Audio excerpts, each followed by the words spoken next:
wish we could vanish or something.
chat. Oh dear, what happened there with the transition? Hello chat, hope we're doing well today. Welcome to the stream. Welcome indeed. Dio, no worries at all, dude. I see your chat message. Hopefully you'll catch this, me saying hello to you in the future when you're watching back the video. But no worries at all, brother. Retro, welcome to the chat. I hope you're doing well. Good to see you. And of course, Darren, welcome to the chat. I hope you're doing well. Good to see you as ever. Looking good with that 3-month badge there. Fantastic stuff. And before we continue any further, just a big shout out, obviously, to the to my gold and platinum members here on the channel. So we've got the commentator, Marin Halley, Andy Ivy, Alistair Knott, Darren, of course, Schutz, and Manacle Airways. Thank you guys for all of your continued support, and a big shout out also to our silver members as well. Thank you very much, guys, for all of your support. Right then, chat. So let's get going with things. Today we're going to be flying from Naples to not from Naples. We're going to be flying from Split to Naples in on the return leg from the flight we did in the last stream. So again, this is based on the real world rotation with EasyJet Europe. So we're going to be Alpine 4840 this time. And we are, like I say, going to be flying here from beautiful Split over to Naples. Manacle, welcome to the chat, dude. Hope you're doing well. Good to see you. Welcome indeed. And Mariner, welcome, dude. Hope you're doing well, brother. Good to see you as always. Welcome, welcome, welcome. So yeah, that's what we're going to be doing today. We're going to be flying in the Fenix A320. Obviously, I just can't get enough of this aircraft, honestly. I just absolutely love it. So we're going to continue with that. I know that's pretty much the only thing we've flown recently. I know PMDG put an update out for the 737 as well, but yeah, I just can't keep away from this, to be honest. There's too many good routes as well that the A320 flies in Europe. And, you know, I'm a bit of a stickler for, you know, having that real world sort of feeling to the flights as well. So, yeah, I do enjoy that. Not many 737-700s flying in Europe, to my knowledge. I think it's more of a US thing. Darren says, people seen the latest fly-by-wire A380 pictures looking good. Yeah, I think we mentioned that in the last stream. Yeah, they are looking pretty good indeed. Some really, really cool textures there. And I noticed one of the pictures as well is showing that that the window's open in the flight deck, which is amazing to see. So, yeah, really looking forward to seeing a bit more of that. But I imagine it's probably going to be a little while before it comes out.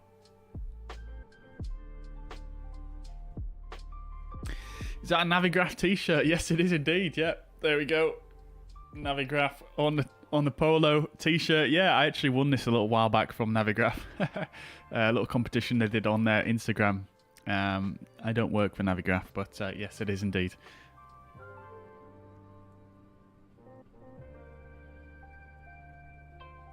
Windows open. Yes, that's what you need in an aircraft, isn't it? If the windows open, if the windows don't open, I ain't flying it. Right then, so we're here on the ground at Split currently. This is Orbx Split, as you guys saw in the last stream. Really, really cool scenery actually, and the weather in Split at the moment is just gorgeous, just so good. So I don't think we're gonna have too much to worry about weather-wise. But nevertheless, before we go any further, as we normally do, let's have a quick look at the OFP for the flight today, and then we'll continue on. Scheduled departure time is 5 past 1 Zulu time, so we've got a bit of time yet just to run through the OFP and get things set up. We'll try self-loading cargo as well for this flight. I am gonna just put that there for now. Right, okay, so let's have a look at the OFP and we'll get things briefed as we normally do. So then, let's have a look. We're going to be flight number Uniform 24840, 29th of July 2022, and we're going from Split Castella to Naples Capodichino Airport. And we're in a Type A320, tail number Oscar Echo India Victor Oscar. And this was generated at 12:01 Zulu, 29th of July, so just about 20 minutes ago. Call sign is going to be Alpine 4840, EasyJet Europe there. Scheduled or target off box time is 13:05, and target on box time at Naples is going to be 13:57. Cost index is going to be 5, and the distance over the ground 227 miles. And we are going to have a little bit of a headwind today, minus 13, so 13 knots of headwind. And looking at the weight, it's estimated 62.4 tons for the takeoff, 60.5 for the landing, and 56.90 fuel weight.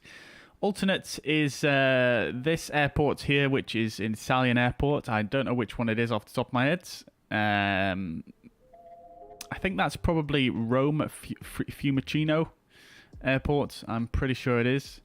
And then we're going to cruise at flight level 290. Thank you very much, Velox. Yep, got it at the same time there. Love to see it. Right. So then, looking at the fuel, 5,620 kilos of block fuel is what we'll need. And coming a little bit further down, routing wise, we're expecting runway 23 here at Split on the Veleg 1 Victor departure. And then arrivals into Naples. Now, SimBrief's given us a direct from the last waypoint there. So from IPCAM direct. So IPCAM is basically located just to the north of the airfield, so we should be able to just give ourselves a simple vector there onto the final for the ILS there. So that shouldn't be an issue for runway 24. That's what we're expecting. And coming further down, don't need to worry about the operational impacts too much, I don't think. We'll keep on coming down, and we've got 135 passengers, 2.2 tons of cargo. And so we've got a few free seats today. Coming a bit further down, weather-wise, all looking fine here. No air signals and anything of that nature. Looking at a METAR for Split. This was at 11:30 Zulu, so it is a bit old now. Winds 240 at 10, Cav OK, 33 degrees, 15 degrees dew point. QNH is 1013. No significant changes. Right, so yeah, nothing too much to worry about really here at Split. No, nothing major going on with the weather really. It's just we've got a slight wind there, 240, so that's actually incredibly good for runway 23. And that's it really. Nothing too much to look at there. And then the Naples weather. Again, 11:50, so it's a little bit old, this METAR, but looking at that, we've got similar sort of wind conditions. However, we've got variable between 210 and 280.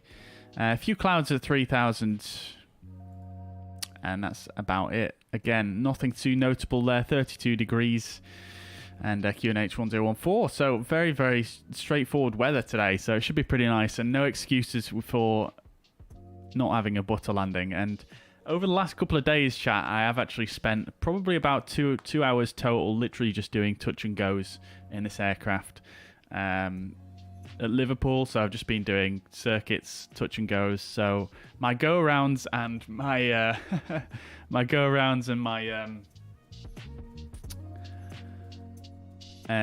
my landings should be much improved, hopefully. We'll see how it goes. And then Fiumicino weather for our alternates. Again, winds, weather looking pretty similar. Nothing too major to worry about there. Might join for the Dublin leg if I've got time. Yeah, amazing, dude. That'd be awesome, Mariner. Yeah, man. It's been ages since we've flown. It'd be awesome, man, that. But yes, I actually forgot to mention in the intro of this stream, we are actually going to be doing another leg after this. We're going to be checking out the new iniScene Heathrow update. And we're going to be flying from Dublin to London Heathrow. So make sure you vote on the poll in the chat for which livery we're going to use for that flight. So yeah, in the real world, they have actually used all of those 3 liveries for that flight. So yeah, get your votes in. So this is our routing, obviously, to the southwest, and then back on ourselves a little bit, and then down to the airfield. No significant weather on this, and yeah, nothing really to worry about. Again, very, very fine weather. As you can see, we've got a prevailing westerly wind there as well. And then our profile, obviously taking off out of split, going out over the sea, so no terrain below us. And then, as you can see, coming into Naples, we do have quite a bit of terrain coming in, so it should be a pretty stunning approach. Right. Okay, so let's have a look. We do actually have a new meta here we can have a look at. Very similar as again. Yeah, not too much changing there with regards to the weather. Right, I can hear another aircraft coming in the background as well. Look at that, we've got Lufthansa A320 that's just landed there. Love to see it.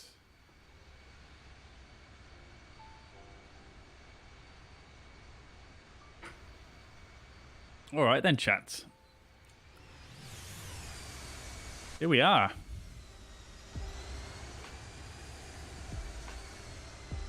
Here we are indeed. Got the Phoenix looking very, very nice. Lovely, lovely. Right.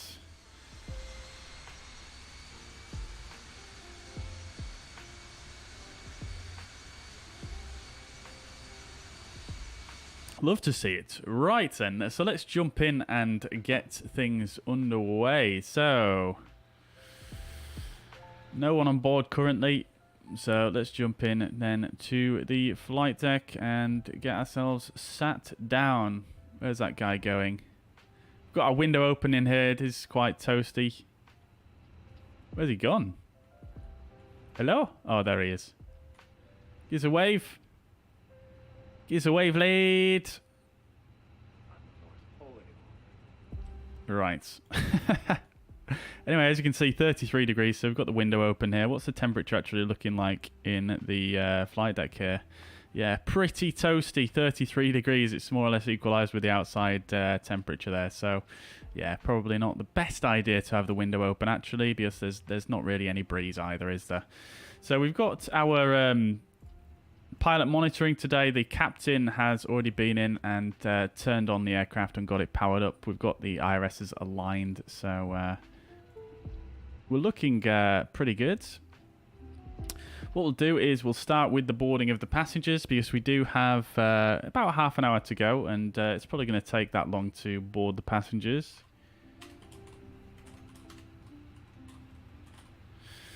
So, EasyJet Europe, departure time 13:05. Let's start the flight there. We'll tell the cabin crew we're ready for boarding, and we'll start the boarding. So let's do that. We'll do the same on the Fenix app as well.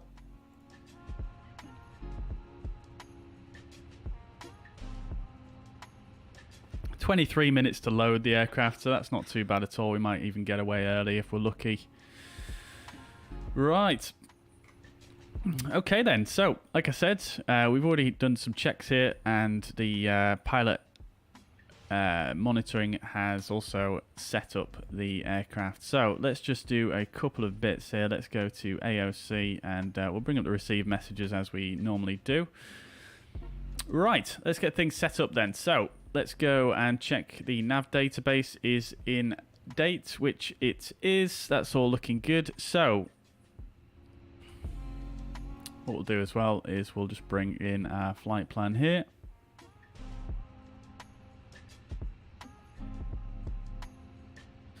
Great stuff. That all looks good. We'll do that over there.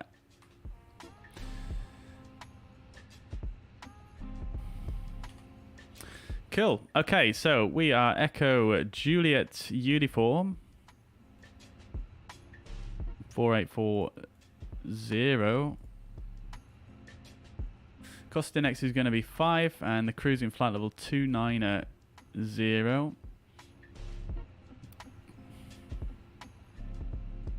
Temperature up there, minus 33, so that's just a bit off. Let's adjust that, and the temperature on the ground here, 33 degrees. Cool. Okay, we'll do wind uplink as well. We'll get that data in.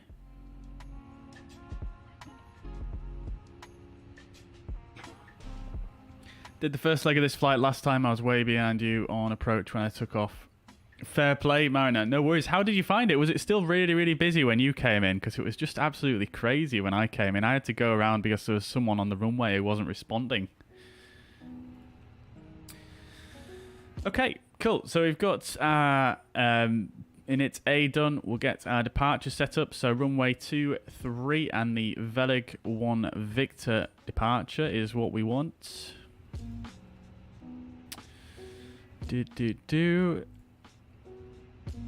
Veleg 1 Victor.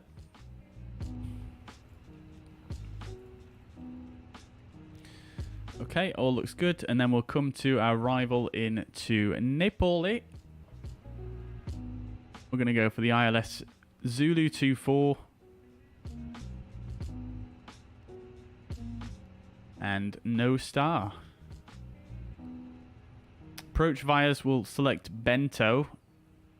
And we'll insert that. Cool. Secondary flight plan, we'll copy active. And then we'll set up for a return to the field. So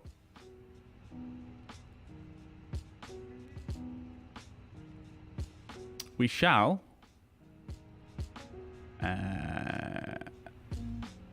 what is the best way to do this? I'm never 100% sure. Let's see if we can just do LDSP like this. LDSP.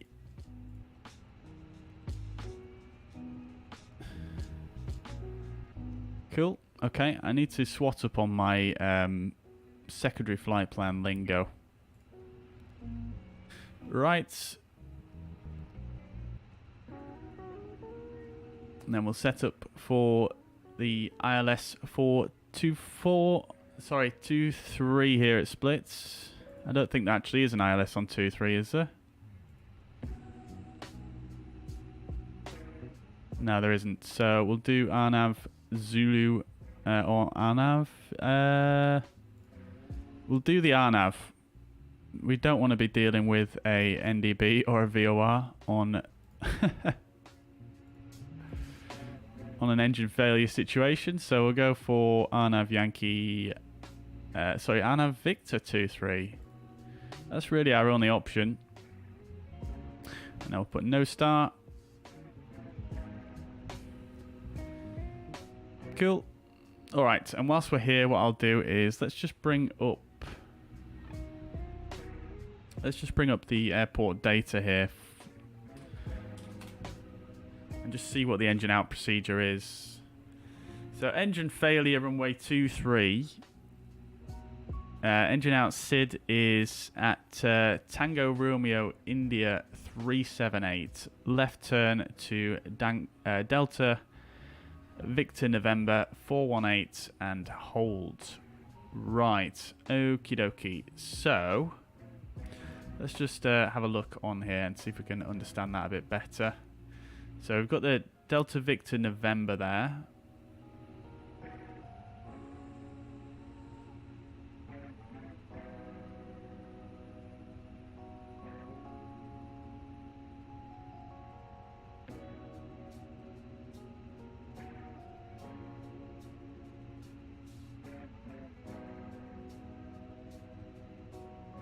Where's Tango Romeo India? Let's see. That might be showing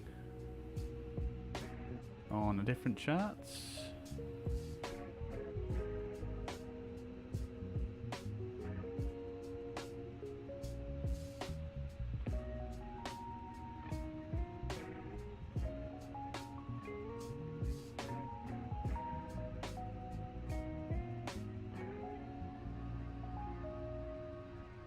There it is. Okay, cool.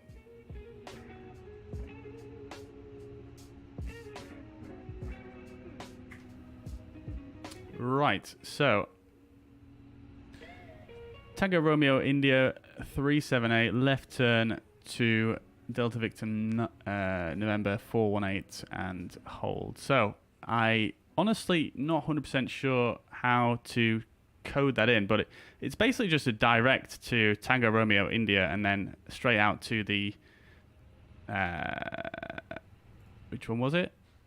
Delta Victor November, which is up here. So it would basically just be a case of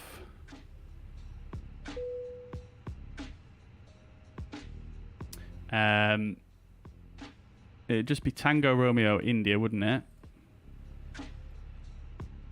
And then Delta Victor November, like so.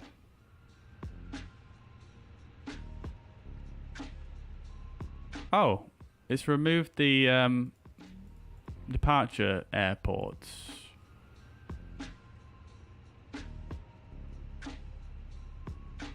Okay, I fucked up. Let's try that again.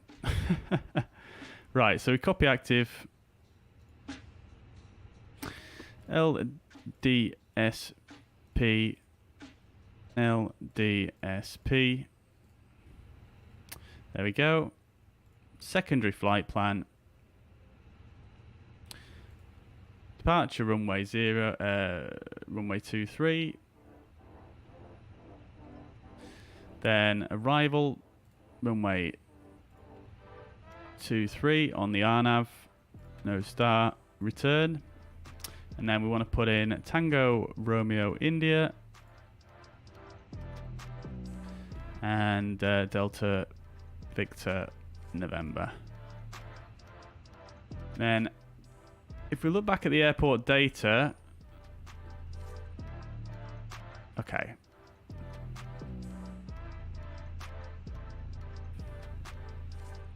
Yeah, we're good. And then we hold at Delta Victor November.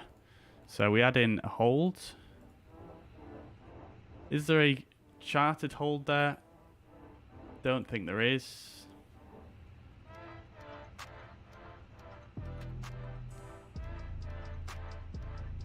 Oh, there is actually.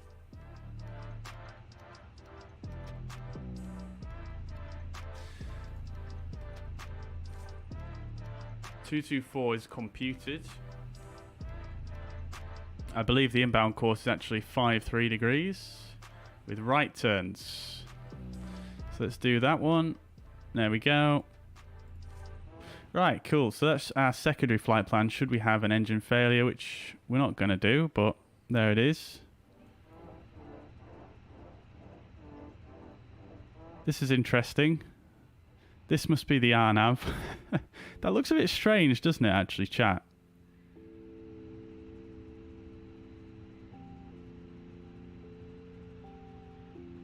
Yeah, it does look a bit strange, doesn't it? But nevertheless, we can sort that out when we're in the hold if we really, really need it, but we shouldn't do. Okay, cool. Right then, so that's that done. RadNav page for the departure. It is an RNAV departure,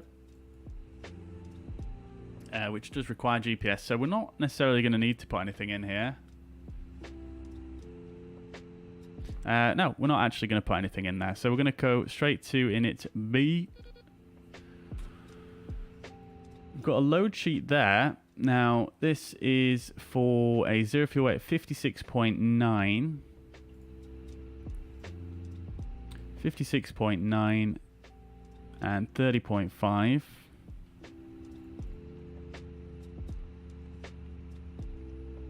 So we'll stick that in there. The block fuel is 5620. So 5.6. So we'll stick that in. We'll also turn... Oh, seatbelt signs are already on. Fine.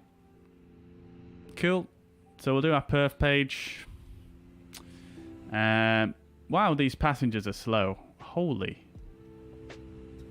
Either that or I'm quick. Or self-loading cargo is too quick. Maybe that's right. Let's pump this up a bit. Anyway, these guys can just sit. They don't need to worry too much for now. Right. Okay, cool. So passengers are still boarding then. Okay, cool. Just going to reset this. Let's do our departure perf just based on the current weight. So we'll do flaps optimal. We'll go for packs on. Runway 05 dry is fine. And we'll calculate. Okay, cool. So 131,140. Flaps 1 down 0.01 and 61. 131,140.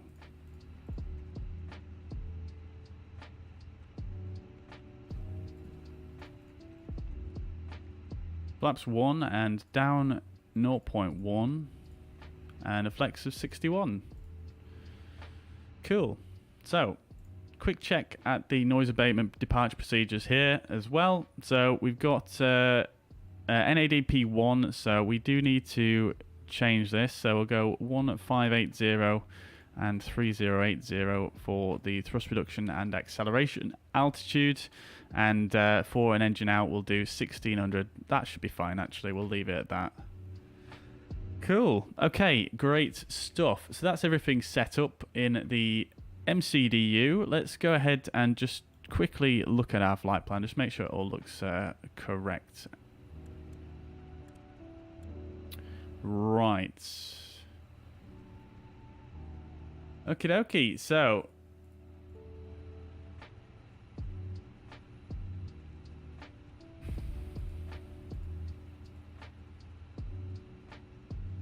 Erica, Nemas, IPCAM, and then a disco, and then on to the final approach for the ILS via Bento. That's good.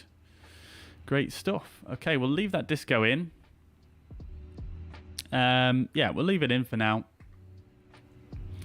Bets in the chat whether I forget that, as to whether I forget that or not. Initial climb clearance is 5,000 feet. We don't have a controller on here at the moment, unfortunately, so we can't really... we don't really need to do too much with that. So we'll set it to 5,000, which is the standard for this SID.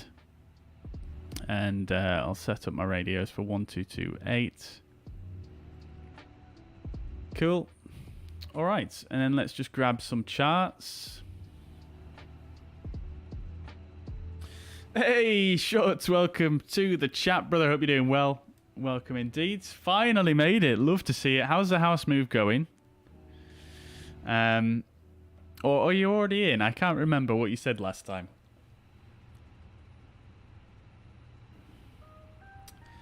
Mariner says, yeah, very busy, mate. I had to go around nearly myself. Controller was funny, though. Yeah, the controllers were great, actually. I really enjoyed the controllers. But he did forget a couple of things when he was speaking to me. Like, he said that he cleared me for the approach when he hadn't, and he forgot a couple of other things as well. It was a bit confusing, really, but never mind. Right, I'll tell you what I'm also going to do, chat, actually, because as you saw on the condition page here, it is very toasty here in this flight deck, so I'm actually going to go ahead and get the APU started up, and we can get some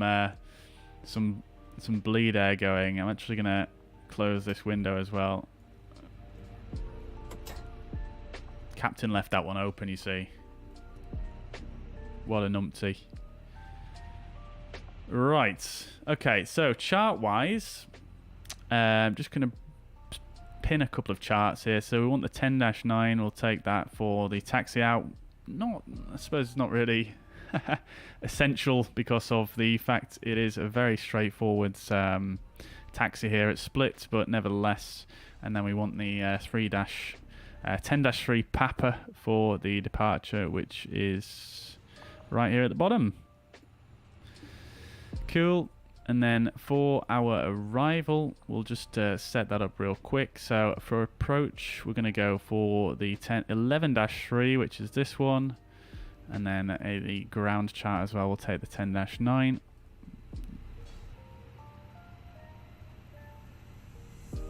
Lovely stuff. Okay, so let's brief some charts then. I'm not going to do it on this iPad because the drawing capability is just not as good as on the computer.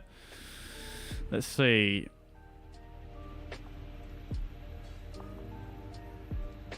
APU is available. Let that actually warm up before we start the APU bleeds. Just going to turn the music down a bit. It is quite loud.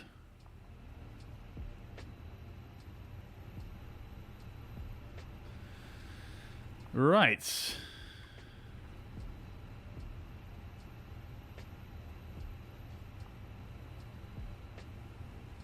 Very nice.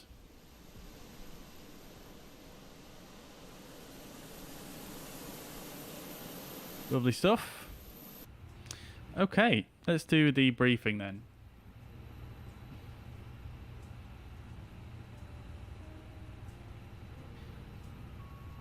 Oh, Mariner, you're on Sim Update 10 beta. How is it going? How is it going?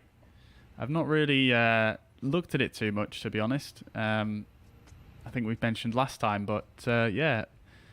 How's it going? Dio's working, but all good. Yeah, I'm doing very well, thank you, Dio. Yeah, thanks for asking. I hope you're doing well. Hope you're not working too hard. Ah, yes, that's it, Chris. Yeah, so you're all in and settled. Great stuff. Just need to dig out some motherfucking bamboo roots. God damn. Just trying to not swear too blatantly there, just to prevent YouTube from crying at me. Bamboo roots, though. Yeah, that sounds like fun.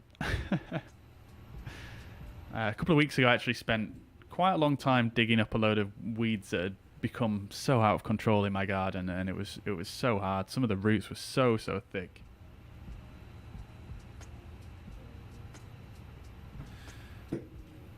Do I use any NVIDIA shaders? No, I don't. No.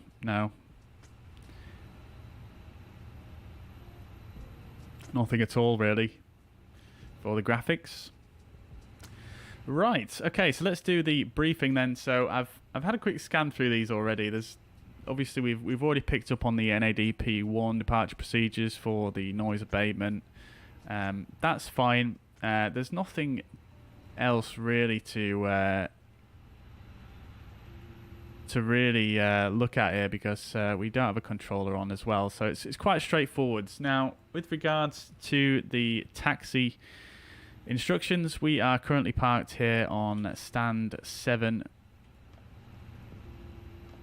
So we actually have to drive out of these gates ourselves. There's no pushback here. I mean, we could use pushback, but the gates are actually made for us to actually drive out ourselves. So we are going to take a left turn to come out of this stand. It's not correctly indicated here.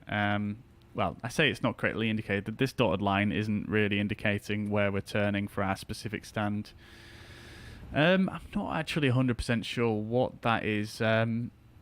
What that dotted line is indicating there. It's potentially for some different sized aircraft, potentially, but nevertheless we are on this solid line here on stand 7, and we just need to take a left turn to get out onto the taxiway there. We're then going to taxi straight onto Alpha there. Not Alpha.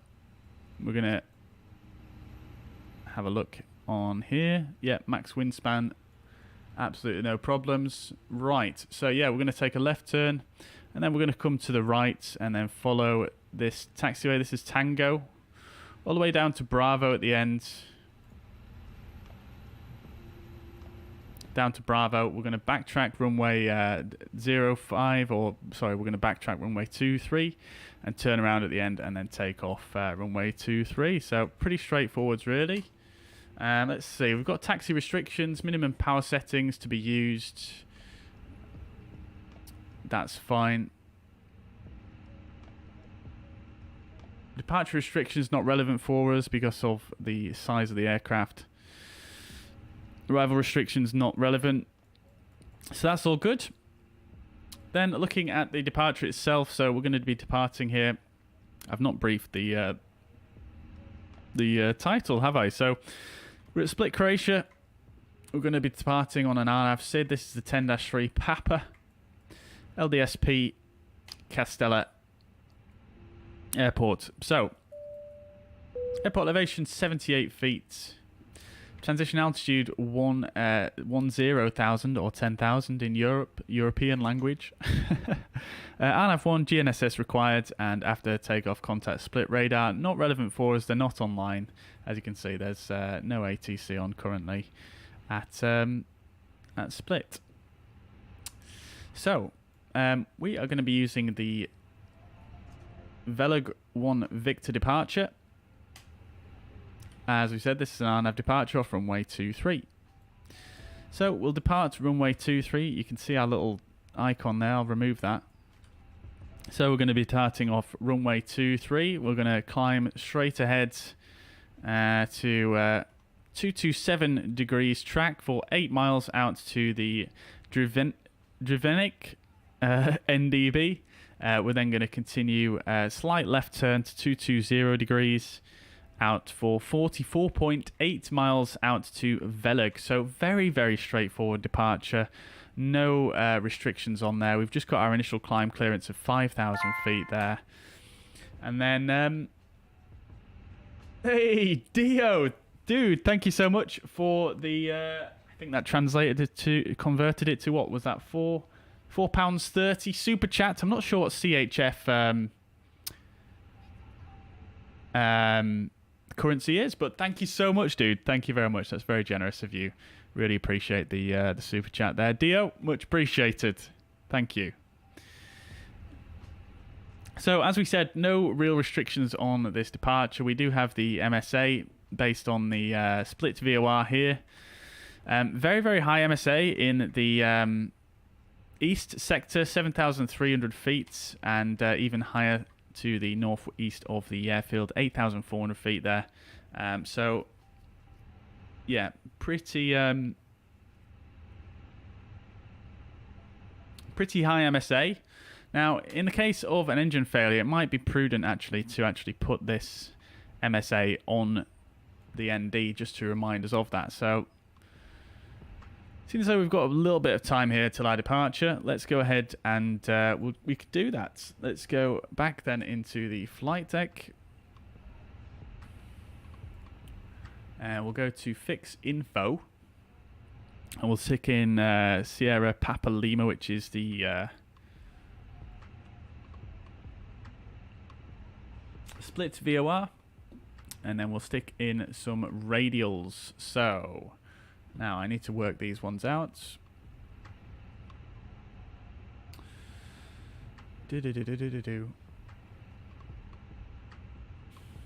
So we've got 331, 331, 0,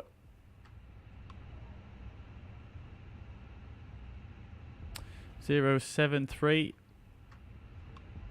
and can only put in 2 radials. We'll add in obviously 25 miles for the 25 miles for the MSA, and then we want another radial. So let's go SPL again, and then we'll do 0.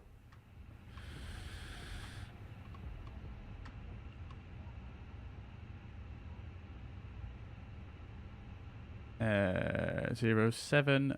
Sorry, that's not going to be 07. My maths is failing me. 174. No? I need to get a bloody calculator. Oops. Did not mean to do that one there.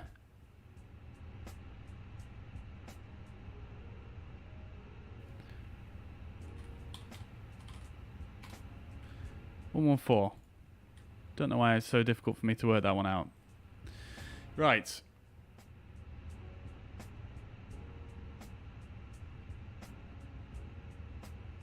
Split traffic, Lufthansa 17 Lima Mike, and stand for taxiing to holding Park Bravo for runway 23. Lufthansa's already off already. Love to see it.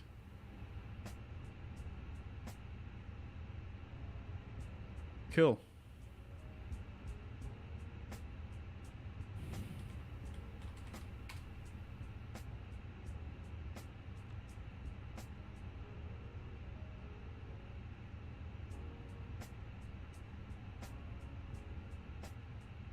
Right.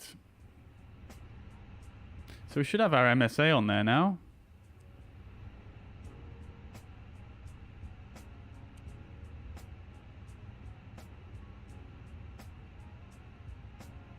I'm not seeing the third radial we put in there.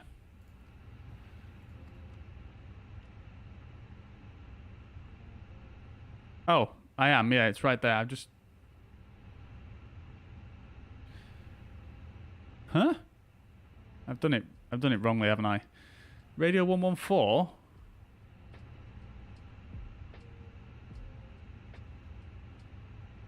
Oh my god, I'm so dumb. I'm looking at this the wrong way around. I need to put it on plan mode. I thought I put it on plan mode. There we go.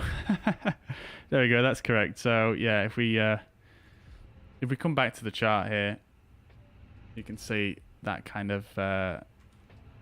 If I draw it in blue, so you've got this, and 1, 2, 3 slices of the pie, and then we come back to the flight deck. We've got that there shown on the ND. Great stuff. So that's fantastic. The APU is actually nice and toasty now. Let's get the APU bleed on and get it cooling down a bit in here.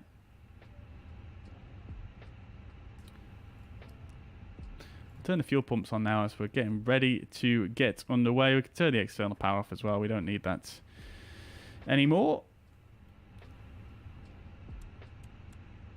Right, we've got another EasyJet there as well. Love to see it. And yeah, the CEO with sharklets. Aircraft is loaded. Now let's just have a quick check. Do we have our final load sheets? We do actually. Great stuff. So 56.9, 56.9 and 31.5.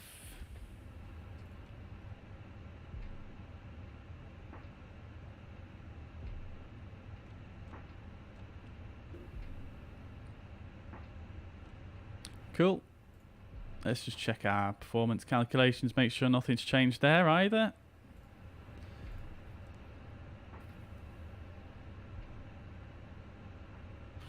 Three one three 313535. So that is slightly different, isn't it?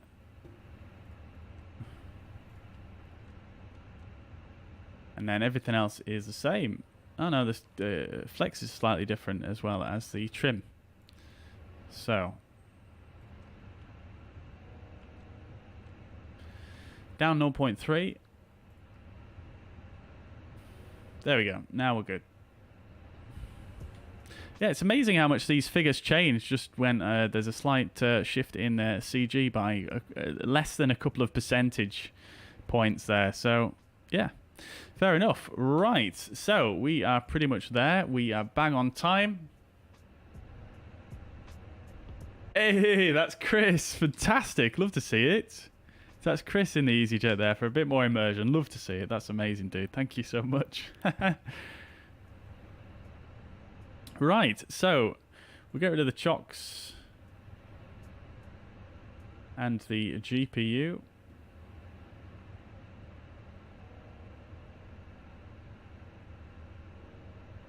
We'll bring this guy up and we'll do some checklists.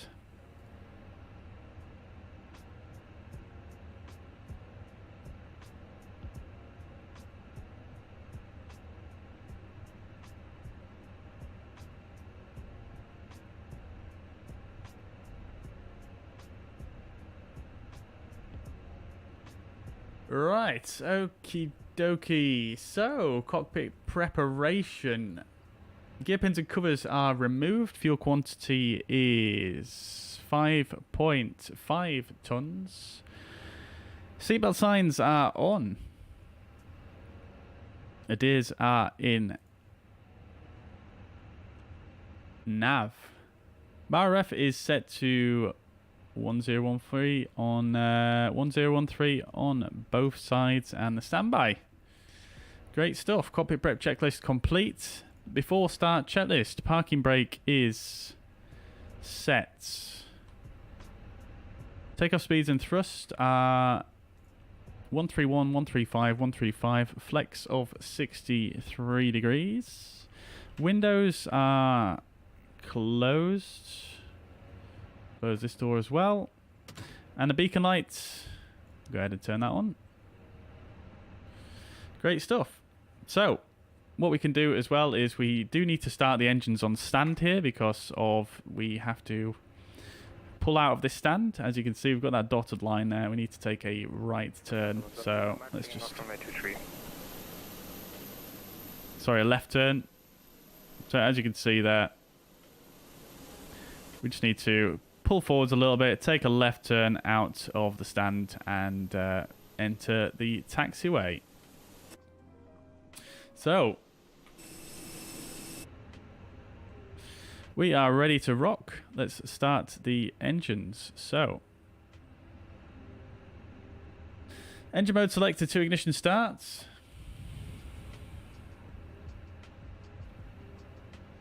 Engine 2 start.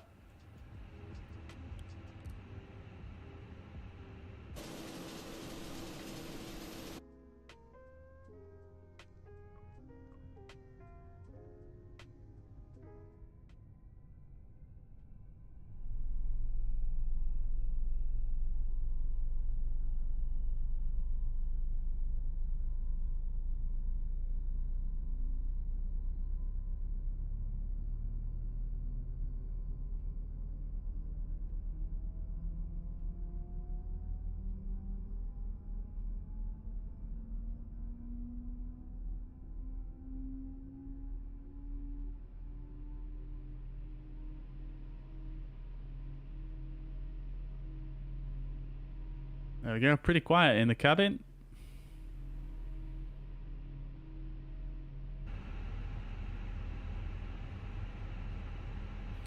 Cool.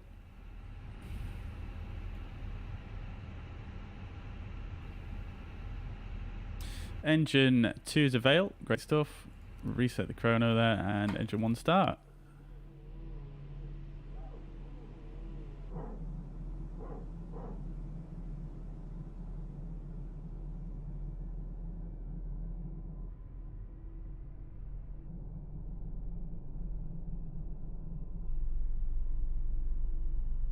I do have to say though, they have got the sounds in the cabin pretty spot on, to be honest. I feel like when you are in an A320 in the real world, the engines are quite quiet when they start up.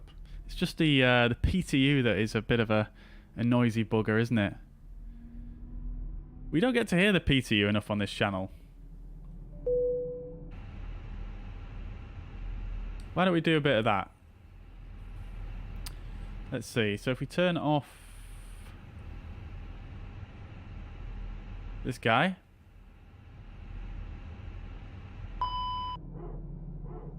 There we are. Let's just have a bit of a listen.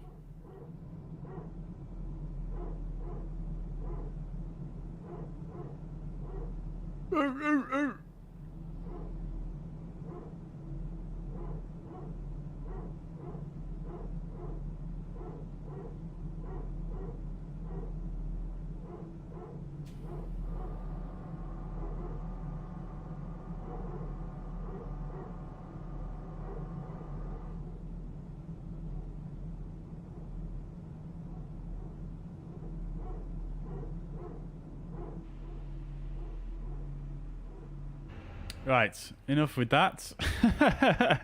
Right, okay, so engine mode selected back to normal. Rudder trim is 0. We'll arm the ground spoilers. We'll get the transponder on now.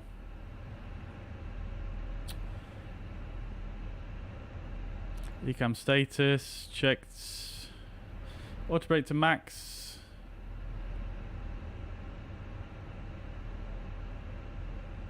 And APU bleed off and APU master off.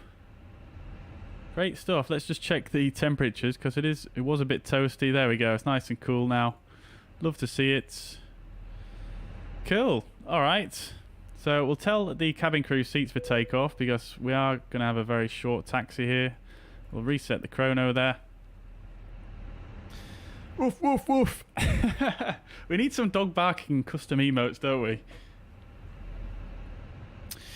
George Lumpkin, welcome to the chat, dude. I hope you're doing well. Good to see you. It's been a while indeed. Yeah, welcome back. Good to see you. Yeah, I'm doing very well. Yeah, thank you for asking. I hope you're doing well as well.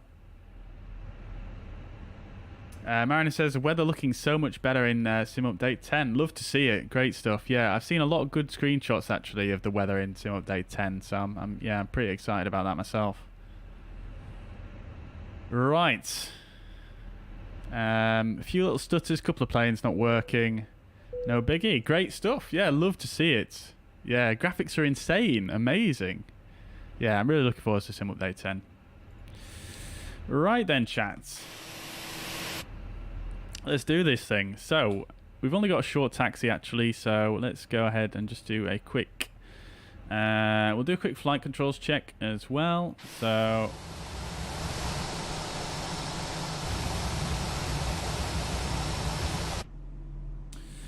then, flaps are already set, ailerons, full left, full right, and back to neutral. Elevator, full up, full down, and back to neutral. Rudder, full left, full right, and back to neutral. Lovely stuff. Cool. Right, we haven't done an after start, have we? So after start checklist, anti-ice is not required, ECAM status is checked, pitch trim is, we need to set that to down 0.3. So that is set. Great stuff. And rudder trim is neutral, we've checked that already. Taxi checklist, we'll do this now as well. So taxi checklist, flight controls are checked, flap setting is config 1 plus F. Radar and predictive wind shear are inoperative. Engine mode selector is in norm, and ECAM memo is takeoff no blue. Taxi checklist complete. Let's do this thing.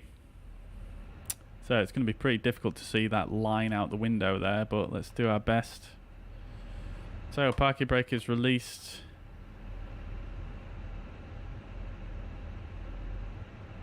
We'll get the taxi lights on.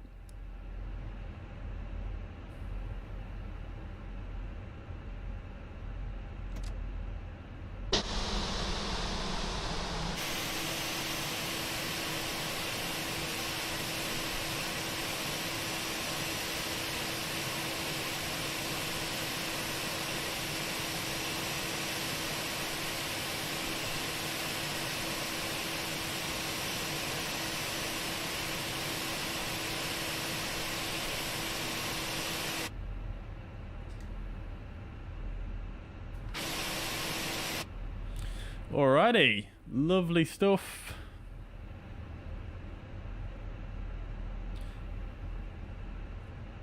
Using minimal engine power on the apron here, as noted in the departure briefing pages. Split traffic Alpine 4840 taxiing to runway 24. Split traffic. Lovely.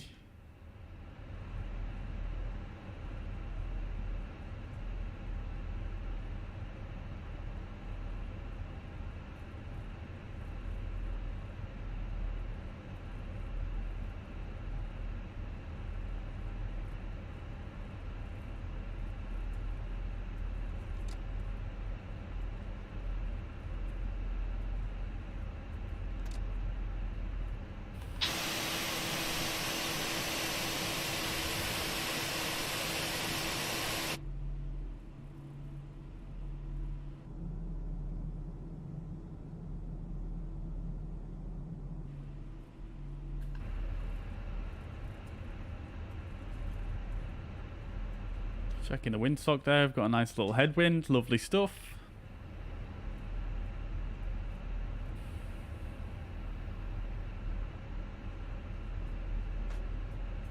T-Man, welcome to the chat, hope you're doing well, good to see you. I had issues with it, so went back.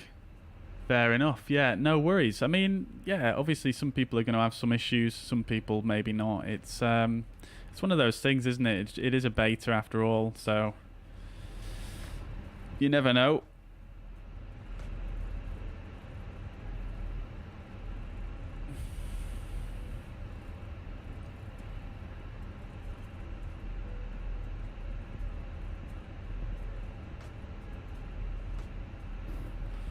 So just looking down there, see if there's any aircraft on the approach, which there isn't. Split traffic Alpine 4840 is backtracking runway 23. Split traffic.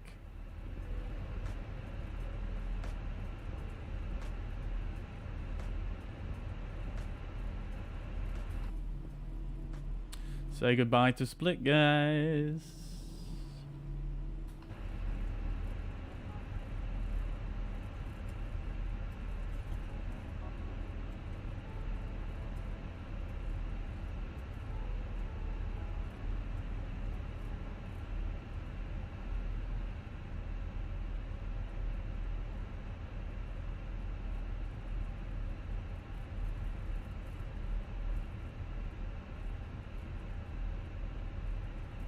Bit bumpy on the taxiway here, isn't it?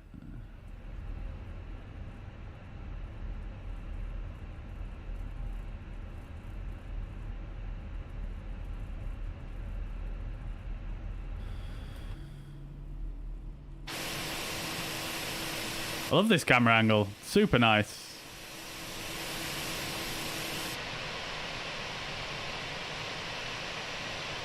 Lovely.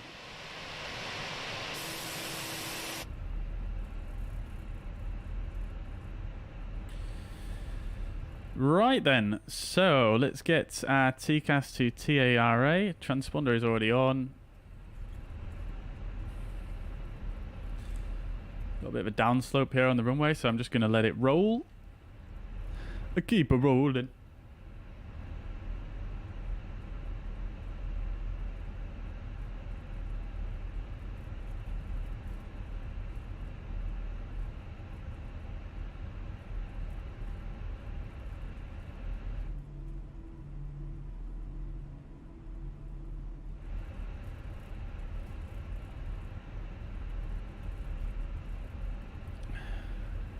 Need to love to see emote. We do. I need to add that onto my notes.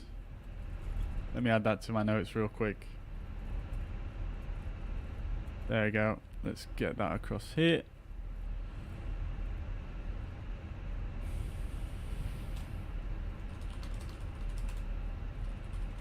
We need a lovely stuff emote as well, don't we, chat? Oh, let's break it. Okay, so there's a little space for us to turn around.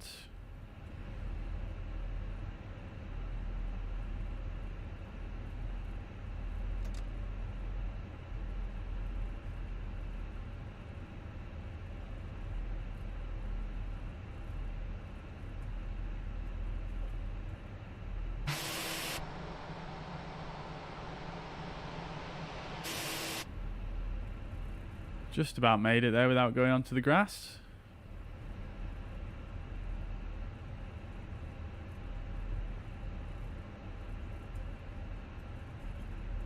Just making sure we've got the nose wheel cam ready. Right then, chat. Coming to a full stop. So, lineup checklist. Takeoff runway is 23. Confirmed. TCAS, TARA. Packs 1 and 2 are on. Lineup checklist complete. Let's go, chat. So, assigns it car forward. Actually, let's do an announcement first. Split traffic, Alpine 4840, taking off runway 23, Veloc 1 Victor departure. Split traffic. Right then, so, let's go. Holding it on the toe brakes, engine up to 50%. Engine's looking stable. Up to flex. And flex 63 SRS. Auto thrust is blue.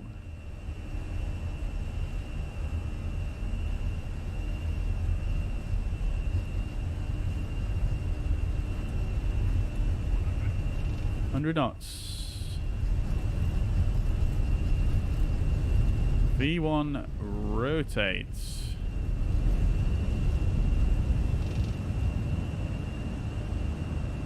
Nav. Positive rate, gear up.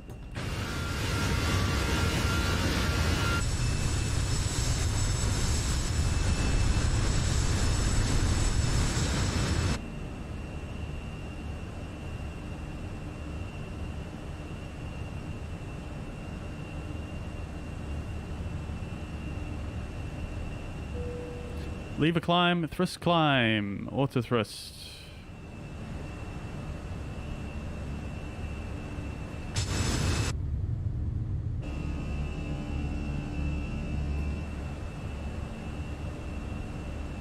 Remember, we've got a much higher acceleration altitude here due to the noise abatement in the area, so we don't need to bring in the flaps just yet.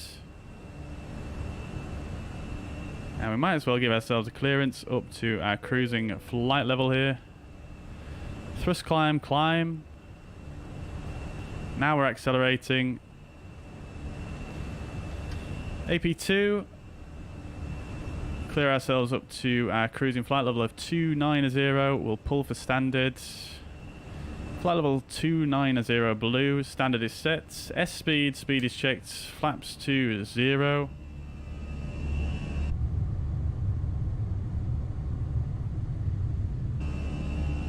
Lovely departure. Absolutely lovely. Woo. Great stuff. Accelerated to 250 knots. Doing just fine. Great stuff. Let's get the ground spoilers disarmed and the taxi lights off. I forgot the landing lights, of course, as per usual. And the strobe lights, obviously. I always forget the lights. How do I manage to forget the lights every single time? And the chrono. I always forget the lights and the chrono. I need to put a big post-it note.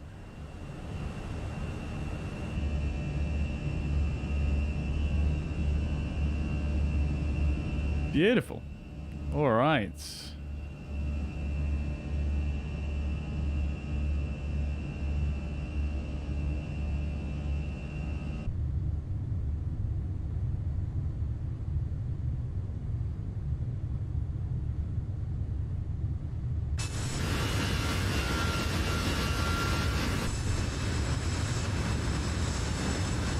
Nice.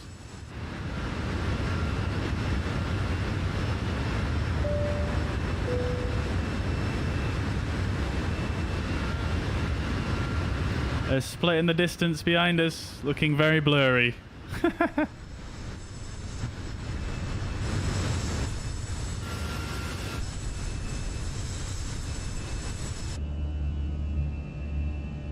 So one thing I did do, chat, since the last stream is I actually bumped up the resolution of the shadows up to higher than what the actual options menu allows. So we'll come back to that in a sec. Flight level 100. Seatbelt signs can come off. And we'll get you guys some martinis. Beautiful. We can also come and turn off the landing lights now. Come in here as well, and we'll get rid of the these pages. Don't need these guys. Right. Okay, guys. Fantastic stuff. Flight level 100. We're climbing out. We're looking nice. Yeah, so like I said, I increased the resolution of the textures above what it actually allows you to do in the menu. And they're looking a lot nicer, actually. Nice and crisp. Nice and crisp. As you can see. Very nice and crisp. Very crispy. Whoop, whoop.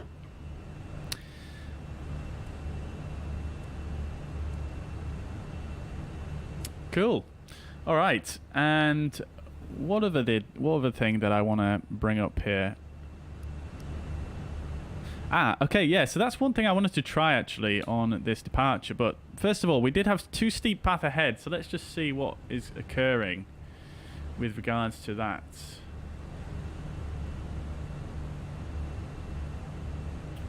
Right. Two steep path here after Romeo November 714. So let me just see if I can work that out real quick.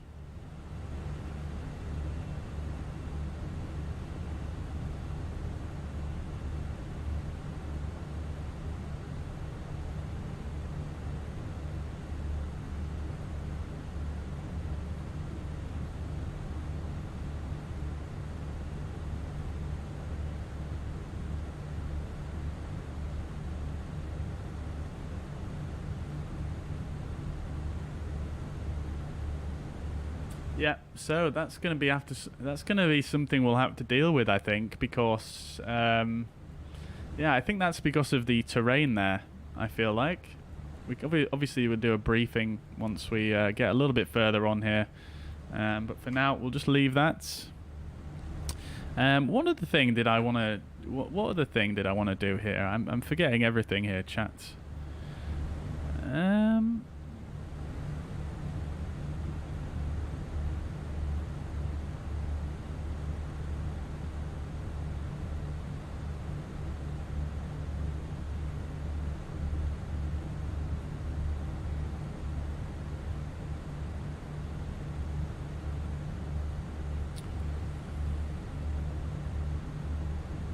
Ah, yes. So one thing I wanted to try is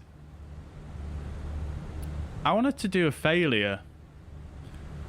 Let's see, manual failures, gear. Now, obviously, the fly-by-wire team posted a little video of their new landing gear gravity extension, and you can actually do that in the Fenix as well. So it kind of got me in the mood for it, really. So I'm just going to get off the FCOM as well for the procedure.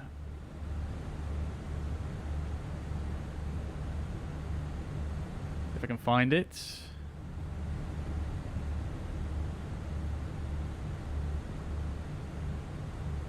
There it is.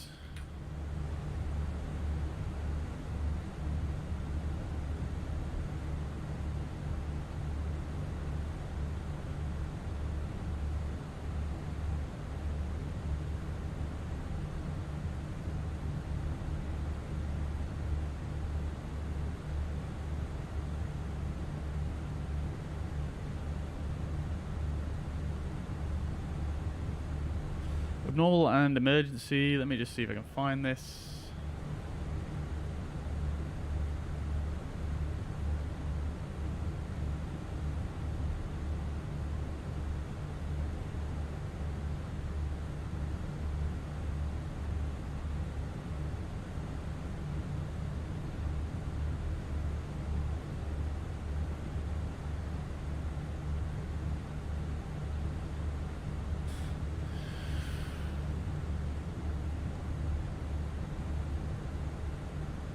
Landing gear.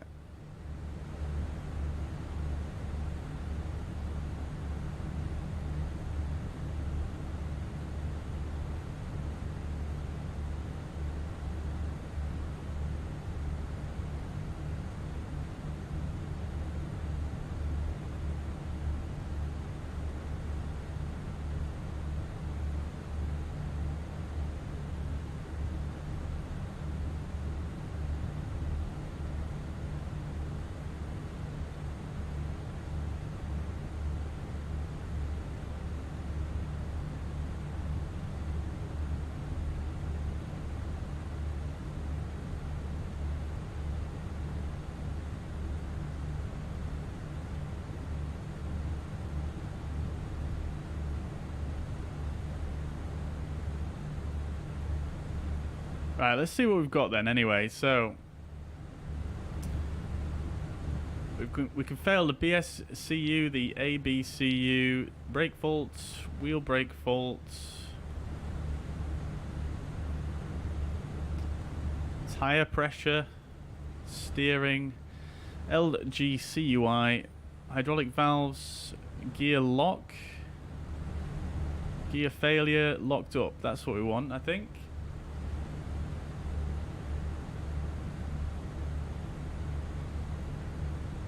Activation. Oh wait, let's deselect that for now. Conditional.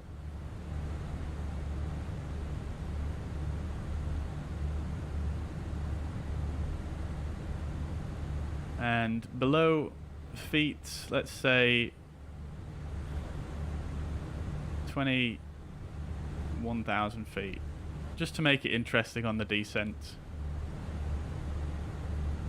Now, I may... things may go wrong here, chat, but we're doing it.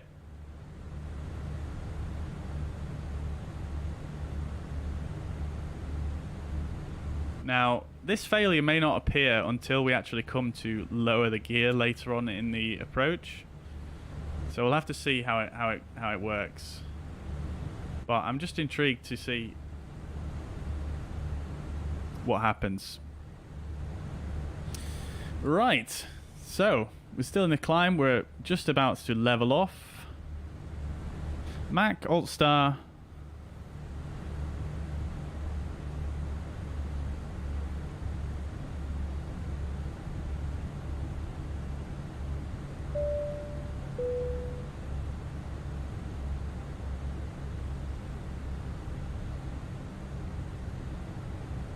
And there we go, Alt Cruise. Lovely. Over the sea now, over the Adriatic Sea. Love to see it. Right then, chat, how are we doing? Let's see. So, appreciate the togas in chat. Love it. I still can't get enough of those emotes. Absolutely love them. Let's just check where the top of descent is first. There we go. Okay. Right. Schutz is thinking of picking up a yoke. Any recommendation? Honeycomb Alpha, yeah, heard a lot of good things about that one. Also, the TCA, the Boeing TCA yoke apparently is pretty good as well. Gear cams get me every time. Yeah, I've added a few new ones as well, as you probably noticed, which is quite fun. Hopefully we'll have Weather Radar in Sim Update 10. Yes, yep, I'm looking forward to that as well. I know PMDG mentioned that recently in their last update. They mentioned they're working on that.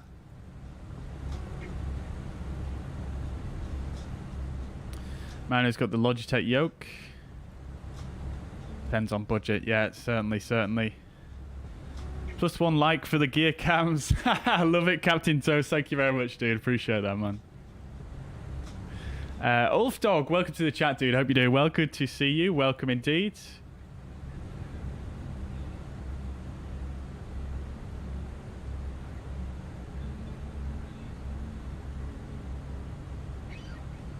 Yeah, bumping the shadows up. It's definitely worth doing, I think, Mariner, actually.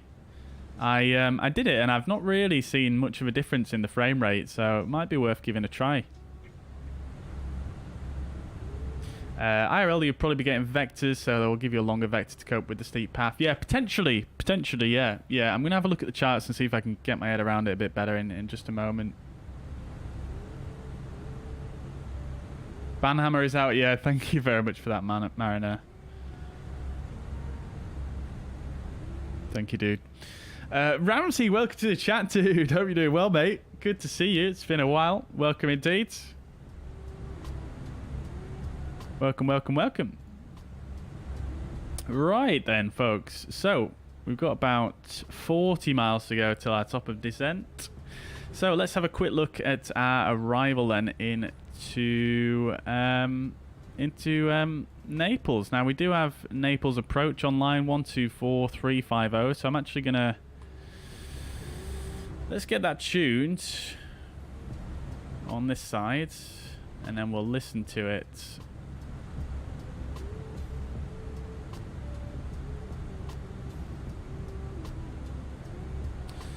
Right, so we will actually see what happens with the controller online with regards to the approach, but let's go ahead and... Oh, there we go. There's the coast of Italy. Lovely stuff. Is that Mount Vesuvius there, or is that a bit further in? I think it possibly is, actually. Anyways, let's crack on with this...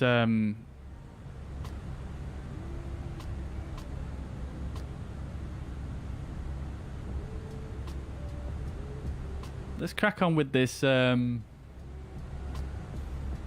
briefing. Cool. So, let's have a look on the fuzz pads. Now then, we don't have a star to actually brief here, so we're going to go straight to the ILS. So, this is the ILS Zulu for runway 24 at Naples, Italy. This is the 11-3, and Lima India Romeo November is the ICAO code. So, with regards to the frequencies, we've only got the approach online, 124350. Localizer frequency and identifier. Localizer is India November Papa Lima on 109.5 there. Final approach course 235 degrees. Final approach fix at 5.6 miles from the Naples VOR, actually, at 2,200 feet. Minimums will look at the bottom. Airport elevation 294 feet and a runway elevation of 223 feet. Let's have a look. MSA 8,400 feet in all sectors. So looking further down here, so we've planned to come in at Bento here. So this initial approach fix, max 200 knots at Bento, and 7,000 feet is the recommended altitude there. So from Bento we're going to fly the 235 track, and 5.4 miles is the leg distance. Then sector minimum altitude here also 5,200 feet. Very important to pay attention to here in Naples, because we've got a lot of terrain here, as you can see, a lot of terrain. So after that, we are going to come in to Romeo and November 714, max 185 knots and 5,200 feet. So at this point, we're going to probably look to be flaps 2 and gear down. Because we've got this very steep segment here between Romeo and November 714 and Uruk. Max 185 knots there as well. And you can see we've got this number 2 here as well. So number 2, you can see we've got 2.7 miles and the sector minimum altitude is 3,910 feet. So steep segment there. So we are going to make sure we're configured. I'm going to say flaps 2 and gear down because, like I say, we want to have a bit of drag out so that we're not picking up too much speed there in that steep descent.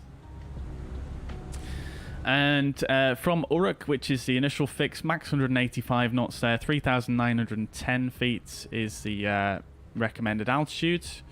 We're then going to continue descending down on the 235 track. It's kind of difficult to see here on the plan view, so we'll have a look at the profile view here. So from Uruk down for 1.8 miles. As you can see, the terrain coming up very, very high here, 3,310 feet for this leg. Excuse me. Then coming down to 3,310 feet at 9.5 miles, Napoli VOR. Is this a VOR? Actually, I don't think it is. It's not a DME either. I'm not sure what this one is actually. And then coming down to 2,200 feet, platform altitude 5.6 November Alpha Papa, and then descending on down the ILS glide slope, which is a non-standard 3.33 degrees. So we want to probably be fully configured by the time we get to 2,200 feet, I would say. And this is also our final approach fix here. It usually has a little cross, but it doesn't on this chart for some reason. And then for the minimums, we are going to go for the lowest minimums here of 540 feet. Now, this is an interesting one. I've also not seen this one before either. We've got a Mac. I'm assuming this is this referring to missed approach climb gradient, minimum 5%. Or minimum 2.5%. We should be able to make 5%. Oh my god, that scared the life out of me. Holy. So we should be able to make the 5% climb gradient. So we're going to go for 540 feet there. Holy crap, that made me jump. 124350. Let's have a word with the approach controller, and then we'll continue on with the briefing. Right, so let's go over here.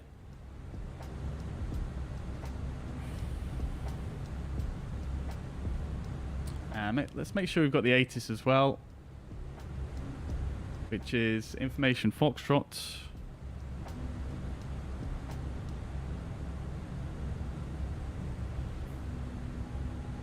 Naples approach, very good. Afternoon, Alpine 4840, flight level 290, information Foxtrot. Good afternoon to you, Alpine 4840. Fly direct to Erika and expect Erika 1 Alpha arrival. ILS Zulu runway 24. Fly direct, Erika, expect ILS 1 Alpha arrival, ILS Zulu for runway 24, Alpine 4840. Negative. Arrival Erika 1 Alpha. ILS runway 24. Standard arrival Erika 1 Alpha. Okay, no problem. Erika 1 Alpha arrival and direct Erika ILS Zulu 24, Alpine 4840. And Alpine 4840, descend flight level 130. Descend flight level 130, Alpine 4840. Right, there we go.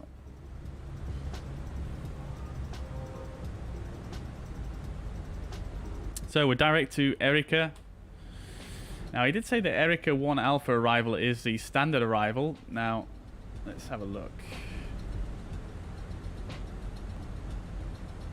Cool. All right, so let's get that tuned in then. That's going to change our arrival a little bit here. So we'll go arrival. ILS Zulu 24, that's correct. And we'll go ahead and change our start to Erika 1 Alpha. Cool. Let's insert that. Oh, select heading track first. Pull. Insert. We're still on a direct to Erika. Just going to put that in again just to make sure. There we go. Cool. Lots of warnings here, so let's go ahead and just catch up with the aircraft here. So we'll get the ATIS up.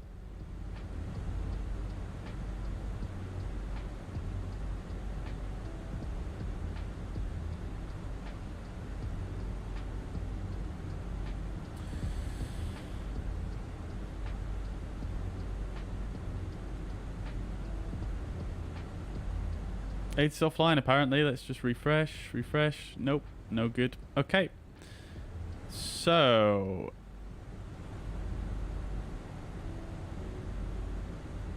I could have sworn I put this in DES. Let's go speed DES. There we go. We'll let it do its thing with regards to the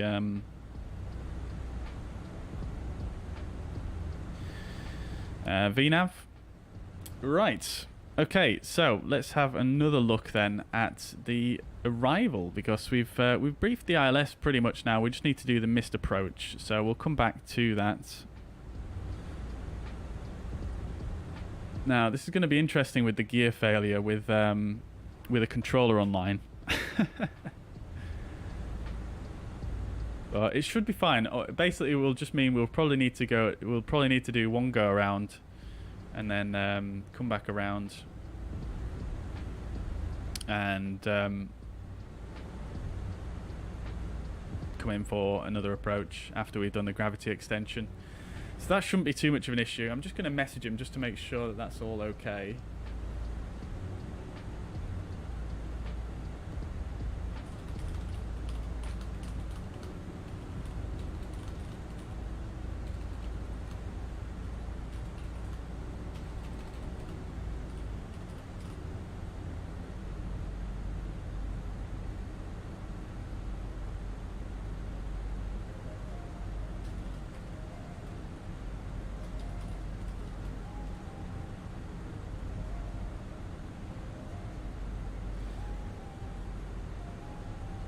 Right, so I've sent him a message, that's all good. Right, let's have a look then at this arrival. Okay, so as you can see, it's a little bit more complicated than what we were doing before. So let's have a look. So we've got an RNAV star here for Naples, Italy. This is 10-2. This is the Erika 1 Alpha arrival. Airport elevation we already looked at, 294 feet. Pan 8444840. Yes, sir. No problem. You can go around and then try to another approach. Okay, no problem. Lovely. Thank you so much, Alpine 4840. What a... You want join the new scenery, the new Napoli scenery. It's right. What's he asking? 4840. You have the new Scenery. He's saying scenery. 2020 scenery. Yes, yeah, we've got the RDPresets scenery for Napoli. Yeah, okay. Lovely. Let's have a look. Oh, beautiful. Beautiful.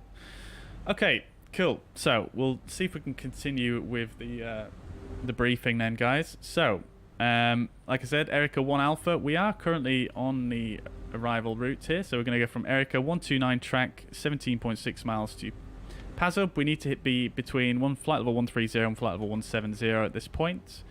Right turn 135 degrees, 6.9 miles to Romeo November 671, max 220 knots, minimum flight level 110 here. Then right turn 114 degrees and 6.9 miles to Romeo November 664, flight level 110 is the required altitude here. I'm going quite quickly here, chat, because we're obviously already flying it and I do need to make sure everything is in the box as well.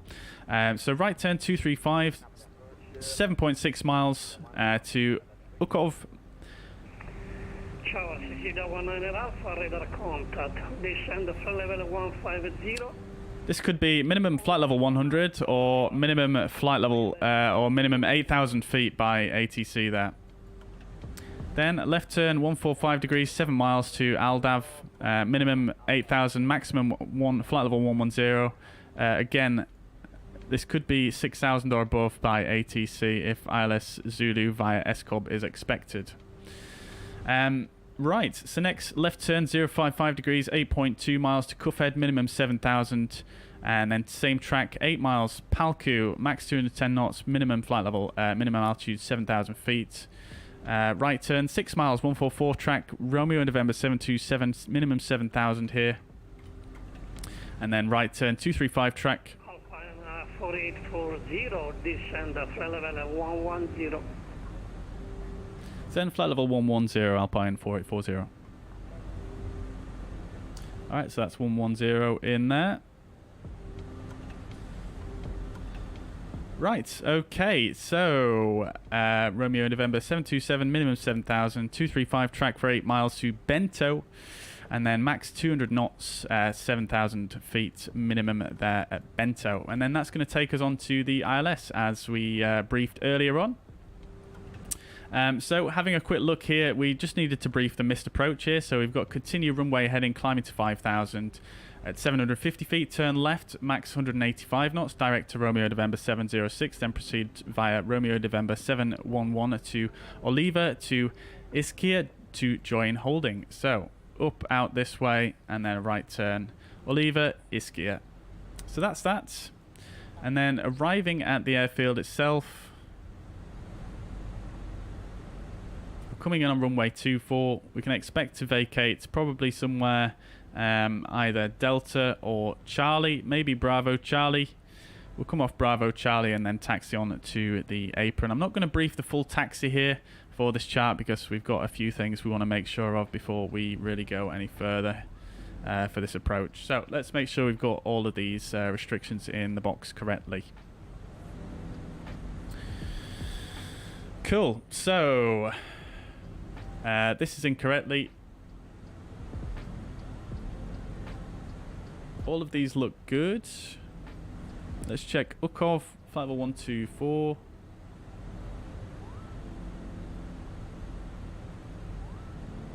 That's fine as well.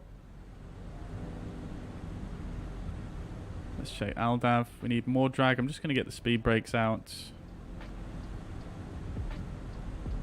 That's incorrectly.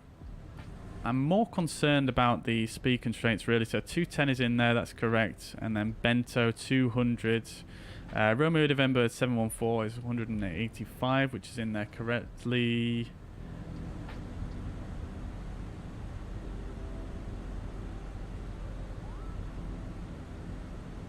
Right, and then the other constraints we can't really tune in here.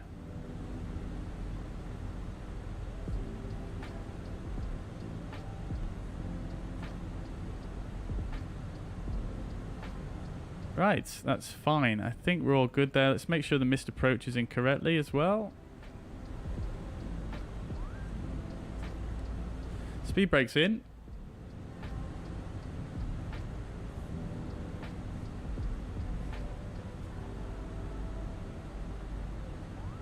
Let's see, 8 miles. Oops. 5, 8, 9 miles. Decel point 184. Can't change the restriction on that, obviously. Yeah, that's fine. I think we're fine. We should be good. We're probably going to be at full configuration anyway before we actually descend on the glide slope. Let's just make sure everything's tuned correctly. It is. Checking a missed approach again, finally.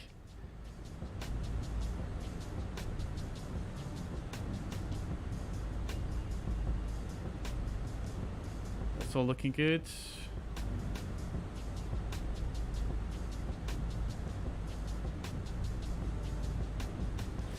We do need to add in a holding at Ischia.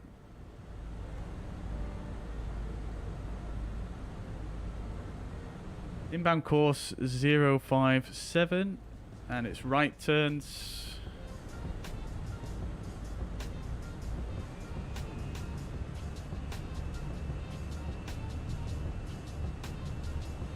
Okay.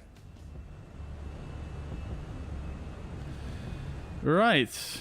Wow, why has that just happened?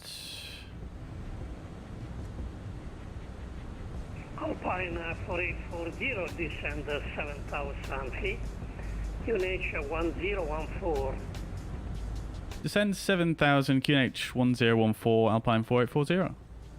RCC 19 Alpha, descend flight level 120. Level 120, RCC 19 Alpha.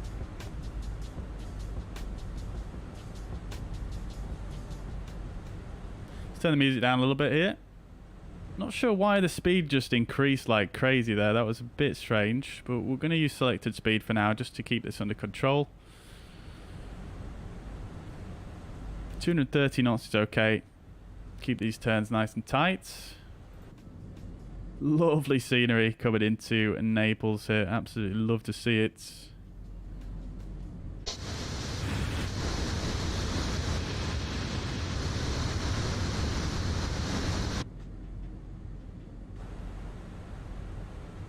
Right, okay then chat, so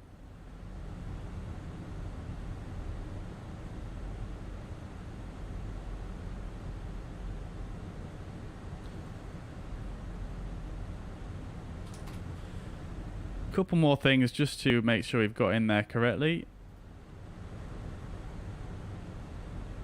QNH 1014.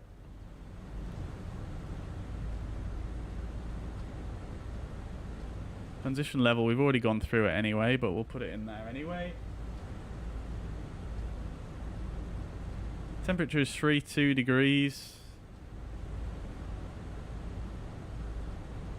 And the wind is 290 at 6 knots. Our minimums are going to be 540 feet. We're going to do a config full landing. Thrust reduction acceleration for a go-around is going to be a bit different due to the noise abatement in this area. So we're going for runway 24. So we'll just change the thrust reduction to Runway 112 holding short of Gulf for runway 24.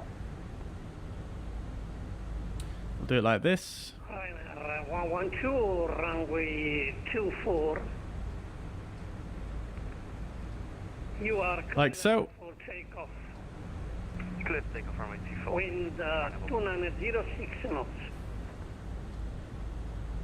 Cool, so 210 knots is a constraint coming up, so we'll go ahead and go to manage speed now. Good day, Ryanair 27 Alpha Lima behind the company traffic, runway 24. Ryanair 27 Alpha Lima. That is working okay for us now, so we'll let it do its thing. Behind the departing traffic, line up and wait behind. Landing lights and runway turn-off lights on, seatbelt signs are on as well. We'll get you guys another cheeky brew for the arrival. Ryanair 27 Alpha Lima, did you copy? Ryanair 27 Alpha Lima, are you on this? We'll do our landing perf as well. We haven't done that yet. Ryanair 27 Alpha Lima, do you copy me, sir? 2-4, dry, apply meta, refresh, apply. To you the instruction.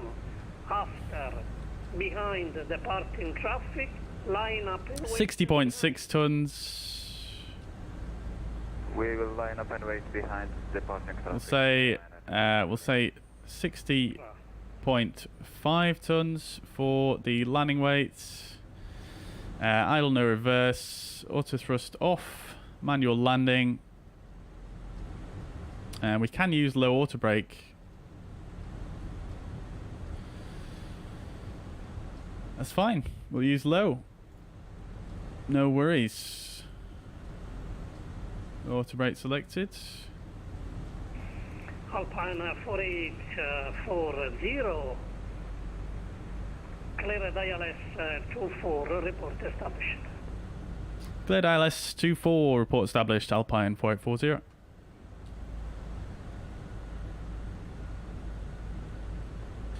Cool. Ryanair 112, transponder on Charlie, thank you. So let's just wait until we've completed this turn. And then we'll arm approach. Yes, we are cleared for it.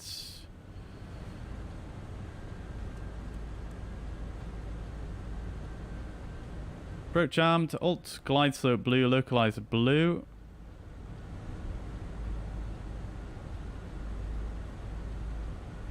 Ryanair 112, transponder on Charlie, thank you. Set the altitude a bit lower. Okay. Ryanair 112, radar contact, climb flight level 170.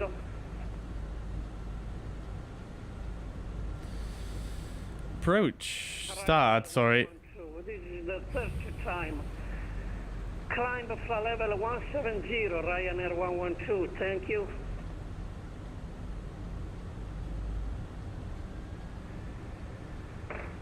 Impossible. Ryanair 112, Mr. Brun Dylan, do you copy? Apologies. Oh dear. Level 170, Ryanair. Right, guys, I'll catch up with the chat once we get a little bit closer here. It's gonna get a bit busy here. Ryanair 112, monitor Unicorn 1228, bye-bye. We're delayed apparently. Come on, bro. Well, I can't deal with that just now, so we'll look at that in a minute. Runway 24, wind 2906 knots, clear for takeoff. Clear takeoff, runway 24, 7 Alpha Lima.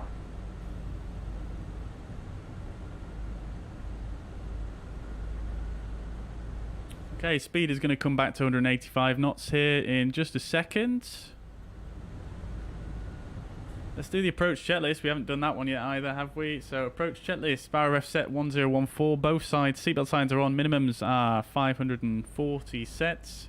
Auto brake is low, engine mode selector is normal, approach checklist complete. Okay, let's pull the speed. The speed's increasing now. We're going to bring this down ourselves to 185 knots. I'm going to bring it down to 180 actually. I don't know why it keeps doing that. That's so strange. Localizer captured. 7,000 feet. QNH 1014. 7,000 feet, QNH 1014, 019 now. Ryanair 727 Alpha. All right, so let's go for flaps 1. Speed is checked. Flaps to 1. 7027 Alpha.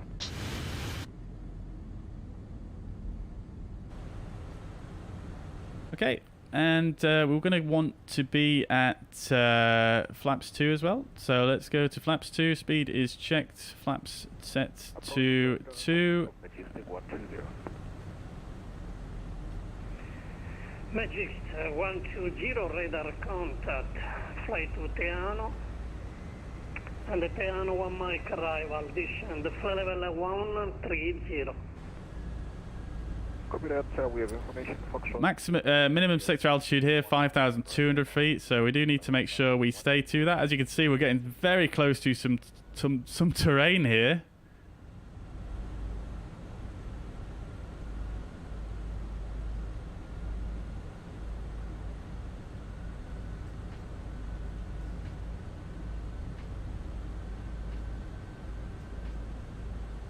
Interested to see what happens with the landing gear. Me too.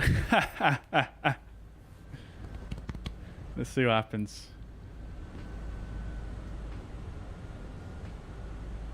Glide slope we don't have just yet, so that's fine. We're just going to continue as we are for now.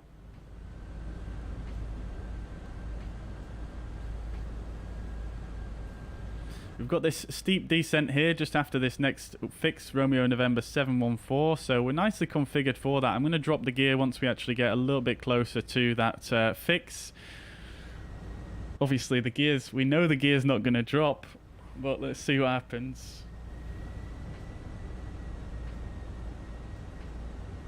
Right, there we go. Glide slope capture. I wasn't paying attention there. Lovely stuff. So Romeo November 714, let's drop the gear.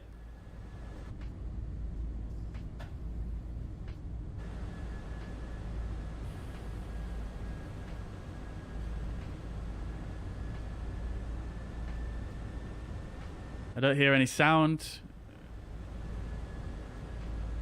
We've got the unlock lights open, but nothing seems to be happening. Ryanair 27 Alpha Lima, monitor Unicom 1228, bye-bye. We'll set the go around altitude to 5,000 feet. Right, okay, so we've got master warning. We'll silence that. So, what have we got here then? So, let's see. Landing gear down / locked. Landing gear recycle, so up. Down. After 120 seconds, landing gear gravity extension. Let's start the chrono.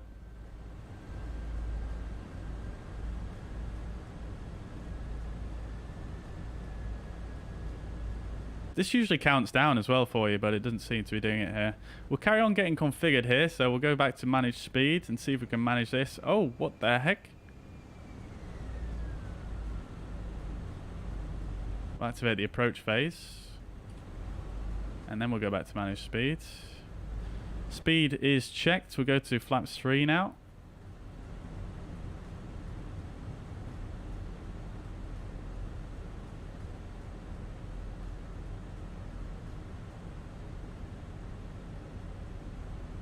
Oh, I see why they have the Napoli VOR on the approach charts now, because this ILS doesn't have a DME, so we're 8 miles out currently. So we're actually doing pretty good on speeds, and we're doing pretty good on altitude. We're still quite high yet. We're not into the stabilized approach criteria altitude yet. We're not through the gate, so we're looking good, I think. Right, so landing gear gravity extension.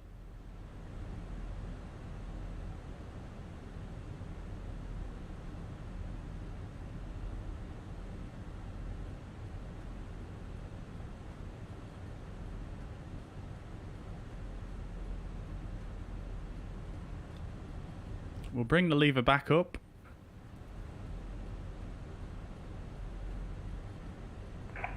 Rater Hello, switch to 4 Whiskey, holding Boeing 124. Swiss 24 Papa Whiskey, runway, maintain position, traffic on final. Let's bring out the handle. We maintain. It's been 120 seconds, so let's give it a twist. Alpine 4840, confirm you was One, full stop or you two, go 3. Looks like we may be able to full stop Alpine 4840. Okay. And gear handle down.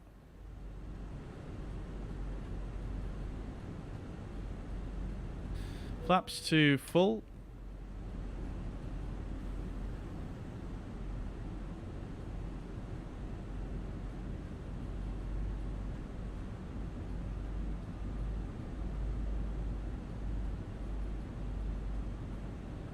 Let's give this one more turn, if it will let me.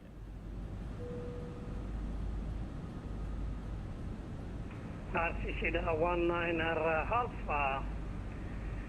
Descend 7,000 feet and flight to Bento. Yeah, look at that. There we go. We've got 2 landing gears down. There we go, 3 landing gears down. Landing gear doors not closed, max speed, that's fine. Okay, cool. We are good to go. Just in time for a landing. Beautiful, chat. Absolutely love to see it. Right, landing checklist. Spoilers arm. Ecam memo, landing no blue. Landing check is complete. Just in time for the stabilized criteria gate as well. 100 above. Autopilot disconnect. Autopilot disconnect. Minimum.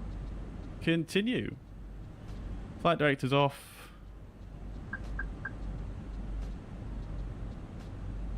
We don't have any nose wheel steering with the gravity extension, I believe, so we may just have to... 50, 40, 30, 20, retard.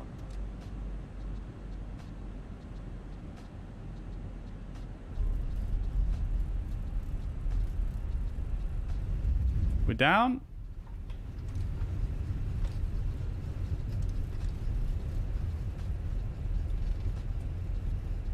I'll reverse.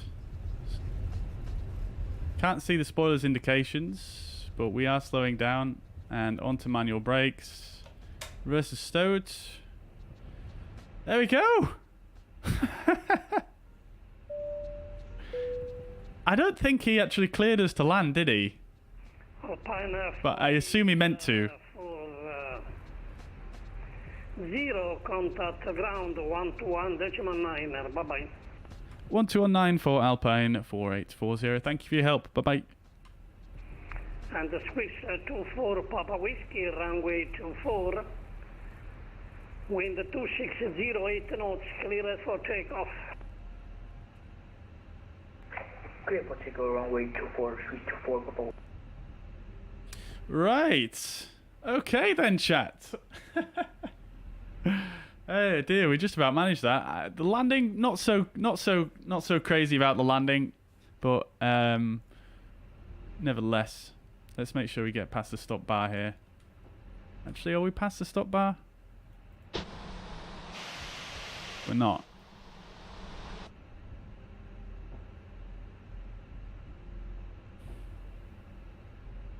Let's get the flaps retracted anyway, and the spoilers disarmed.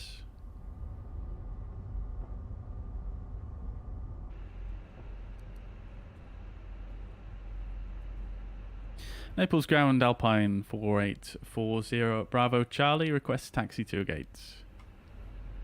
Alpine 4840, taxi to stand 11 via Romeo on left and Quebec. Taxi to stand 11 via Romeo and left and Quebec. Alpine 4840.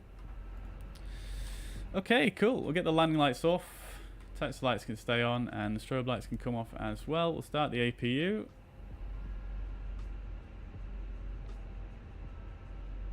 There we go. Lovely. Hey, that worked out all right there, actually. I think probably in real life, the workload would be too much. You would probably just go around there.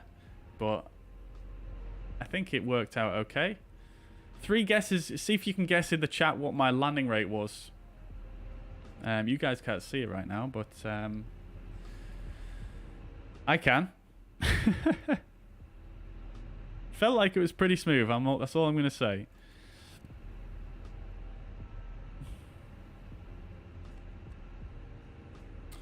Right, after landing checklist, radar and predicted wind shear are up. After landing checklist complete. So, where are we going for the taxi? We're going Romeo, Quebec. So we're taking a left onto Romeo. But he said left onto Quebec. So do we go right here or do we go left? I think we go left.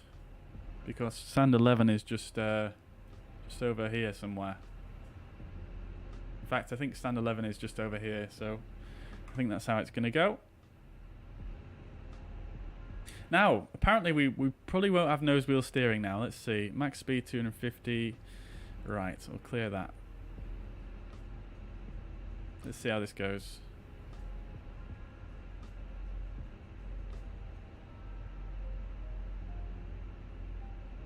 Do we have nose wheel steering? We do. Is it reduced? No, it seems to be okay.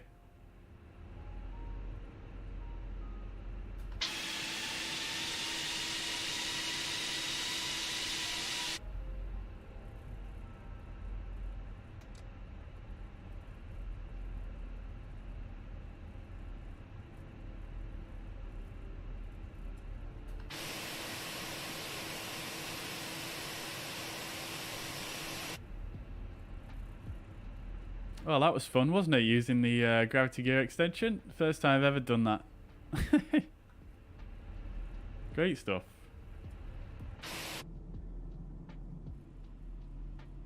Another EasyJet already here.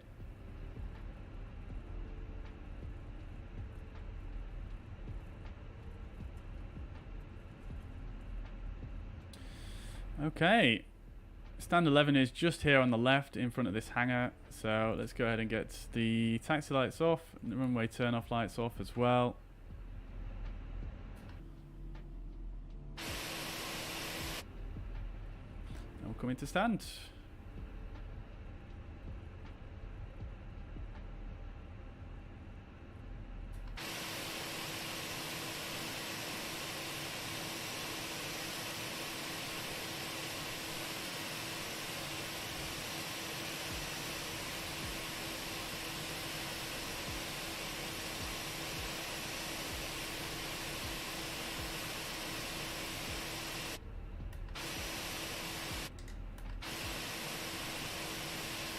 Think of this camera as the marshaller.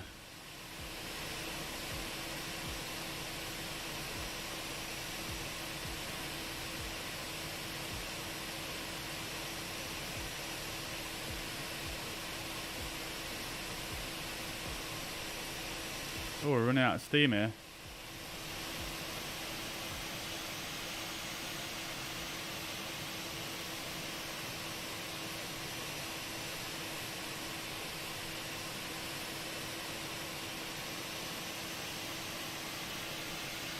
Must be slightly uphill.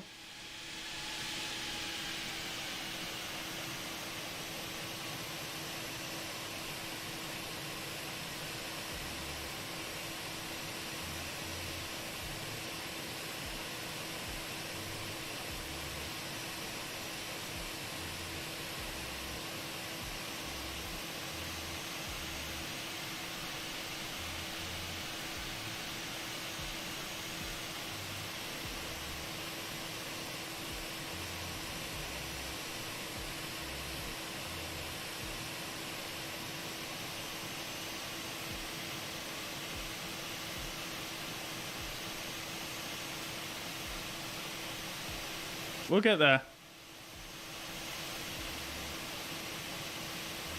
We'll get there. Look at how crisp the shadows look, though. I do have to say, look at how nice and crisp they are.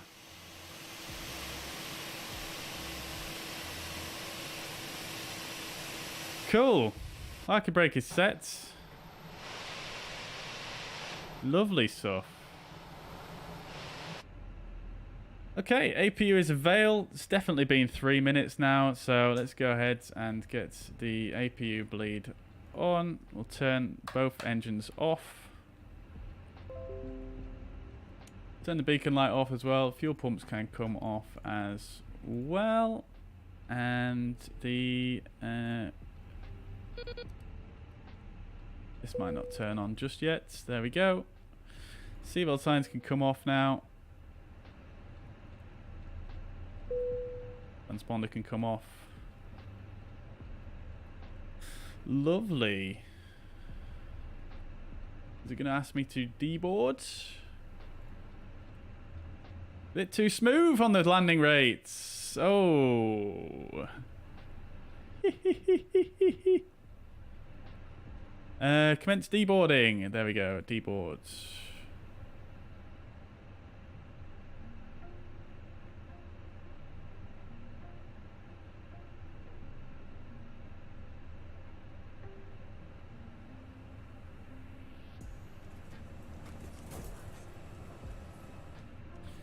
Lovely. So, who got closest? T-Man got closest. Minus 65, minus 75. There we go. Love to see it. Very good, very good. All right. So, unfortunately, I didn't record that replay, but never mind. Right, let's see then. So, we did need to do a couple more things, didn't we? So, ATSU... we did have some company messages we needed to deal with. We got an arrival message, which is fine. We did need to do the ADC for 4 minutes.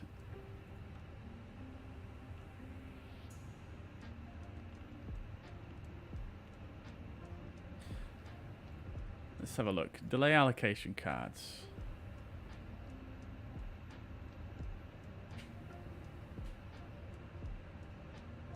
We were just being slow, weren't we? Oh, maybe we could do... self-maneuvering stand. That's the one. OSM.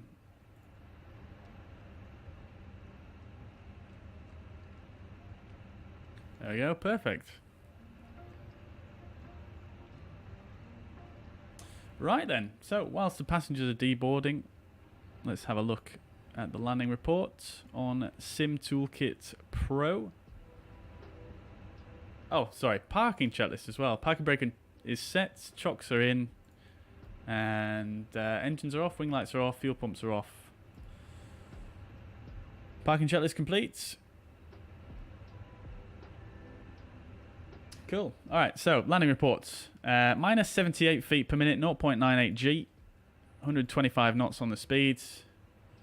And then let's see where we landed. I know we were quite a fairly steady amount to the left of centerline, unfortunately.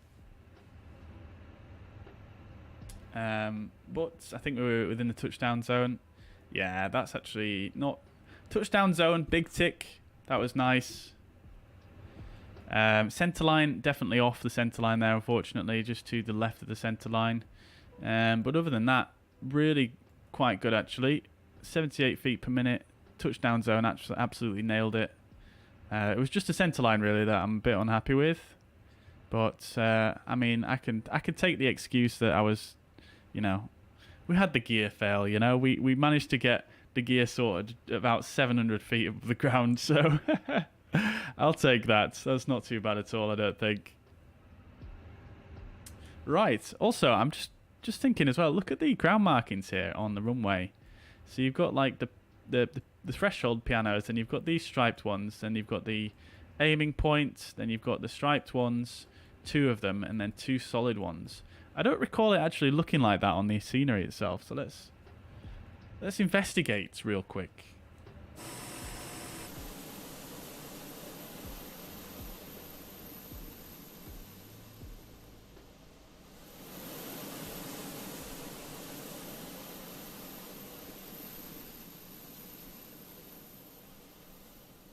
Damn, it is pretty short runway here at Naples, isn't it? Oh no, it is correct. Yeah, it is correct. Yeah, good stuff. A lot less rubber on this one than there is on the satellite imagery, but nevertheless, that might still be correct. Right then, chat. So let's have a look at our report from self-loading cargo. Off blocks on time. On blocks on time. Look at that. Scheduled departure 1305 Zulu. Off blocks 1304 Zulu. Scheduled arrival 1414 Zulu. On blocks 1412 Zulu. Absolutely smashed it. Now then, why have we got such a bad rating? Everything is in the green. We got an A+ still though, but passengers 60%. Tough crowd. Tough crowd. All right then, chats. Lovely stuff. So I'll tell you what I'm going to do is I am just going to have a quick 5 minutes break or so, and then we'll continue on. We're going to go to Dublin, and we're going to fly from Dublin to London Heathrow. So make sure you get your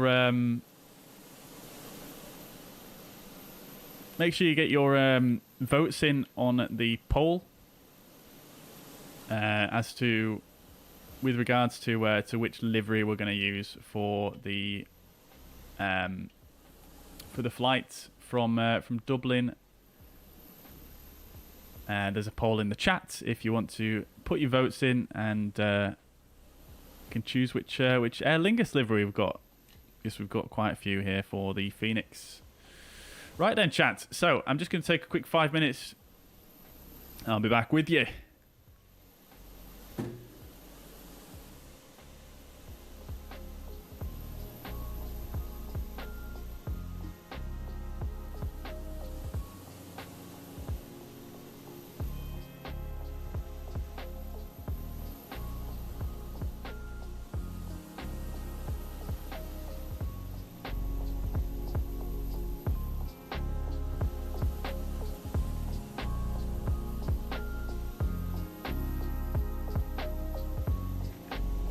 Oh, you know what, guys? Before I go, though, how ignorant of me. I didn't respond to some messages, did I? So let's see. Controller is stressing you out and I'm not even flying. I thought he was okay, actually. He was not too bad. Interested to see what happens with the landing gear. Yeah, definitely. 3 reds. Yeah, it took a while for the gear to come out, didn't it? But it came out eventually. But I'd love to see it with the gravity gear extension. I've not done that before. Planned failure. Yes, Manacle. It was indeed a planned failure. Yeah, we planned that from a bit earlier on in the flight. Fortunately, no belly flop though. T-Man said, I don't think nose wheel steering would be affected unless hydraulics was the problem, right? Well, I'm just going by what it says here in the FCOM. So I can actually bring that up for you guys.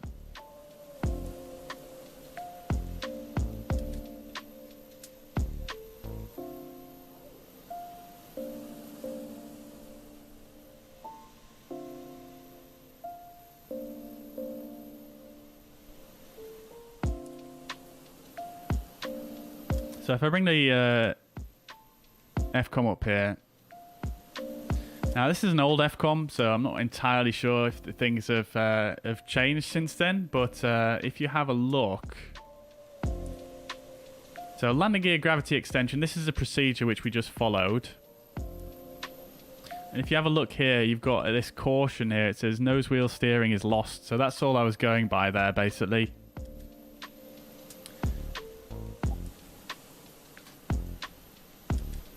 So that's that. Generic Pilot, welcome to the chat. Hope you're doing well. Good to see you. Welcome indeed. I'm just going to take a quick break, like I say, for before the next flight. I'll be back with you in a few moments, chat.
Alright then, chat. I really need to change that so it doesn't say back. Bit misleading, isn't it? Anyway, I am back. But the banger's on now. Holy, I didn't know this stuff was on this playlist. Interesting. Anyways, so we are going to go now to... we're going to go to Dublin. Sasha, welcome to the chat. Hope you're doing well. Good to see you. No worries at all. No worries. Hopefully this gets updated. Yeah, I mean, I don't know, to be honest. I think it is quite an old FCOM. Let's have a look. Does it have a date in there? I mean, it's revision 24. Well, some parts of it are revision 24, some parts are not. Yeah, I don't have a date on it, to be honest. But I'm fairly certain. I mean, looking at the print of it, it does look like it's quite an old one, but...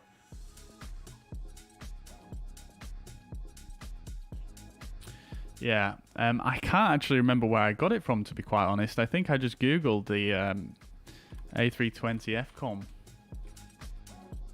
pretty sure you can find them if you just Google it. There's another one on the first result on Google, if you put that in.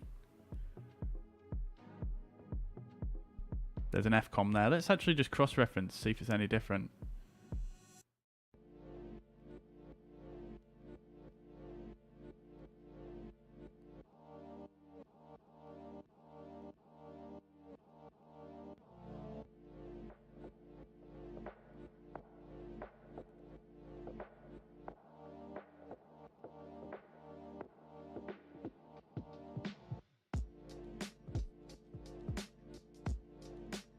Let's see, landing gear.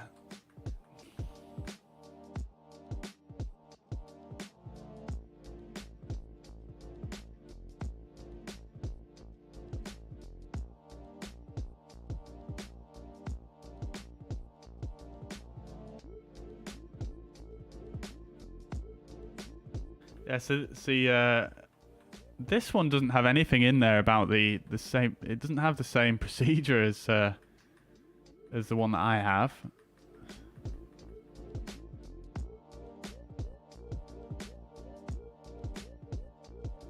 Let's just search for it. Gravity.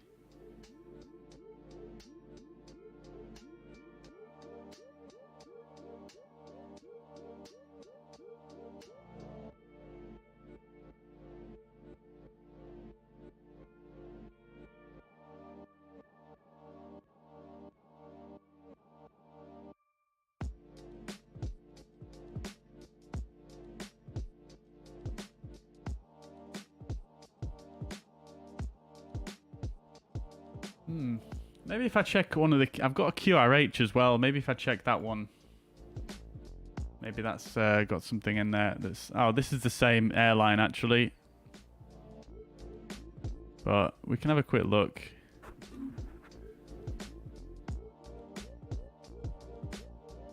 Maybe there's some more information that I missed.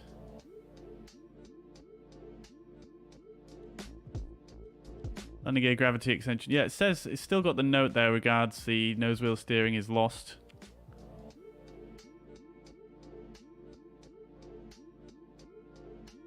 I've got this one as well, which is quick reference notes. Now, this may have something in there.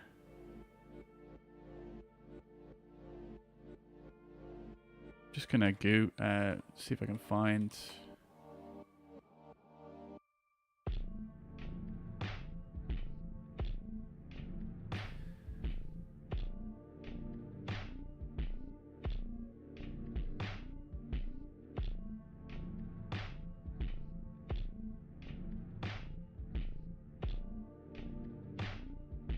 Nose wheel steering is disabled after manual gear extension. It says it in this one as well.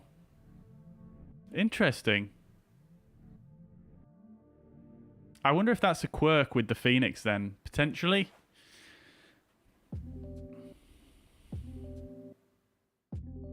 because I know there is some strange stuff going on currently with regards to the tiller and the rudder pedals with regards to the nose wheel steering currently with the Fenix. So maybe that's a Fenix thing. I don't know. Maybe I'll have a search in the Discord on another time. Right, so then let's have a look. What won in the poll? So in the poll, Aer Lingus livery, 57% for the current, 31% for the retro, and 10% for the past livery. So it looks like we're going for the current livery then. Fair enough, guys. I would have thought you guys would have gone for the retro. The retro Aer Lingus is fantastic, but the chat has chosen. So we'll go to Dublin. Oh, we've got shuts there at Dublin. Love to see it. Right, Aer Lingus stands, I think, is this one and this one here. I think they put the smaller aircraft up here. So let's go over here. We'll go for this stand. I've used this stand before. Quite like this one. Live weather and time. Let's do it.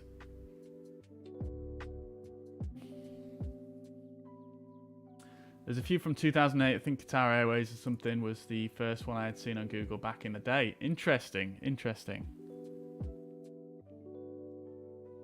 Yeah, I don't know. I'm sure I've got another FCOM somewhere as well. So maybe we can, maybe I can see if we can find that real quick. Cause let's see. I mean, there's another abnormal procedures document I've got here as well. Let's see if we've got anything in here with regards to that. I know it doesn't cover all abnormal procedures in here, so I don't think... I've just had a search and it looks like it's just got some of the major ones.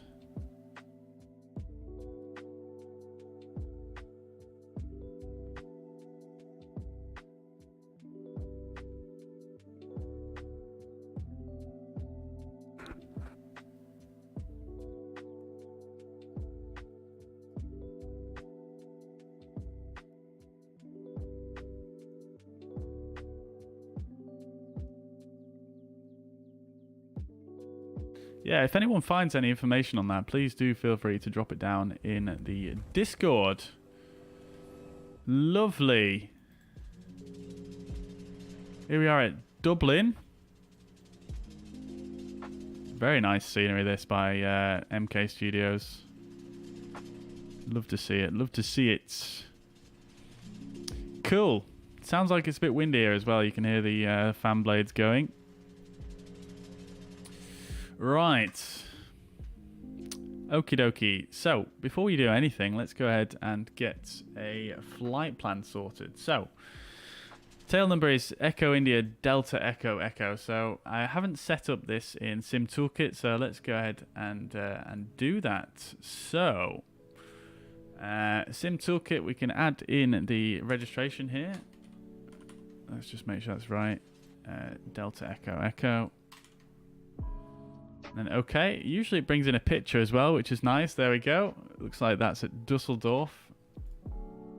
And then we'll set it up to use the correct sim brief profile.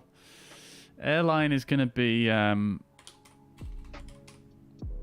Lingus. Okay. Cool. So flight planning, we'll go from Echo India Delta Whiskey to Echo Golf Lima Lima, and the flight number we wanted was actually 244. I don't know if it's here.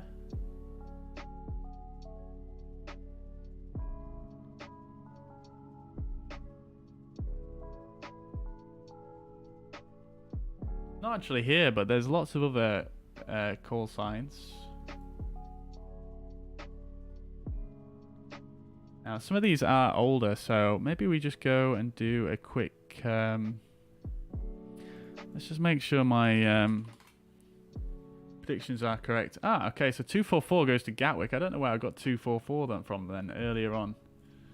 Alright, let's go with one of these then. So we'll go for... go for 178.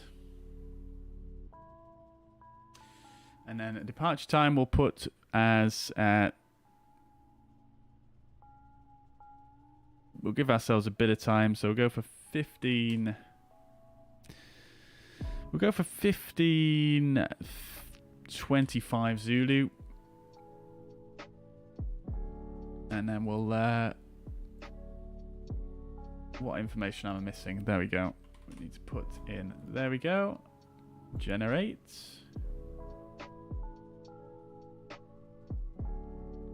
Dublin to JFK is going to be the first flight in the 330. Lovely. Yeah, that'd be good, that. Yeah, lovely.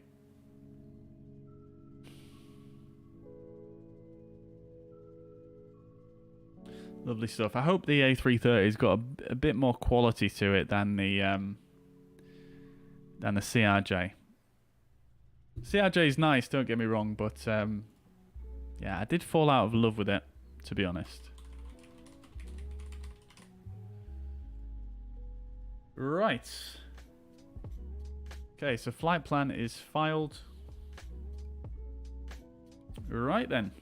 So before we do the OFP, let's just get things set up here. So I'm going to turn the volume up so we've got those beautiful sounds. You can also connect to VATSIM as well.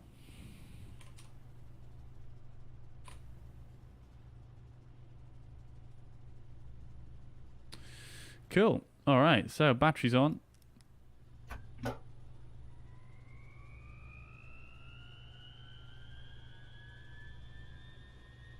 Love it.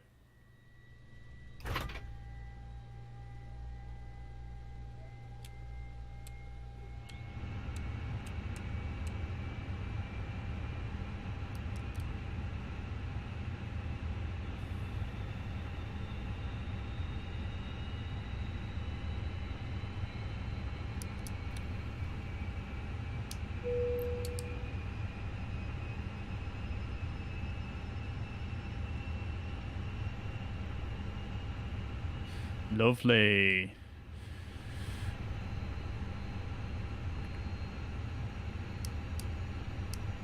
I'm not saying anything now purposefully, so you guys can get the full experience.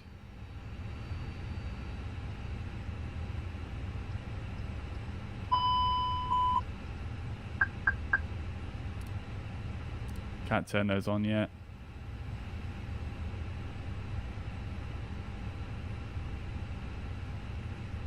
Oil quantity is a little bit out of whack there for both the engines.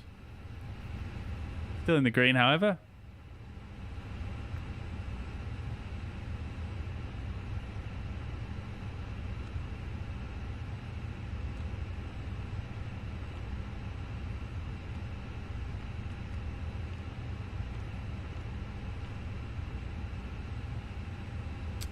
Right, okay, so I think the nice sounds have more or less ended there.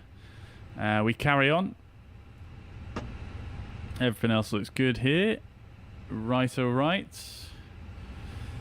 Cool. Let's do the thing over here. Turn the sounds down just a touch now.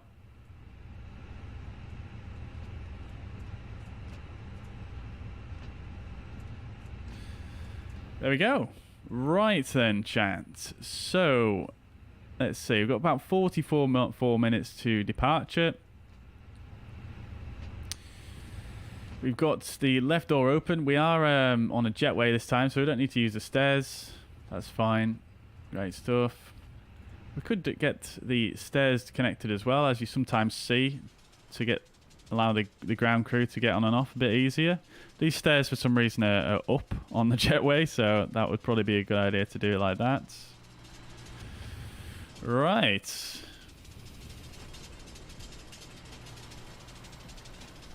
Get a nice little angle on the go, as we do.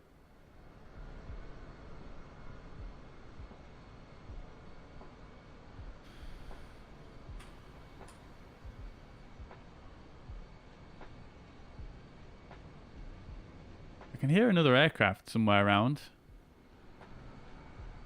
There's statics in the background there.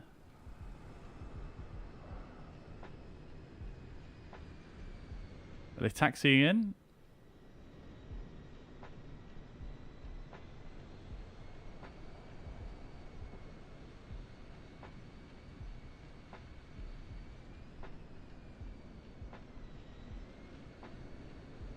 Not sure where they are.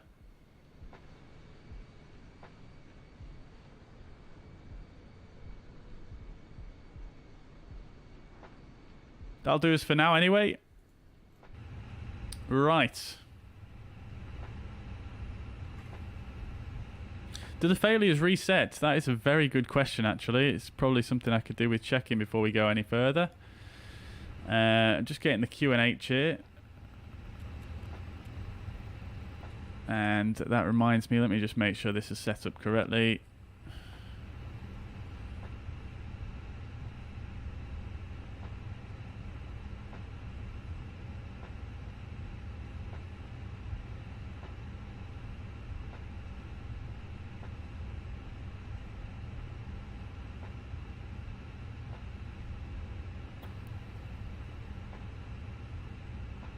Cool.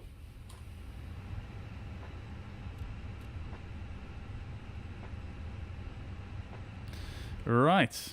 Q&H is set. Failures. Let's check that.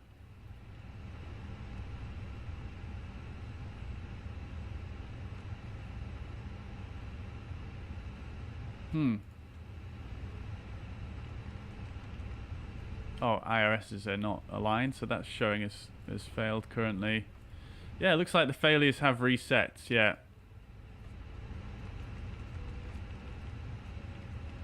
Yeah, cool.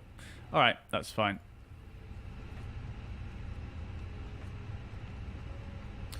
Right. Okay then, so let's brief then the OFP. In fact, just before we do that, let me just go check on my lunch. I've just put something in, so bear with me one sec.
Righto, Shats. We're back.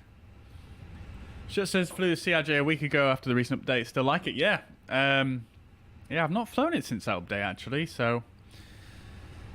yeah, maybe I'll have to give it another go. Because I did really enjoy it at one point.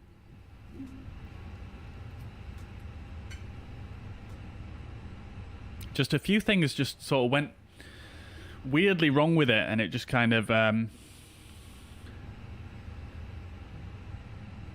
yeah, it wasn't too fun. It's a possibility you could do a flight to or from Manchester. Yeah, absolutely, yeah. I mean, we used to do a lot of flights into Manchester, hence why I don't do them too often anymore. But yeah, certainly I will try and remember that for sure. I think we need to multiplayer Bonanza again. Yes, we definitely do, yeah. Yeah, we definitely do.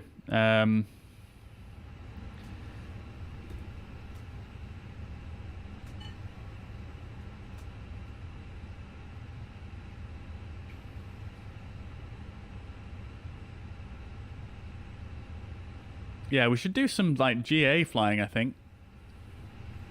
In multiplayer, that'd be really cool. I just need to figure out what I want to do. But yeah, again, I'll put it on the list. Put it on the list for sure. Right. Okie dokies. So, let's have a look at the OFP. Right. So, let's have a look then. We are going to be Aer Lingus 178 or Shamrock 178 for the flight today. It's 29th of July. We're going from Dublin to Heathrow.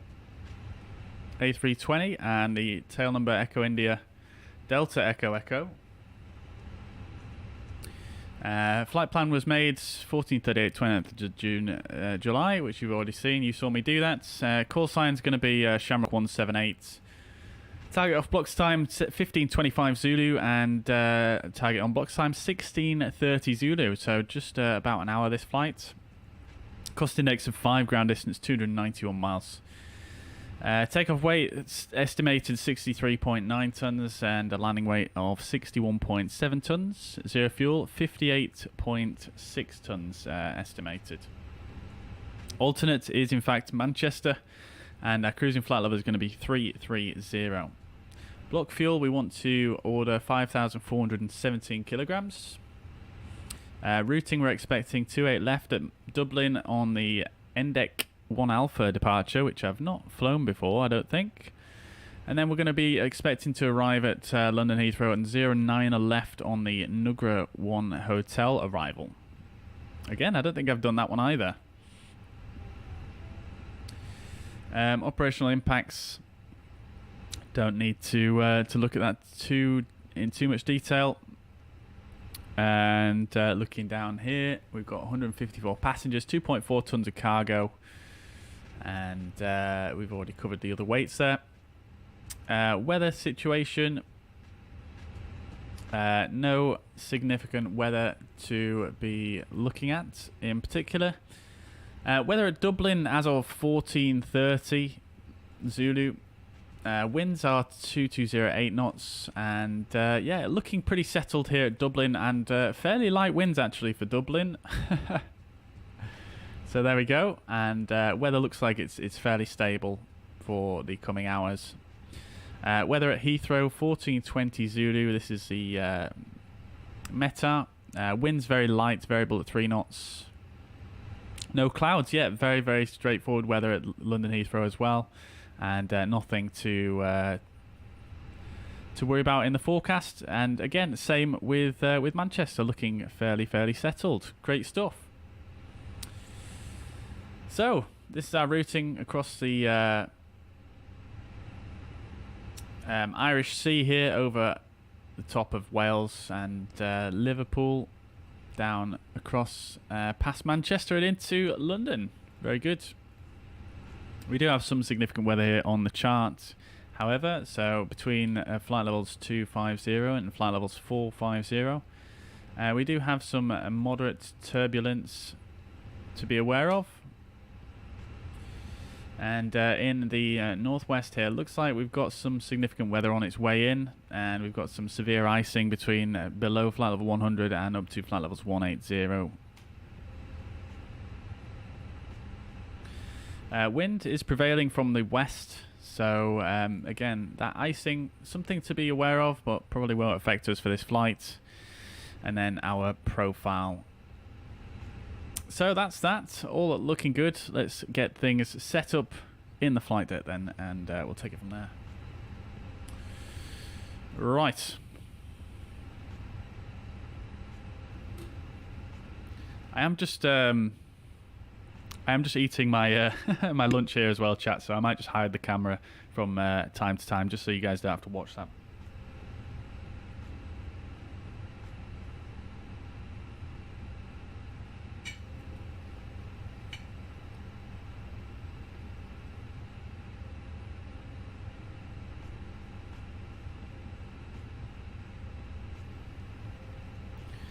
Did some digging for the gear extension. You'd turn off the anti-skid and nose wheel steering push button, which would obviously prevent the nose wheel steering, but the reason behind it is abnormal landing gear conditions and it not being able to initialize. Right, I see. Okay, so that's probably something that you would do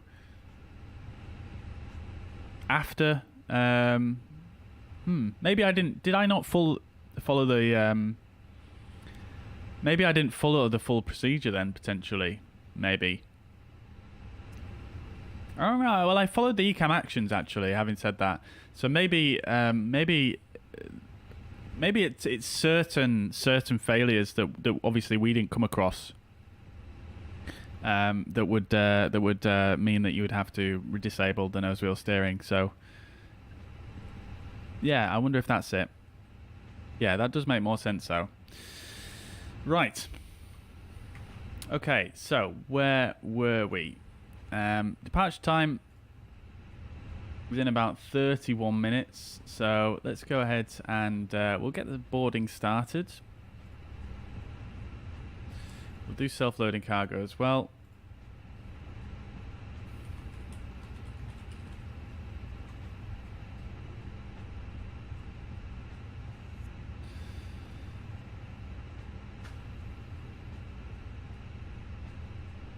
And we'll say ready for boarding there as well. Cool. Lovely jubbly. Cargo doors are open. Love to see it. So let's get the MCU plugged in then. So in its Echo India Delta Whiskey to Echo Golf Lima Lima. Flight number is 178.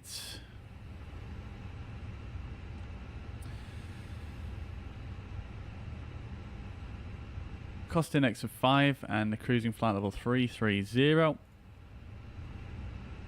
Alternate is Manchester. Temperature here on the ground 22 degrees. Okie dokie.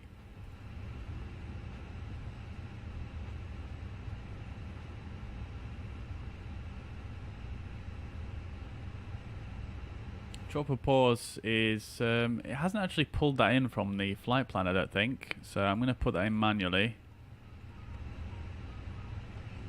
So departure. Oh, I know why. It's because I've not done it correctly, have I? Let's try that again.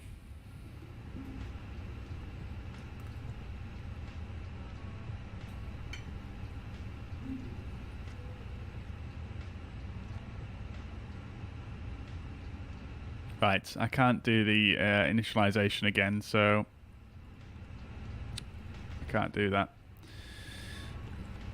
Let's see if we can reset this. No, I cannot. I'm sure there's a way you can reset this, but I just cannot remember off the top of my head for the life of me how to do it. Because I really could do with doing that, actually.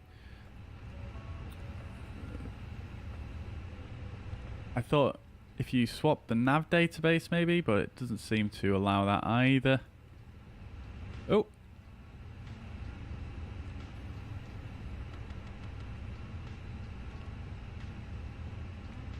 There we go. Okay, it did work. Great stuff. So we'll do init request now.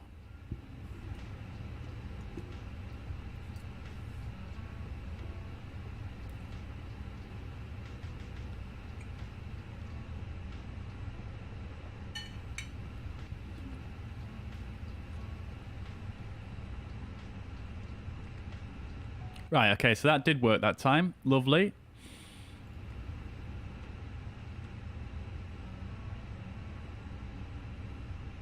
It's 178, isn't it? 178 and costing it's 5, 330 and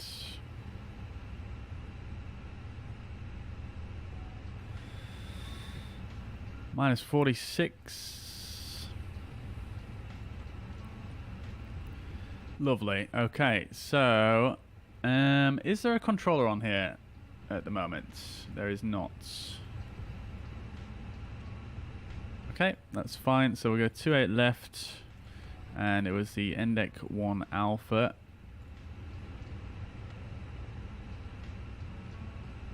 Insert, and then we're expecting 09 left, and the Nugra 1 Hotel.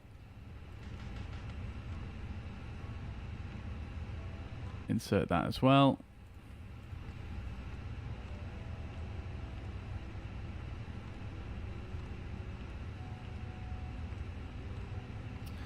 Okay, that checks out.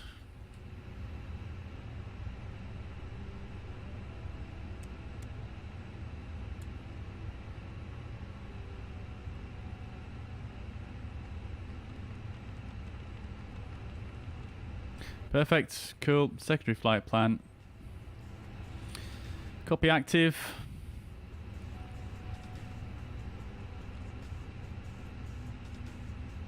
And we'll go EIDW.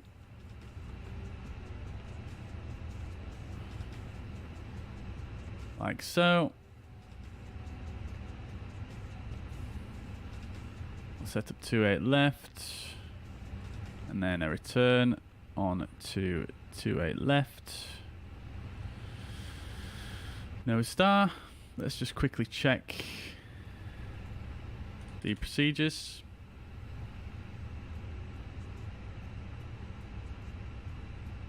Okay, so the engine out SID is just to 25 miles and holds.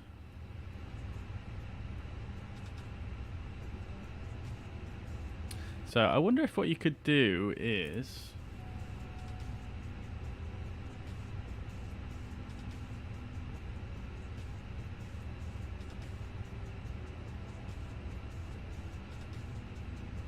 let me just check this out real quick.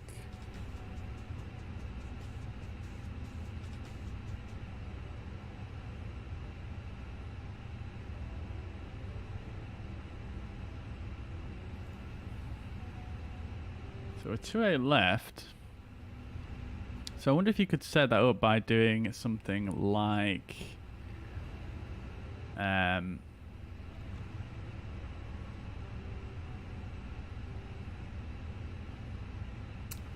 data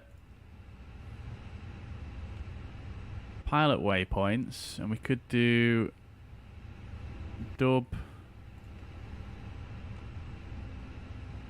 01, and then we could go for EIDW 10 right. So this is going to be the threshold for the reciprocal runway for what we're taking off as. And then we'll do 25 miles. Sorry, we'll do bearing 278 and 25 miles. And we'll store that. And we'll go secondary flight plan.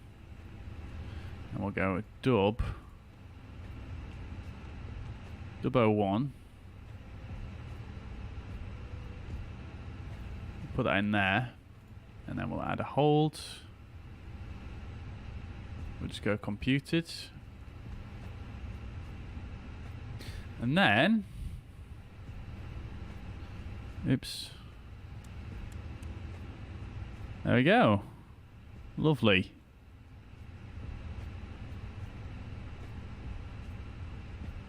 We have this turn in here though, that's a bit strange. Let's see how it looks if we go like this.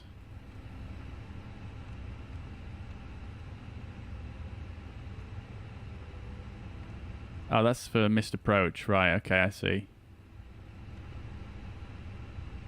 Okay, cool, that works. Right, Radnav.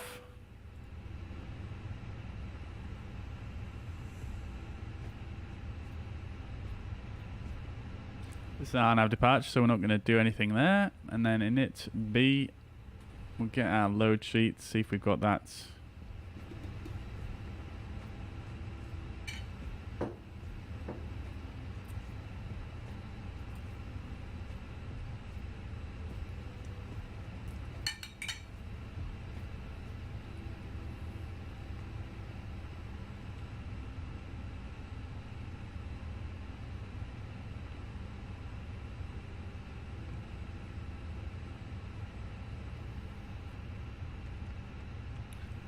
Right, 58.6 and 30.6 is planned.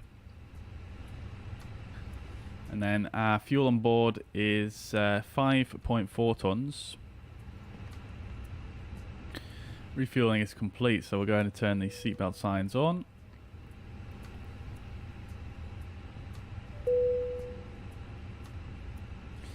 Cool. And then the winds we didn't bring in, did we? So let's just do that.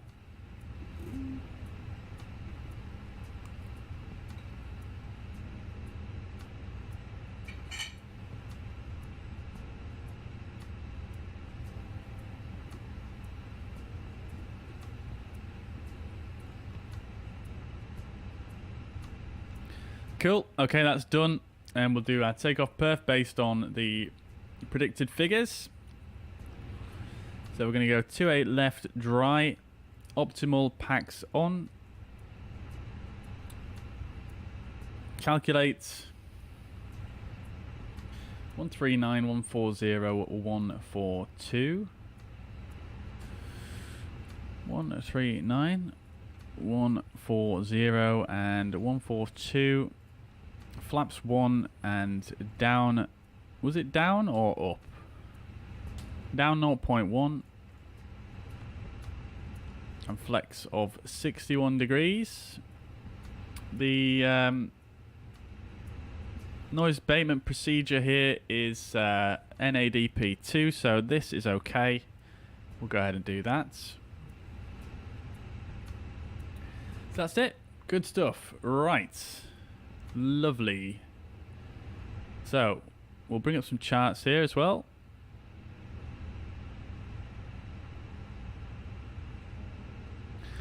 So we'll go for the ground charts. We'll get 10-9. And then for the departure, we're going to need the we're going to need the 10-3B, which is up here. Great. Okay, so we'll leave that as it is for now. Oh, we could do with the parking stands as well, couldn't we? Because of the there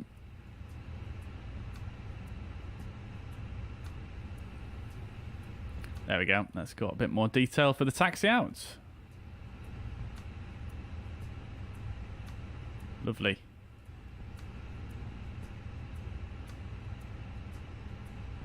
Cool. Okay, so we'll leave that as it is for now. We're just waiting on the passengers to board. All right, chats. David Butler, welcome to the chat, dude. Hope you're doing well. Good to see you. It's been a while. Welcome, welcome, welcome, welcome. All right, chat. I'm just going to eat some more food whilst we wait for the passengers.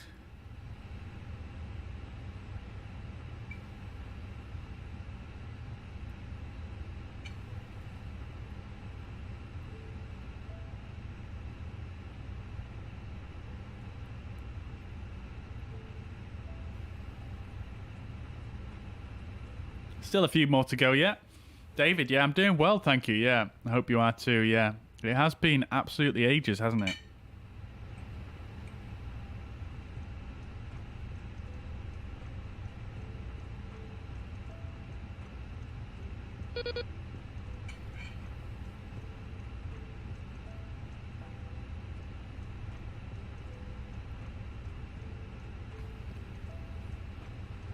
Appreciate your mods. Thank you very much. Thank you, thank you, thank you. Right then, guys. Let's brief the departure and the taxi.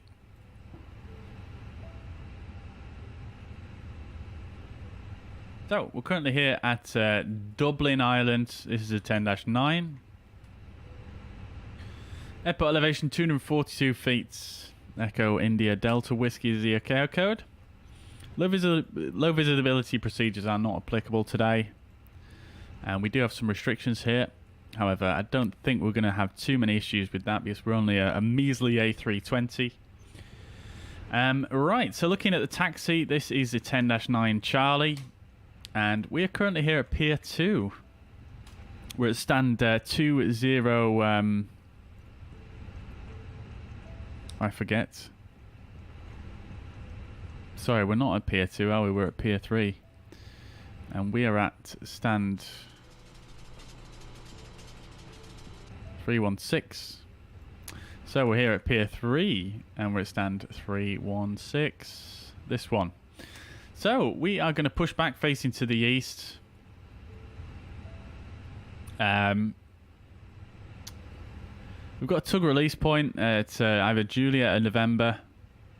We could get him to release us at Juliet, so we'll get released at Juliet. So we'll come back like this, and then we'll come forwards to Juliet, like so. And then we are going to taxi Link 2, and then onto Foxtrot, Link 1, Echo 1, and then from Echo 1 we are going to taxi onto runway 28 left. That's it. Pretty straightforward for the taxi, and then we're going to take off 28 left here, like so. We are then going to depart on the NDEC 1 Alpha departure. This is the 10-3 Bravo chart, and it is an RNAV SID. So, NDEC 1 Alpha, transition altitude of 5,000 feet. We've got some ATC stuff here, which I'm not going to read because they're not online. So I'll remove that and remove that. If RNAV equipment fails, inform ATC, radar vectoring. Climb to MSA may be conducted using conventional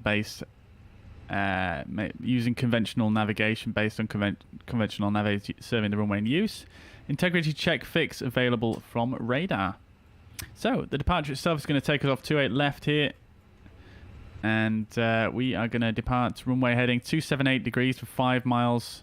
Upon reaching the Delta Whiskey 108 above 3,000 feet, we're going to take a right turn to intercept the Dublin VOR below flight level 90, and then we're going to fly outbound for 16.7 miles on the 094 radial out to Atgow, and then we're going to take a right turn to 104 degrees for 12.5 miles out to NDEC, and max 290 knots there, and flight level 230 maximum.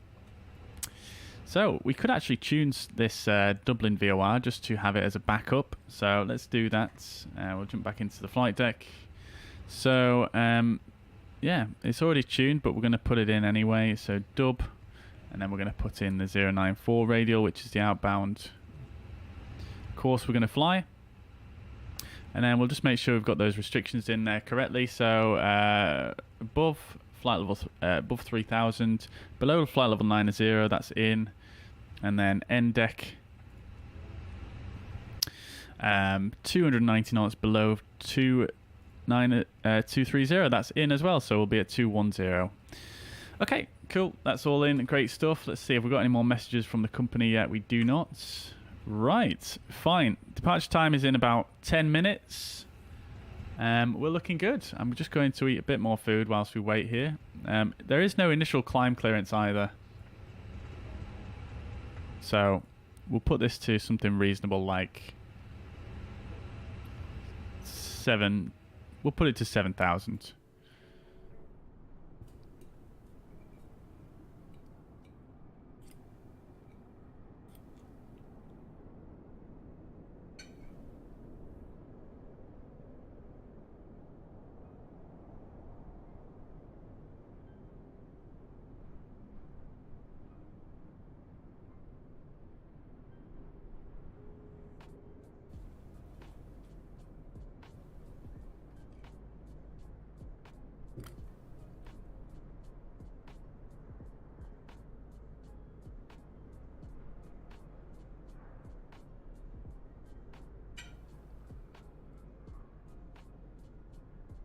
Sorry, you guys having to watch me stuff my face here. I completely forgot to hide the camera there.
Right then, chat. You'll be pleased to now finish eating now, so there's no more of that. You've got me blabbing on to you now. With no breaks. Aren't you guys lucky?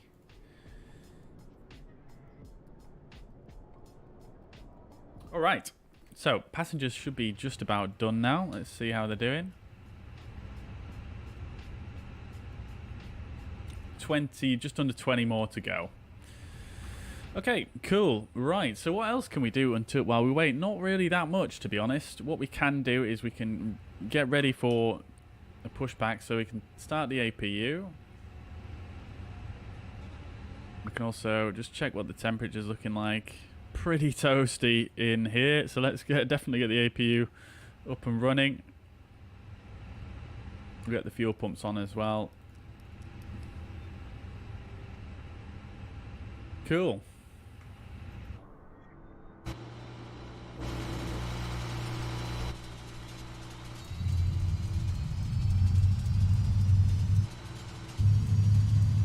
Oh, that rumble from the APU, though.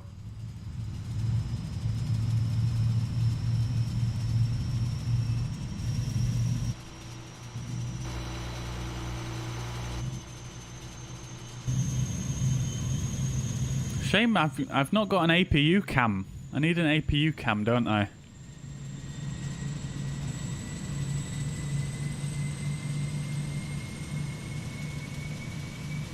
The commentator, welcome to the chat. Just arrived in Blackpool after 5.5 hour drive. Holy crap, dude. Holy crap. Gotta love British Motors. Indeed. I'm driving down to near Norfolk, actually, in a couple of weeks' time, and I'm not looking forward to that drive. But yes, David, you have missed quite a few, haven't you? But yes, glad to have you back anyway, dude. I hope you're doing well. I hope you're not working too hard. Any info on when FS Dream Team GSX might release? Absolutely no idea. Absolutely no idea, unfortunately. El Bapino, welcome to the chat from France. Hope you're doing well. Good to see you. Cheese and wine as usual. Love to see it. Yes, indeed. Indeed. Look at those crispy shadows, though. Very nice indeed. Love it.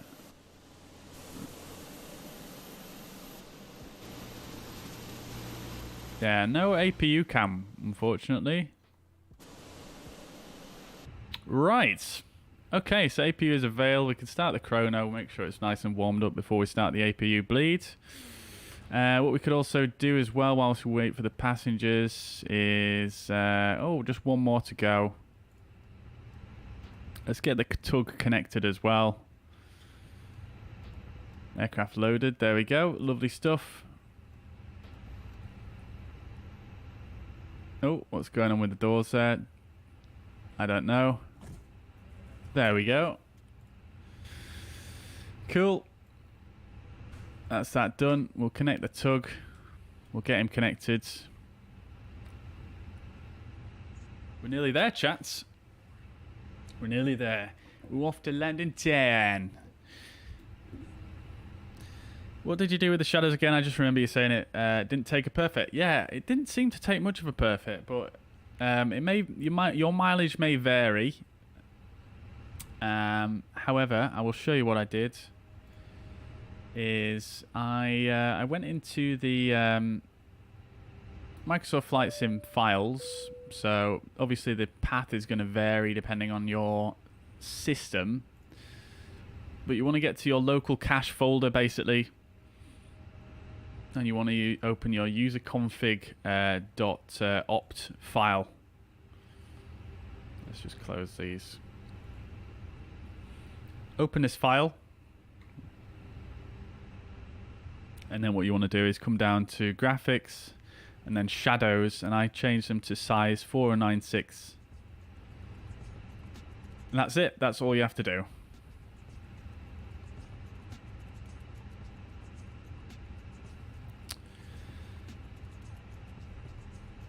Hope that helps. It does look pretty nice though, doesn't it? The shadows look very, very nice and crisp. Very nice indeed. So when we push, guys, we are gonna push back and this is spot November, and there should be another one up there, just up there, yeah.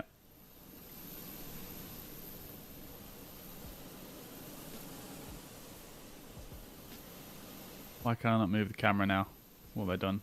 There we go. Yeah, so tug release point, Juliet's there, TRPJ, and then November. We're going to actually, we're not going to go for... Actually, I suppose we could do November, couldn't we? That's probably going to be more convenience, isn't it?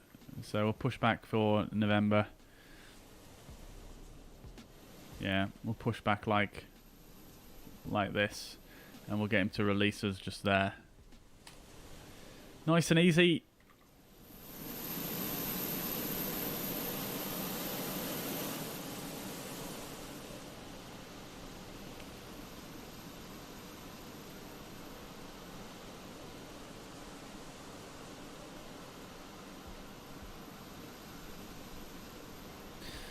A bit too sharp. Interesting. Interesting.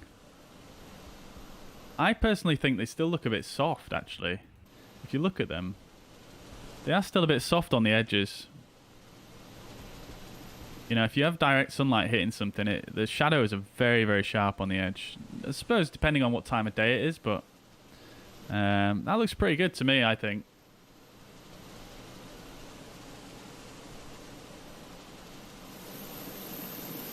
It doesn't really do too much for the cockpit though, I'm afraid. You do still get that flickering. You do still get the flickering. So yeah, it doesn't fix everything, but it does make it a bit nicer in the flight deck, I will say that. Right, okay, so APU is nice and toasted up. Let's get the APU bleed on and turn the external power off now as we're about to start the push. Let's get the ground crew to disconnect the ground power units, and we'll do the cockpit prep checklist. So gear pins and covers are removed. Fuel quantity is 5.4 tons. Seatbelt signs are on. Adheres are in nav. Oops, daisies. IRS is in nav. Bar ref is set to 1017, both sides. Cockpit prep checklist complete. Before start checklist, parking brake is set. Takeoff speeds and thrust are 394042, flex 61 degrees. Windows are closed. Beacon lights is on. Before start checklist complete. Cooling down in here now, thankfully. Right, let's go.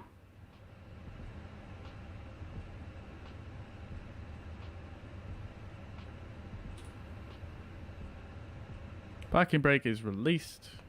Start pushback.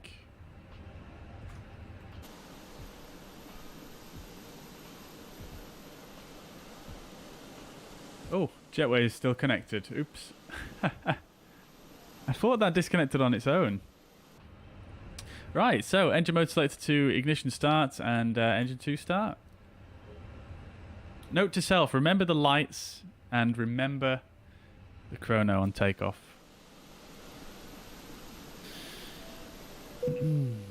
Dublin traffic, Shamrock 178, pushing back stand 316. Right, we've got a very sharp turn to make here, so let's start it now. Might have been a bit premature, but let's see how it goes.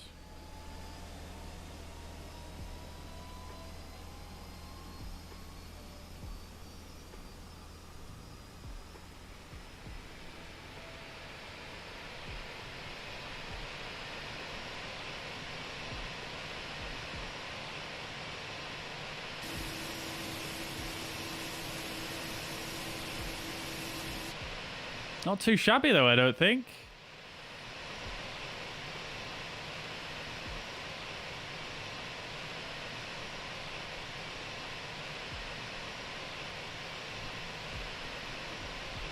Almost perfect, actually.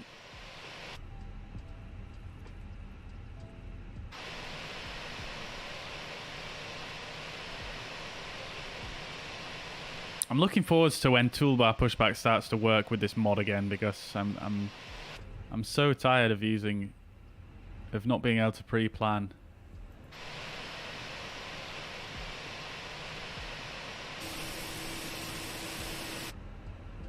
We'll stop it there.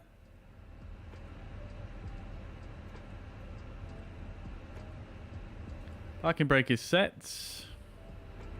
And we'll send the tug on his way. Lovely stuff. Let's see, did we get on the release point? We didn't get on the release point, but we're close, very close. So I'll take that. I will take that. Fantastic. So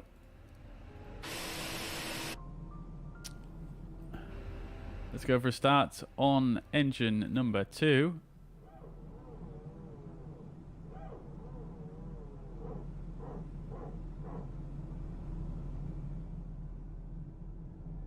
Bit of PTU action there. Love to see it.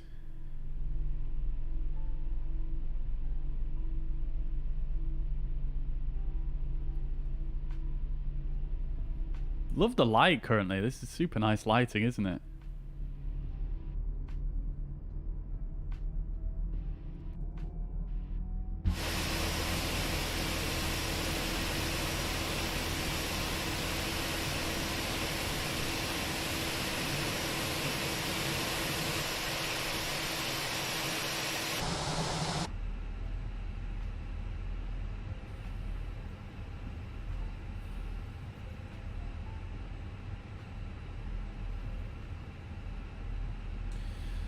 Okie dokie.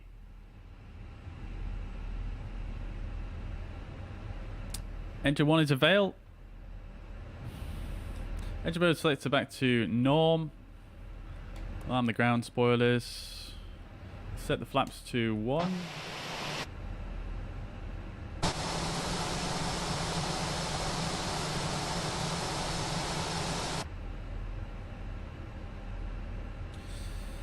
Transponder can come on.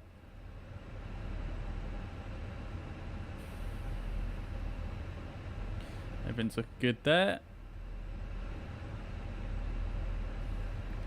Set the trim down 0.1 there.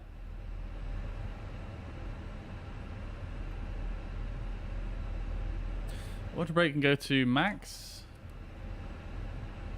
Turn the terrain display on. I'll just have it on my side. Right, everything is okay up here. We're looking good. Flight directors are on, and above we'll turn the APU bleed off and the APU master. Everything else looks good. Just quickly check the temps. All looking good. Fantastic. Right. So, taxi lights on. Let's go. Actually, no, before we go, cancel that. After start checklist, anti-ice is not required. ECAM status is checked. Pitch trim is set to down 0.2 or about 29%. Rudder trim is neutral. After start checklist complete. Right. We'll do a flight controls check whilst we're sat here. So, ailerons, full left, full right, and neutral. Full up on the elevator, full down, and neutral. Full left on the rudder, full right on the rudder, and back to neutral. Lovely stuff. All right. Now let's start the taxi. So taxi lights on, parking brake released. Let's go.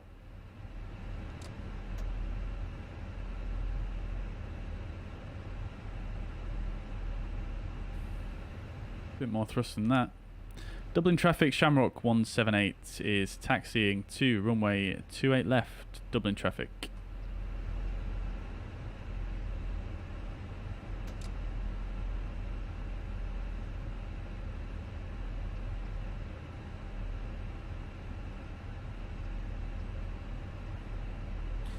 Right, takeoff config test we can do. Taxi checklist we can do.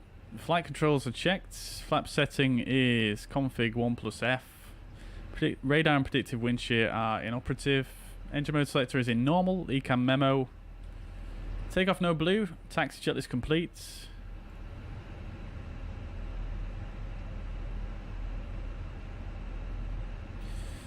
Right, so we're just going to taxi on down this way. Link 2, link 1, echo 1. Nice and easy.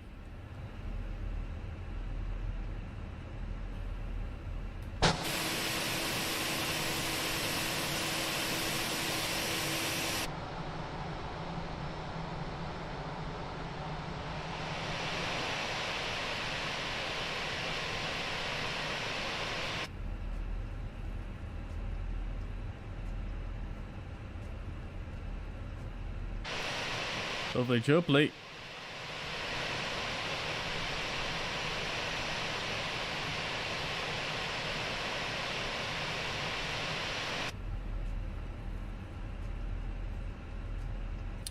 Right then, so we do have a company message. Let's just check the load sheet for the final figures. 58.5 and 30.9.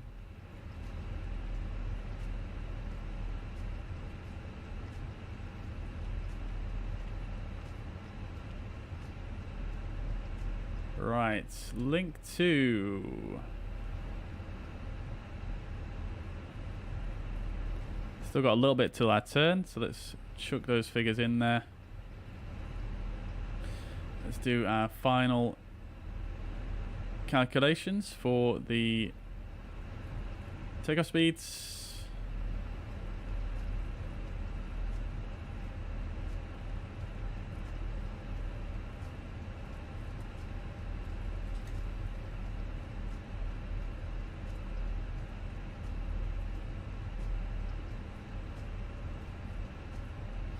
Okay, so 138, 140, 141.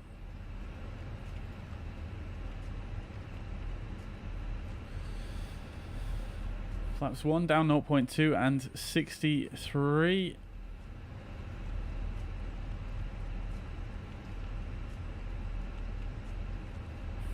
Don't want to miss my turning here, which it is right here.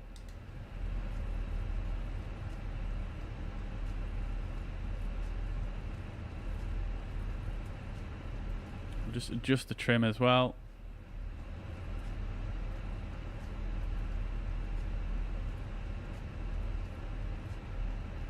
Just going to turn in a bit early here so that I can have time to do this. Down at 0.2, and we'll just check that on the flight controls page. 0.2 is set. Great. Okay.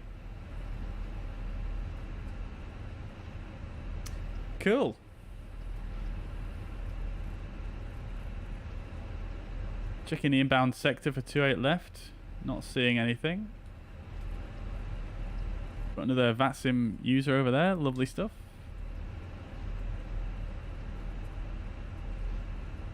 Dublin traffic, Shamrock 178. Lining up, runway 28 left via Echo 1. Dublin traffic.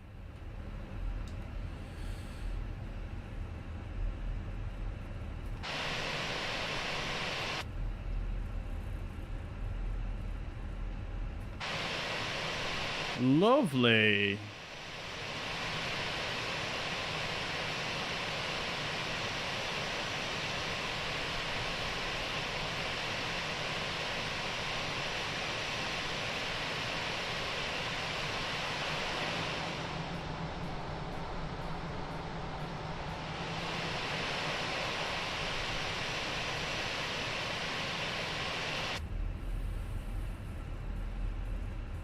Right, okay, so lineup checklist 28 left is confirmed. TCAS. We'll turn to TARA once we are lined up here. Strobe lights are on. Packs 1 and 2 are going to be on, and that is the lineup checklist complete.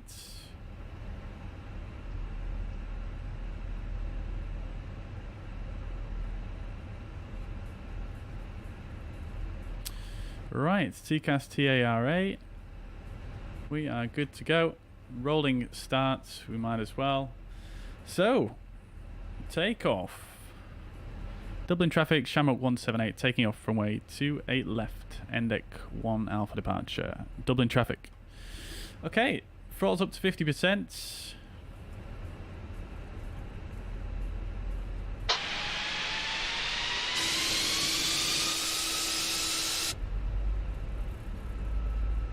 Engines are stable. Up to flex. Man flex 63 SRS. Runway auto thrust is blue.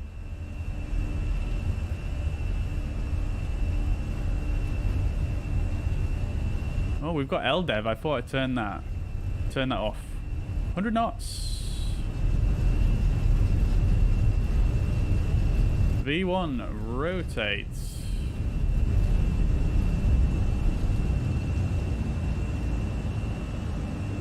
Nav. Positive rate, gear up.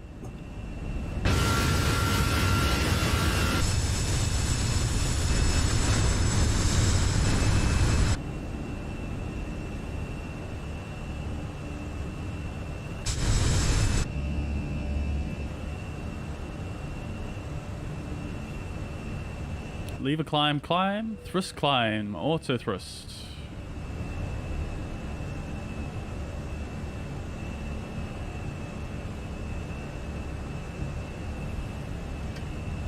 AP2 S speed. Speed is checked. Flaps going to 0.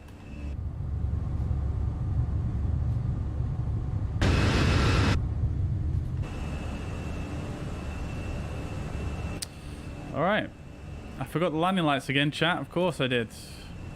Nose lights can come off, however, and we'll disarm the ground spoilers.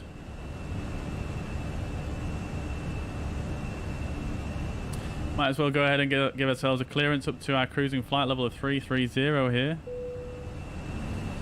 And we shall go ahead and set standard. Standard is set.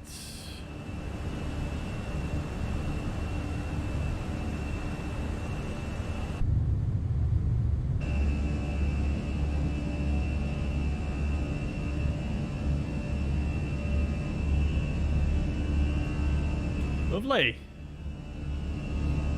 Quite a nice departure, I think.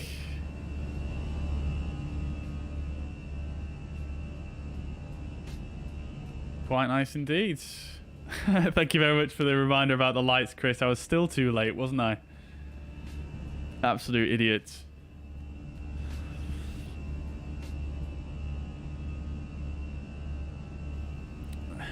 Dear oh dear. Let's see if it helps with the shadows in the cockpit. Yeah, you can see the shadows are a bit better. They still do flicker a little bit, but as you can see, they are... The shadows in the cockpit, they just tend to be too soft around the edge for my liking. I think it looks a bit strange, doesn't it? But it does look better, I will say. It does look a bit better.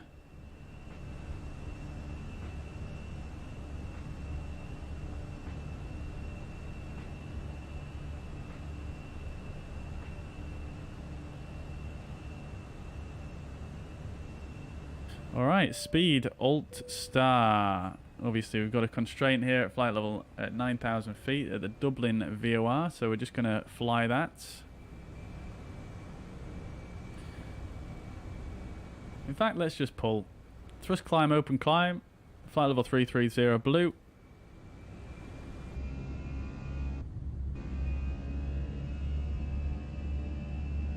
Lovely.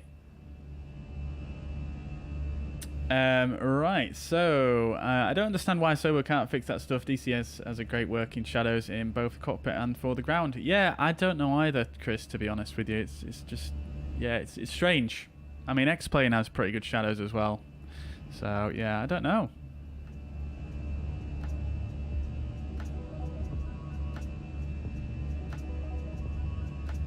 Maybe lights and replay emotes should go on the list. Yeah, I think possibly they should do, yeah. Maybe we could do like an animated one for the lights. That'd be quite cool, wouldn't it?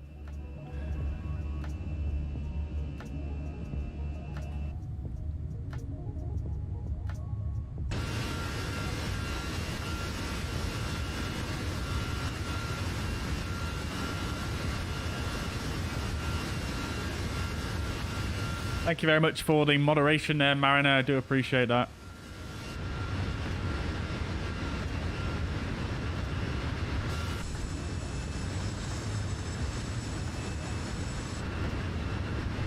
Beautiful Aer Lingus livery, though. Do enjoy this.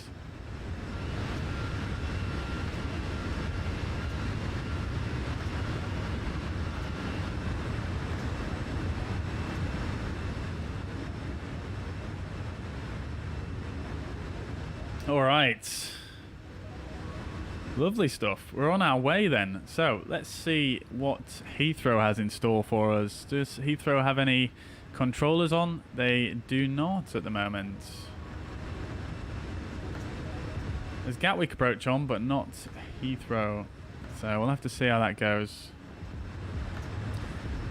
We shall have to see.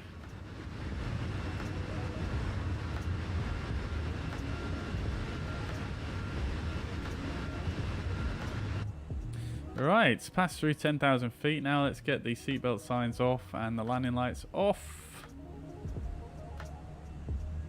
Let's get you guys a brew. In traditional British fashion, we'll get a brew on the go as soon as we get in the sky.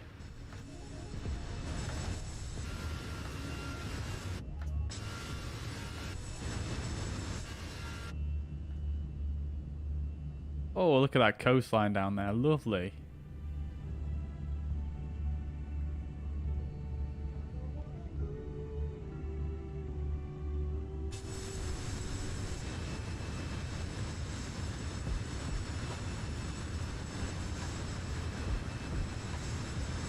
Lovely stuff.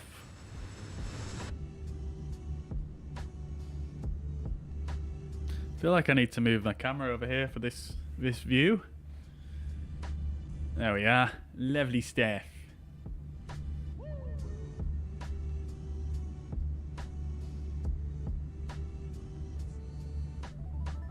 Gonna love the clouds in Sim Update 10. Yeah, I think I am. They do look very good from what I've seen.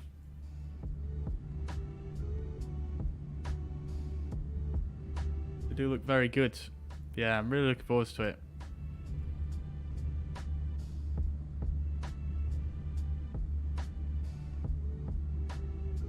Right.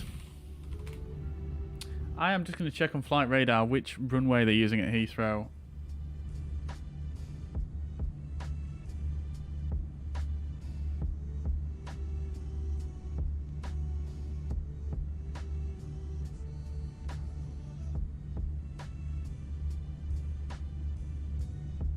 Actually seems like they're using 27 left for arrivals. Not 09 left. So we'll use 27 left then. Because if someone does come online on VATSIM to control, that is the runway they will use. So we'll use, sorry, not 27 left. They are using 09 left actually. So yeah, that's the one we'll use. That's the one we planned for. That's good.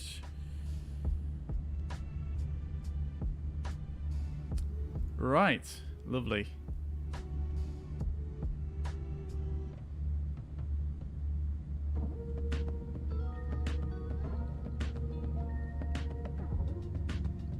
Yeah, maybe someone will come online. It's getting towards that time where people come online on VATSIM. It's Friday as well. So we'll see. We'll see.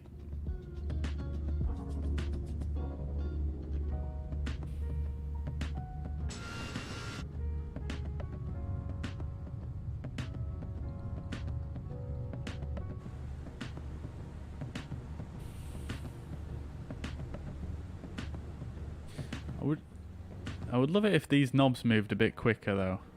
That's one thing I would like about the Fenix.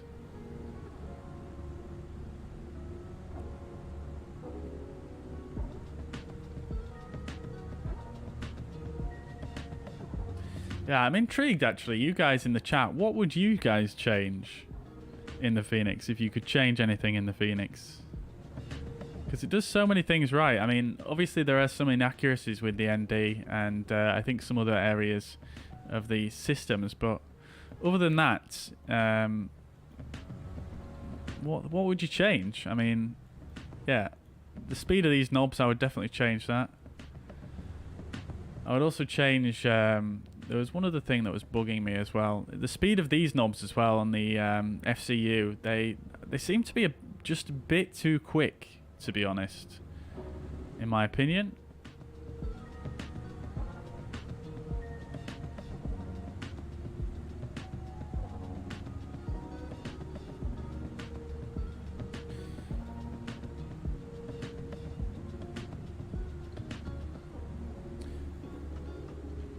What else would I change? Anything up here? No, I think up here is about perfect.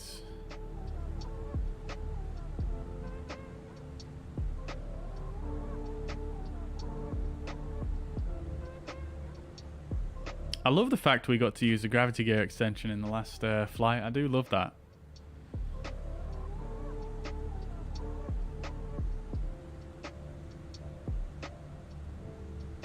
The lights.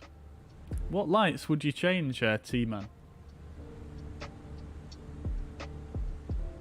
The clouds are actually layered now. Yeah, I saw that. It does look very, very good. And I think the overcast depiction as well is a lot better, isn't it? Along with the low altitude visibility.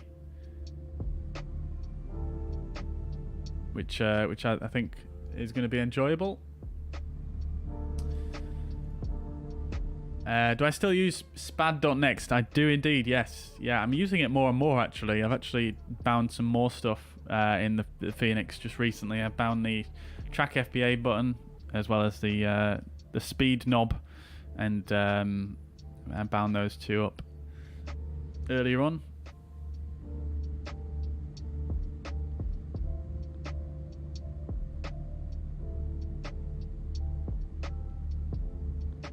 Strobe's nav beacon too dim.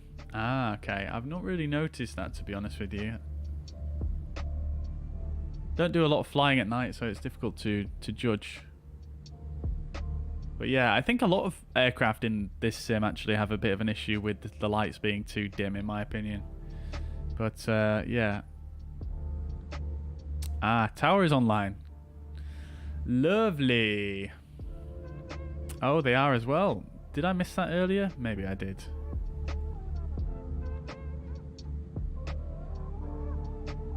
Yeah, I probably missed that. Cool.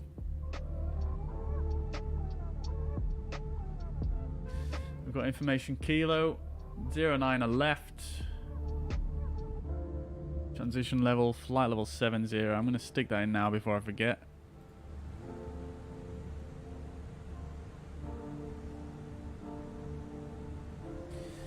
Winds are 0403 knots, so still quite light winds at Heathrow. Temperature is 25 degrees, and the QNH 1018. Lovely. We're going to use the ILS for 09 on left, which has got a minimum of 279 feet.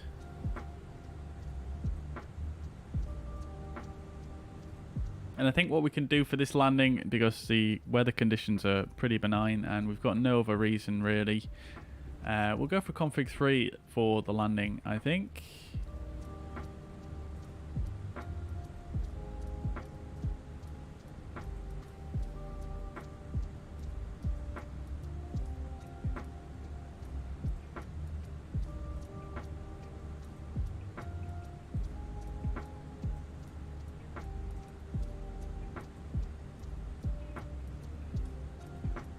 Yeah, that'd be super nice if we got Heathrow director in London South. Yeah, that'd be brilliant. We've still got time though. We've still got time. Let's see how long's left. 211 miles to go. Just over half an hour left. Let's see what happens. HK's Flight Simulation, welcome to the chat. Hope you're doing well. Good to see you. Welcome, welcome, welcome.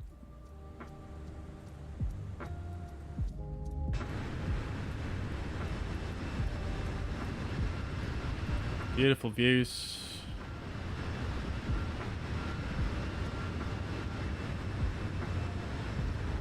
Oh, lovely.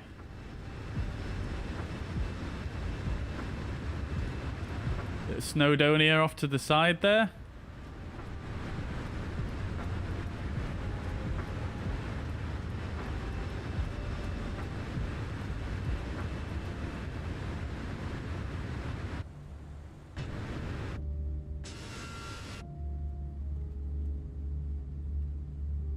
Lovely, lovely, lovely.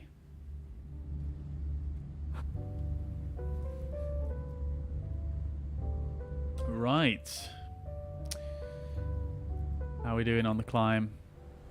1,000 feet to go. Oh, sorry, 10,000 feet to go. Sorry, 1,000 to go. What?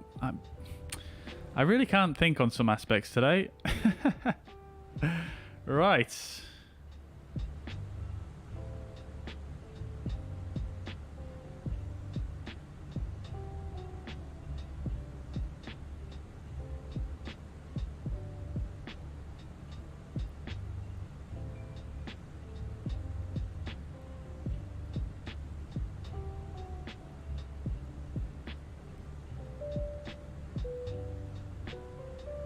Mac Alt Star.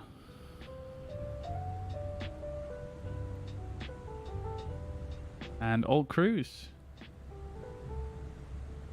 Lovely. All right. HK's Flight Simulation says, where are you from? I'm from the north of England. Came on recommended. Love to see it. Love to see it. Well, thank you very much for dropping by anyway. Welcome indeed. I play Microsoft Flight Sim on a 5800X and a 3050 with 32 gigabytes of 3600 megahertz RAM. Very good. Yeah, sounds like a fairly solid machine. Why does this adult bot spam across YouTube like a virus? Yeah, it does, doesn't it? It's terrible, yeah. Can't get away from it. Super annoying.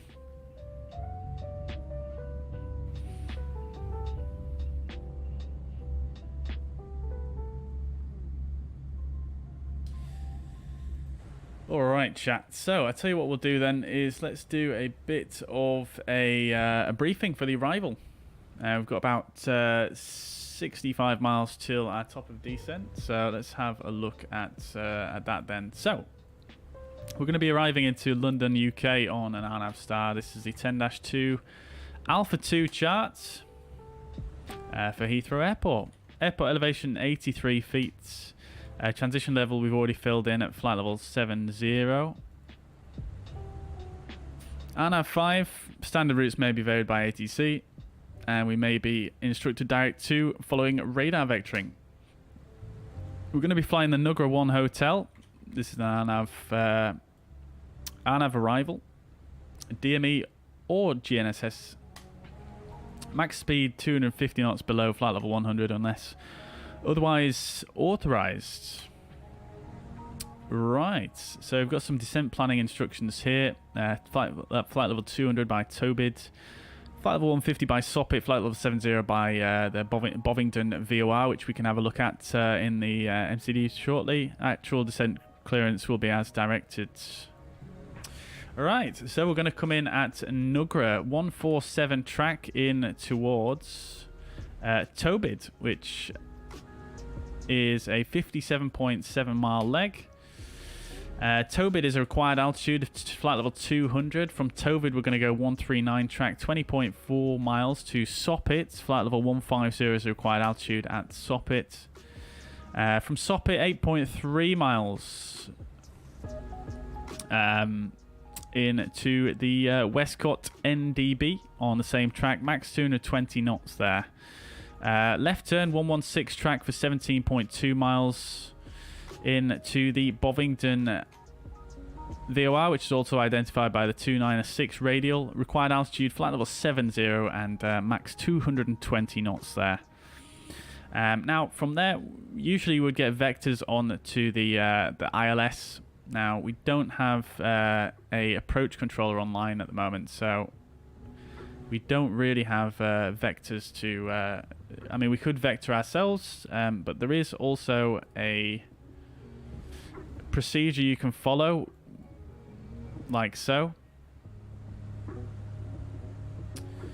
This is for radio failure following a missed approach. So actually, we don't want that one.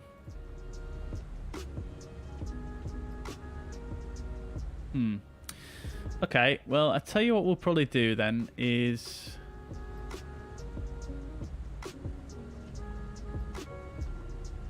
Here we go. This is the one we wanted. So from Bovington, we can follow this procedure basically in for 09 left. So this is the runway 09 left, right, 27 left, right. Initial approach without radar control from Bovington to the ILS. This is a 10-2 Quebec. Minimum holding level, flight level equivalent of 7,000 is above transition altitude and will be allocated by ATC. Initial approach procedures are designed for maneuvering speeds up to 220 knots and maintaining a descent gradient of approximately 320 feet per nautical mile. Continuous descent approach should be used whenever practicable, unless otherwise instructed by ATC. Procedure design is compatible with a 3-degree descent path from 6,000 feet. Approximate distances to touchdown are indicated in brackets. So Bovington initial approach fix. We're going to come off our star at this point. Take the 178 track for 5 miles to 5 miles from the Bovington VOR. Minimum holding level is the required altitude here, which in this case is going to be 7,000 feet.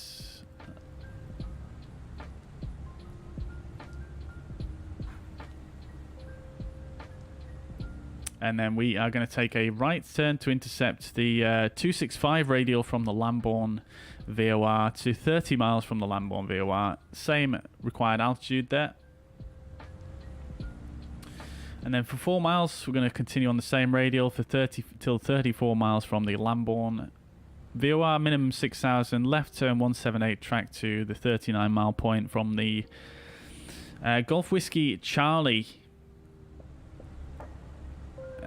VOR, which is also the 358 radial. Minimum 3,500. Then we're going to take a left turn to 090 to 10 miles from India Alpha Alpha, which is the localizer DME. Required altitude there is 3,000 feet, and then 2.5 miles on the same track to 7.5 miles from India Alpha Alpha. 2,500 feet is the required altitude there. Right.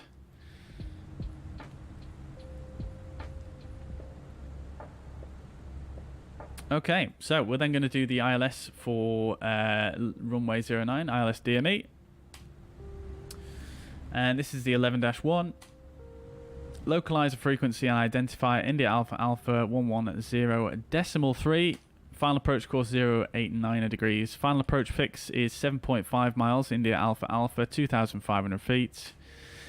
And the runway elevation 79 feet.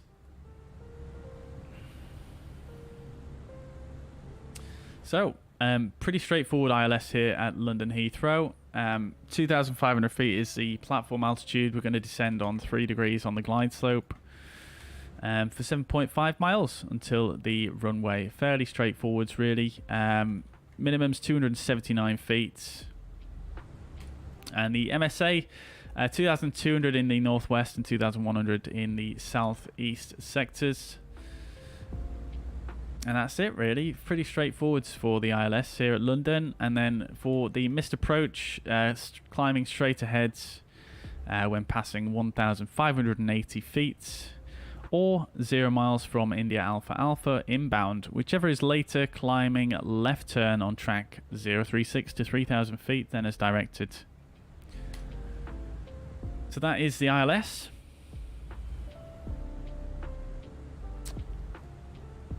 Taxi instructions, I'm not going to brief actually, because I'm not sure where they'll put us. Aer Lingus, I'm not sure where they would park at Heathrow. Possibly here, I think, maybe? Not 100% sure. But we'll let the tower direct us. But I imagine it will be it'll be one of... maybe around here? Or it could even be here. I honestly have no idea. So we won't brief the taxi. We'll brief it once we actually get the instructions. So that's that. We're just at the top of our descent now. So let's go ahead and scroll down a bit. Flight level 200 sounds sensible. So Des, flight level 200 blue. And what we'll do is we'll just make sure that we've got all of the restrictions in, that we're on the charts. So flight level 200, it's Tobid, Sopit 150, Westcott 220 knots, and no altitude restriction. Bovingdon, flight level 70, and 220 knots is in there. And then we don't actually have the transition there, so I'm just going to go ahead and select that. So Bovingdon, insert. Right, too steep path ahead between Lambon 34 Alpha and Golf Whiskey 39 Bravo. Interesting. Okay, so let me just have a quick look at the chart again.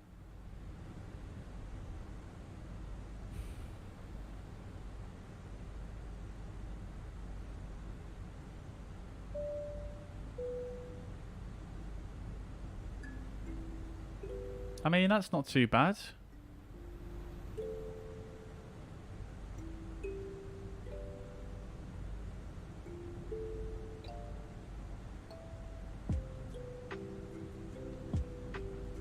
I think we should be okay there.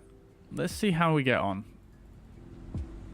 Because this, as we said earlier on, this approach is built to be 3 degrees all the way, so unless it's calculated the distance between these two a little bit incorrectly.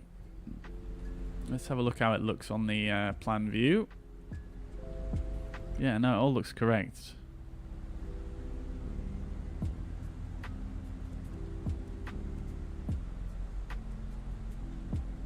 Fair enough. Alright, we'll see how we get on with regards to that. Right. Let's see if we've got an updated ATIS.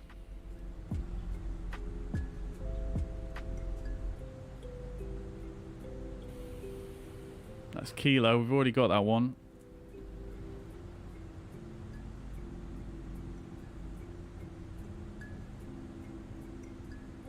Yeah, Kilo is current. Let's get the tower tuned anyway, just to have it. 1185.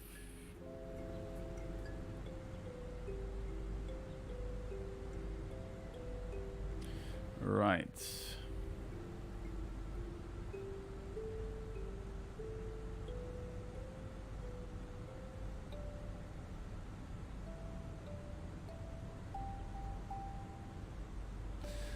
Cool.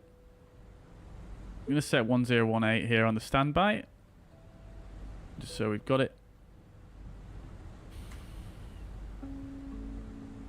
Cool.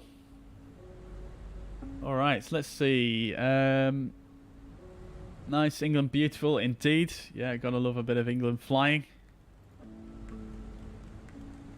You could use Fenix EFB. Yes, I could use the Fenix EFB, but it's just not as easy to use as using my second monitor here. So I prefer using that, to be honest. Just because it's yeah, I mean the drawing on the Fenix is just not all that really, and it's much easier to use my second monitor, I find. Just allows me to go a lot quicker. VATSIM stand allocation chart says Terminal 2, 221 or 2234.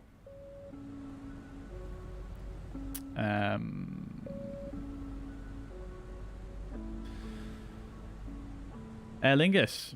Alright, cool. That sounds good. 221 or 223. Oh, wow. That's quite a taxi. Right. I'm just going to write that down anyway.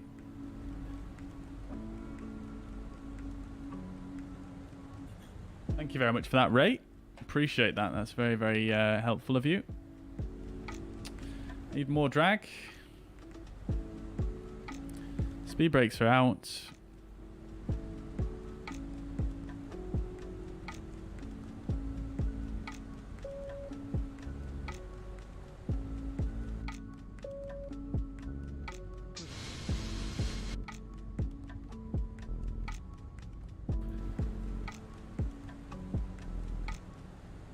Thank you very much, Mariner. Appreciate that, dude.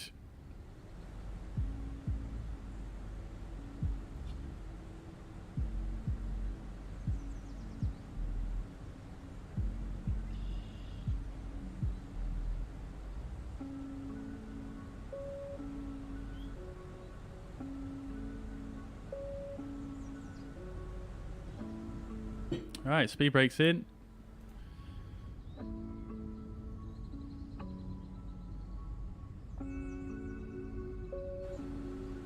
Lovely stuff. So, it looks like we're going to meet the constraint here at Tobid, flight level 200.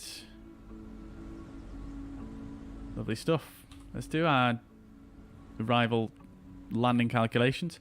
I'm also a little bit confused as to, you guys may remember in the last flight we did, there was some really weird stuff going on with the altitude constraints, sorry, the speed constraints. Very, very strange. Right, we've currently got 3.6 tons of fuel.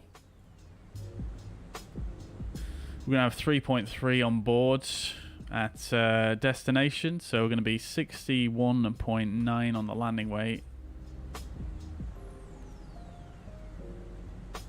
We'll go for low auto brake because that would be helpful for us to vacate. Idle reverse is fine, and then we'll go for auto thrust off. Dry runway. That looks good.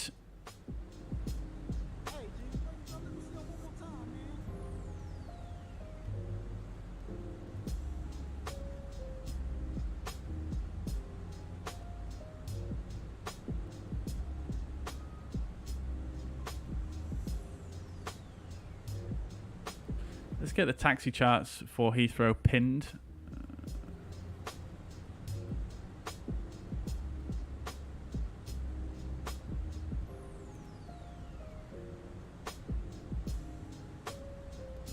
I'll need that.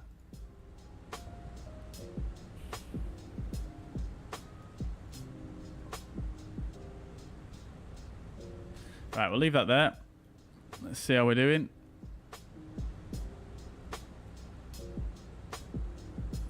Oh dear, I need to carry on descending.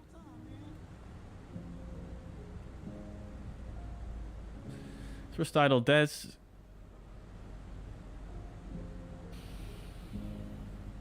Oh, that is quite the nosedive it's doing there. 1 times.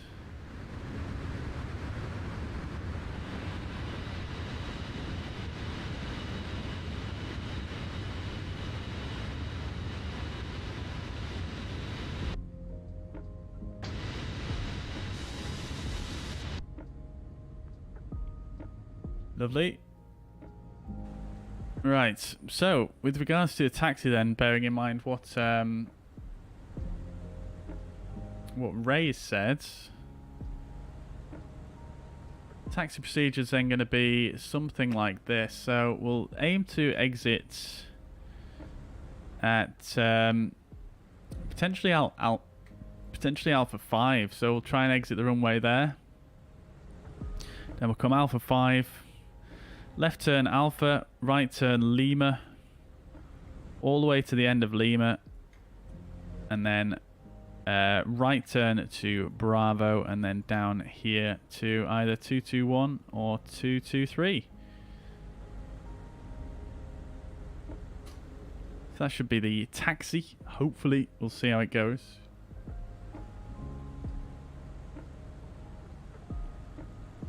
When are they adding the blended winglets? Good question. Not actually sure. Not actually sure. Let's get a bit of speed brake in here just to help the aircraft out with making this constraint.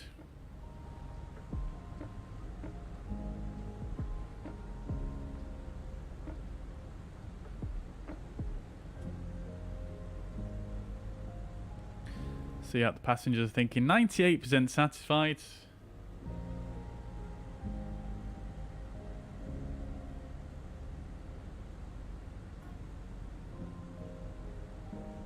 Right, did we check we had the ILS tuned properly? 110.3 India Alpha Alpha. Yeah, we've got that in. Great stuff. Okay, cool. Alt. We can continue down here. Thrust idle des.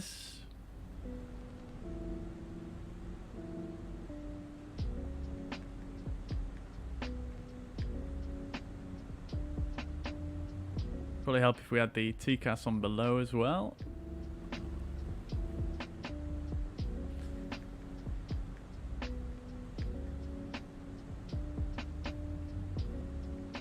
Fortunately, it is quite quiet in the vicinity at the moment, so we don't need to worry too crazy amount about running into other aircraft on the approach here. Cloud Viper, welcome to the chat. Good to see you. Hope you're doing well. Welcome, welcome, welcome. It's persistent pain. I've forgotten what I said, David. What was that is a pain?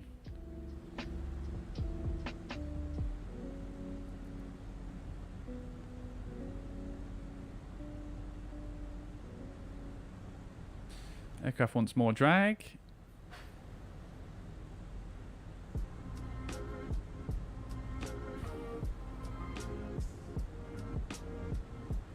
Just going to pull the speed there at 250 knots. Just because there's no traffic around. We've got no ATC on. So we're going to ignore the speed constraints for the SID for the time being.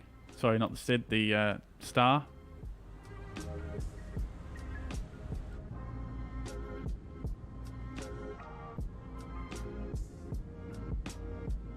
Got an airport down there by the looks of things. Not sure which one it is, but we've got one. I love the colour of these winglets on this livery, I do have to say.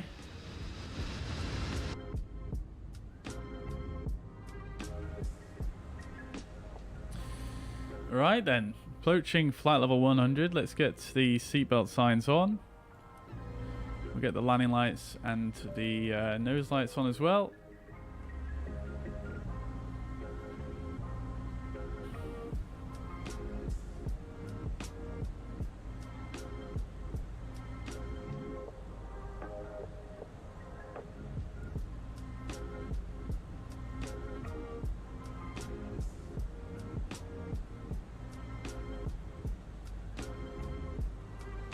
Right, as we approach Bovingdon, we'll slow down a little bit further we'll slow down to 220 knots because this procedure here that we're about to fly is based on that as a maximum maneuvering speed, if I remember correctly from the charts. Yeah, it is indeed. Mariner, take it easy, dude. I'll catch you later on.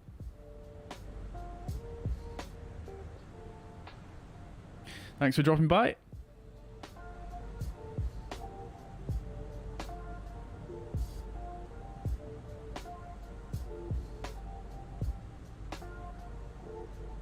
Lovely, lovely. All right, below flight level 100 now. Let's keep coming down. Let's set the altitude to... Might as well set it to the platform altitude for the ILS, 2,500 feet. 1185 for the tower. Let's get that tuned and we'll listen in.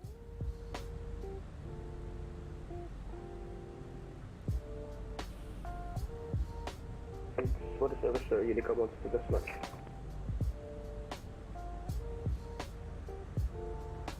We're not going to get the lovely sights of London city centre on this runway, unfortunately. London City somewhere over there in the distance. I think. Maybe over there. Really can't tell at the moment. These clouds are right in right in a good spot to stop me from seeing. Right, so we've got flight level 70 magenta.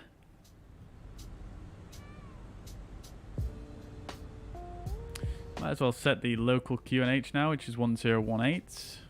And we'll do the approach checklist. So approach checklist, bar F1018 set both sides. Seatbelt signs are on. Minimums are 279 feet. Auto brake is low. Engine mode selector is in norm. Approach checklist complete.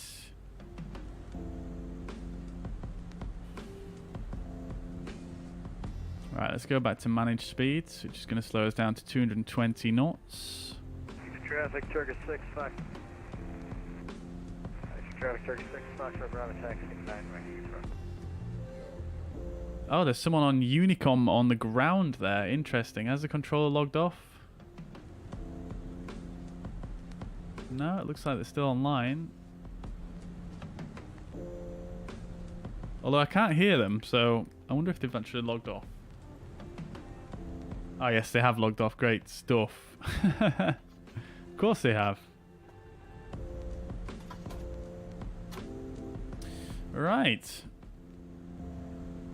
The frame rate is dying. I wouldn't be surprised if the sim crashes on us on this approach. Has a great habit of doing that, doesn't it? Heathrow traffic, speedbird 776, vacated 09 left at holding point Alpha Bravo.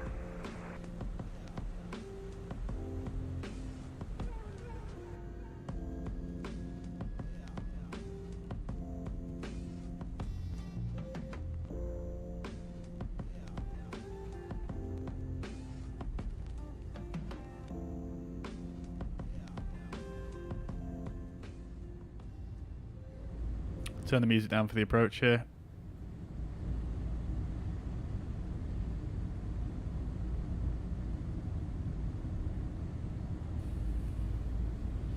Lovely. Right. Heathrow just down there.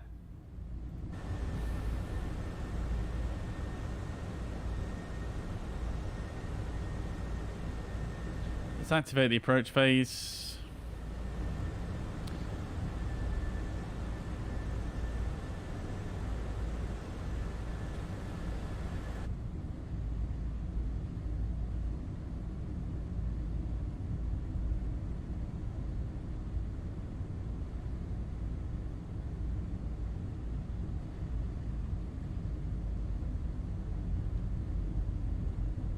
Heathrow traffic, speedbird 776, taxiing Bravo Bravo, taxiing by Bravo and Bravo for up to Alpha at Terminal 5.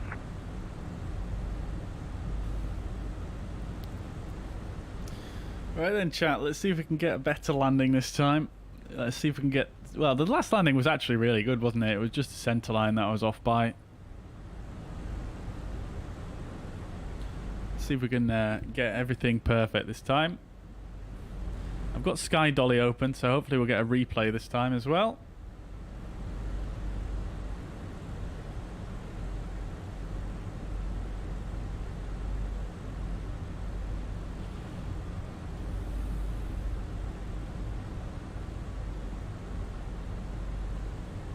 And traffic EGLL taking off at runway 09 Arex. Nice, departures using the correct runway, love to see it. Heathrow traffic, Shamrock 178 is on approach, runway 09 left, 13 miles to run. Heathrow traffic.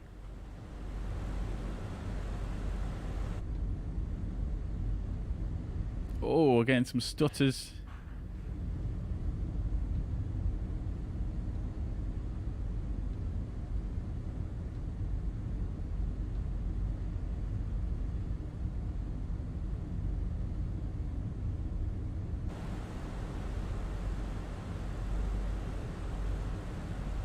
Alright, let's assume we're cleared for the approach. So, arm the approach.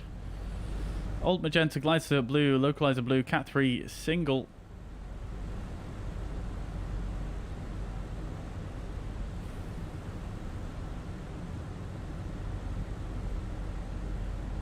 Actually, we'll arm just lock only, because I don't want to capture the glide slope before the localizer.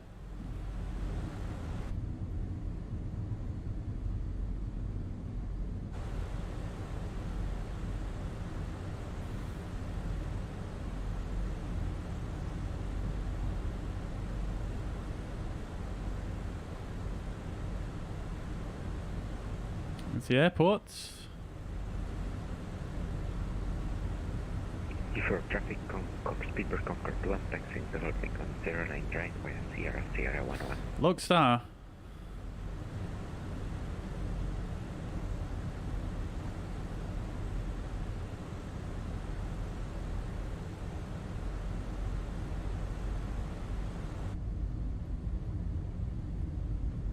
Disused airfield down here.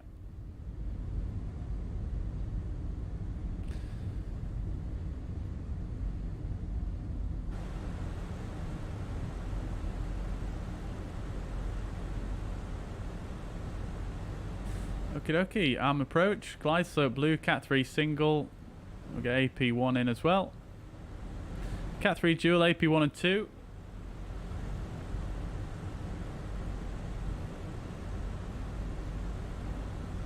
Localizer is captured.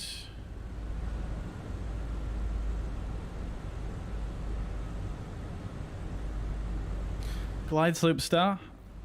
The traffic, Turkish 6, Foxtrot, Bravo, lining up departing man right, November Bravo 10, Heathrow. Heathrow traffic, Shamrock 178 established, ILS 09 left, 9 miles, Heathrow traffic. 2,500. 2,500 is checked.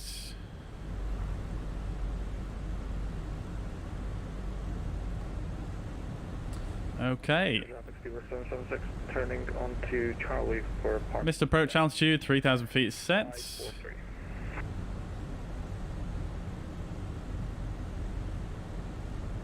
Okay, so speed is checked, flaps to 1.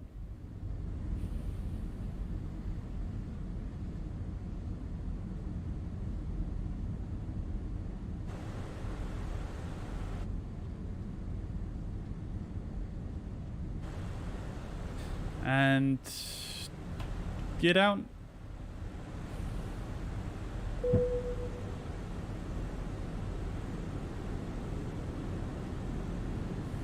Gonna go straight to flaps 2 here. Speed is checked. Flaps to 2. Little castle down there, love it. Oh, is that the Tower of London? No, it isn't. I don't know what that is. Right, slowing down nicely, and speed is checked. Flaps to 3. Landing checklist, ECAM memo, landing no blue, landing checklist complete.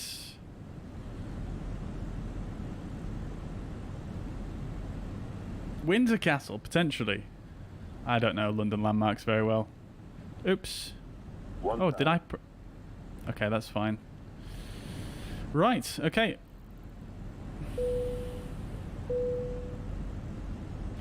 Autopilot disconnected. Autothrust disconnected.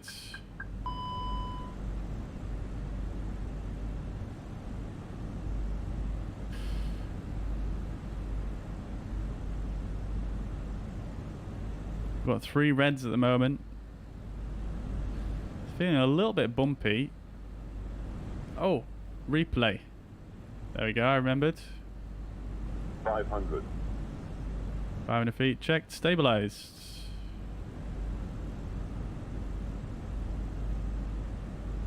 Flight director's off.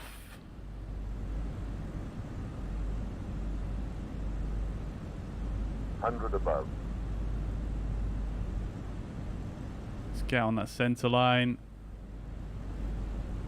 Minimum. Continue. 100. Light slope. 40. 30. 20. Retard. 5. That was better, wasn't it, chat? Reverse idle. Spoilers, decel. Reverse green.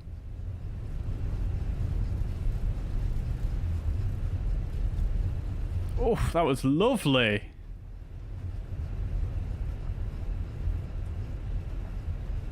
Rears are stowed. Manual braking. Where did we want to come off? We wanted Alpha 6.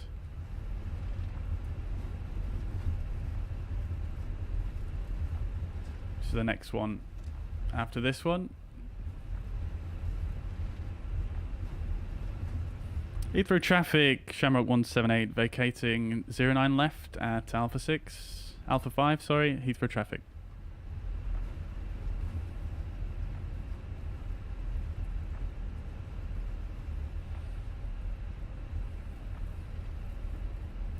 Right. Landing lights off, strobe lights off, taxi lights on. Lovely stuff. Alright, so we're going left here and then right onto Lima.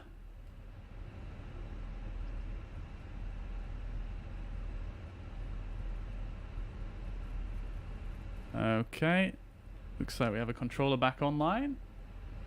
1218. We'll just stop here.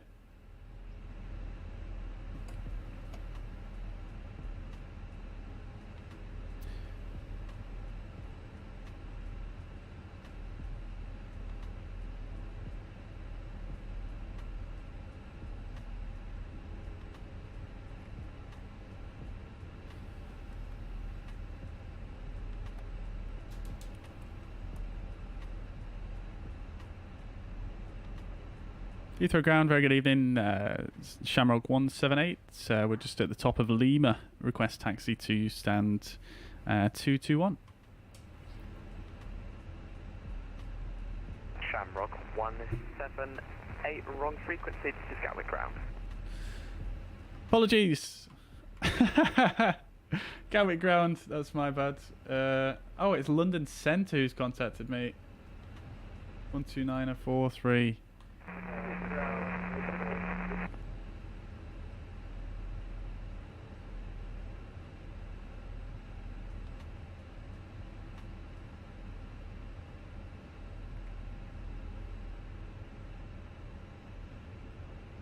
London Control, very good evening. Shamrock 178 on the ground at Heathrow at the top of Lima. Request taxi, stand 221.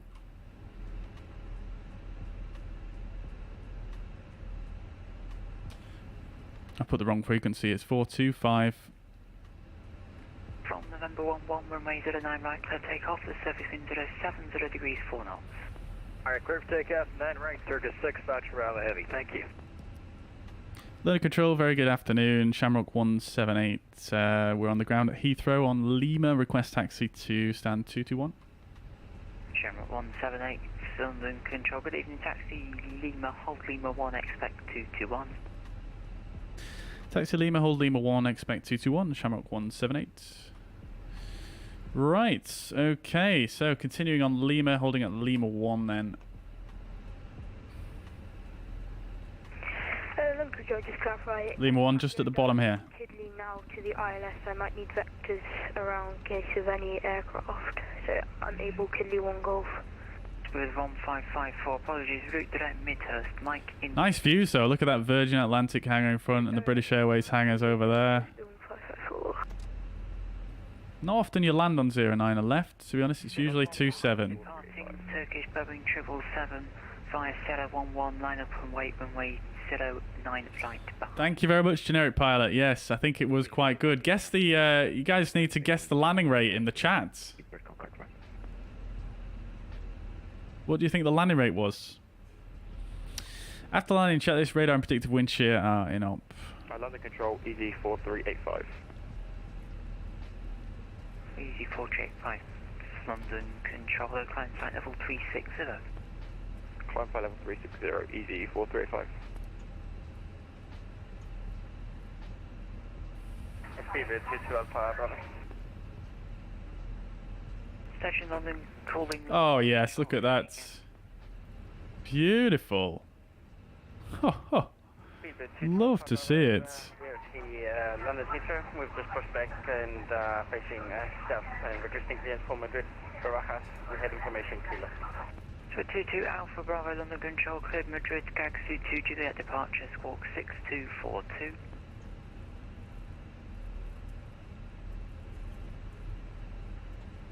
Need to Madrid, Barajas via the Gagsu 2 Juliet and squawk 6242. Alright, I tell you what we'll do is, chat, we'll turn off the 22 Alpha Bravo, correct rate, Shamrock 178, taxi light Bravo, stand 221.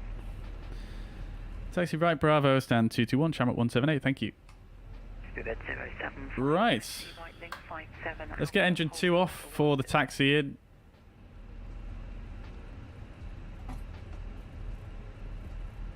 Say again for speedbird 075. Oh, new ground markings. These weren't here before, I don't think. Left onto Alpha, hold November 10. Left, right, then left on Alpha, hold November 10, speedbird 075. Stuart 11 right, runway 09 right, clear takeoff, surface wind calm. Runway 09 right, great for takeoff, speed per You can hear the yellow electric pump there. Bravo, report your passing altitude. Leaving 4,600 for 7,000 knots, Delta 10. 6 Foxtrot Bravo, thank you. Climb now, flight level 180. Climb 180, 36 Foxtrot Bravo, thank you.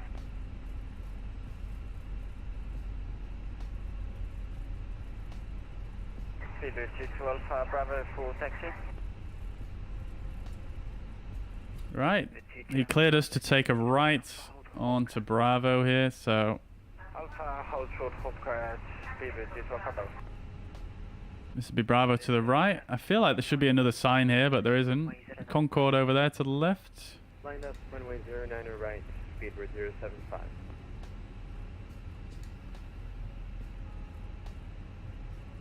Another aircraft taking off there. Generic livery though, unfortunately. Let's just ignore that.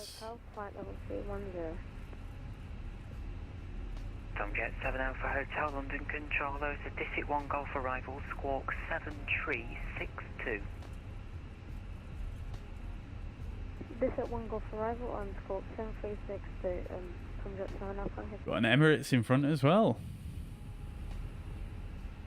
Possibly a 777.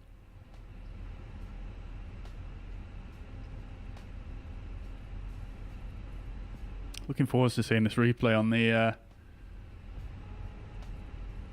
replay modes. And London Control, Rhino 17 Golf Romeo is climbing to 6,000 feet, passing 4,800 on the Lambo and 6 Mike Agawag. Stuart 17, crashing down at 17 Golf Romeo, London Control, though, climb now to altitude 5,000 feet. Climb now, altitude 3,000 feet. Stand 221 should be one of these up here. 17 Golf Romeo, altitude 5,000 feet. 5,000, sorry for that. Alright, so Schutz is guessing 120 feet per minute, generic pilot 111. They're good guesses, I will have to say, chat. I will have to say. Let's have a look. 161. So Schutz has just scraped it there. Schutz has scraped it there with 120 as the guess. Tomjet 7 Alpha Hotel, flight level 210. Flight level 210, Tomjet 7 Alpha Hotel.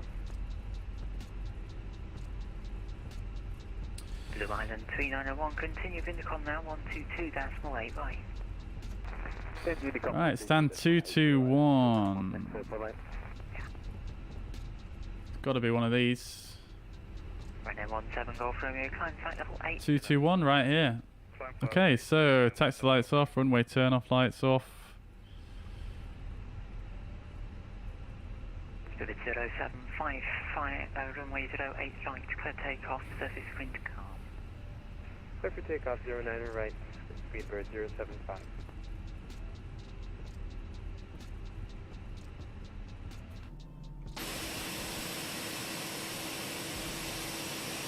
Oh, they have VDGS here as well, don't they? So we don't actually need to do that, do we? Stuart 1, turn right, 270 degrees. It's detected A320, love to see it. You guys might not be able to see that just yet, but we do have VDGS that works at this airport. Stuart 22 Alpha Bravo, taxi right on Bravo, hold November 10. Can't quite see it though, it's a bit difficult to see. November 10, speedbird 22 Alpha Bravo. Ryanair 17 Golf Romeo, route direct Brookman. Is it working? Yeah, it is working. Route direct Brooklands Park and climb flight level 110, Ryanair 17 Golf Romeo.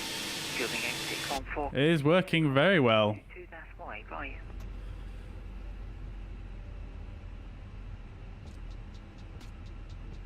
There we go, and stop. Let's see if it stopped us in the right place. Not quite. Just a little bit early there. Oh, weather changed. 1554, flight heading 130 degrees. Parking brake is set. APU is avail. Engine 1 off. Right, beacon off. Turkey 6 Foxtrot Bravo, climb flight level 2900. 52906. Let's do the deboarding. Tomcat 7 Alpha Hotel, turn left heading 160 degrees. Is the jetway coming in? Yes, it is.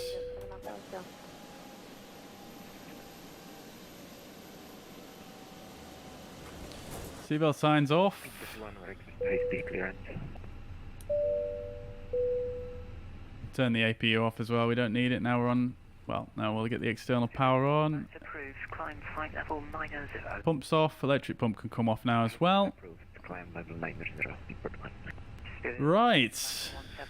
Lovely stuff. We'll go ahead and open this guy. Ryanair 17 Golf Romeo. Spirit 075, report your passing altitude. Cool. All right. While the passengers are deboarding, then 5, report your passing altitude. let's actually turn the transponder off. 075, thank you. Climb now, flight level 100. Flight level 1, climb flight level 100, speedbird 1 sec. Turn the ATC down a bit, and we'll have a look at the landing report. So, 161 Schutz guessed it correctly. Let's have a look at the actual landing report on SimToolkit. Let's see what it says. Tomcat 7 Alpha Hotel, descend flight level 150. Yeah, too many bots today, Giant Pilot, isn't there? It's crazy. I haven't even had like a crazy amount of viewers today either. It's a great scenery. Just wish performance the whole area is better. Yeah, totally agree with that. Schutz. It's definitely a lot worse performance in the area than anywhere else pretty much. So landing rates, G-force 0.98 G, minus 161 feet per minute, 136 knots, pretty nice. Full landing reports. Let's have a look. I'm pretty sure we were almost bang on for that. I think we were a tiny bit off centre line, but nothing too inexcusable. There we go. Yeah, there we go. So banging the touchdown zone, absolutely perfect. Really, honestly, you couldn't ask for better. Centre line just a tiny bit to the right there, as you can see, but just a tiny bit. And yeah, pretty good, really. I'm gonna take that as a pretty damn good landing, I think, if I do say so myself. So I'm pretty happy with that. Pretty happy. Flight level 130 and Lovely. All right, so after parking checklist, parking brake chocks are set, engines are off, wing lights off, fuel pumps are off, and that will do it. Lovely stuff. Let's view the report here. Not an A+, really? Took off while the cabin crew were still walking around. Okay, I forgot about that one. Never mind. But yeah, other than that, pretty goddamn good, if I do say so myself. Lovely. All right, well, let's disconnect from VATSIM then, and we shall watch the replay. So, are they still deboarding here? No. Okay.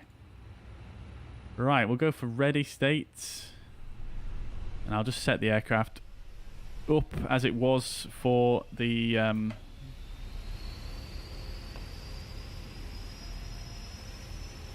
landing.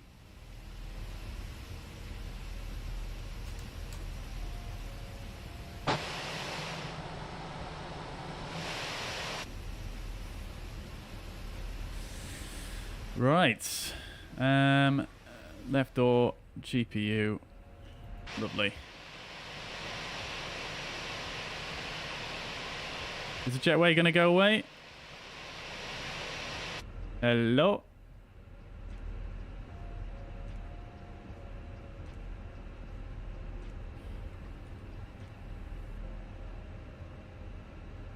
There we go.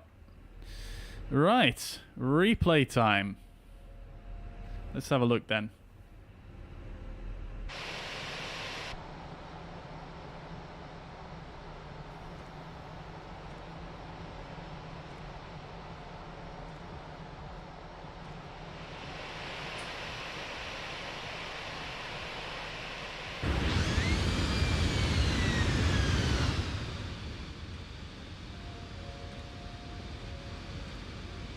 Peach of a landing. Love to see it. Yeah, it was pretty good, wasn't it, actually?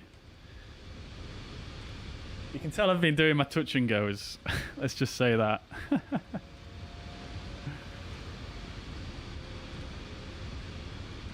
Alright, let's have a look at this then.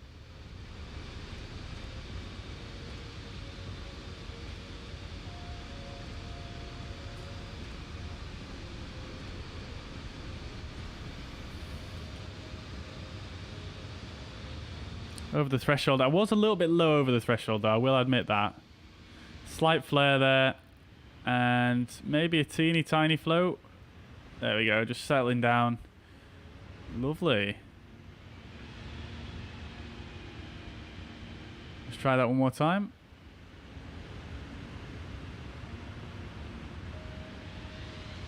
Threshold height is 35 feet, apparently. So, yeah, definitely a bit too low on the over the threshold there, but not the end of the world. So I'll give myself minus points for that one.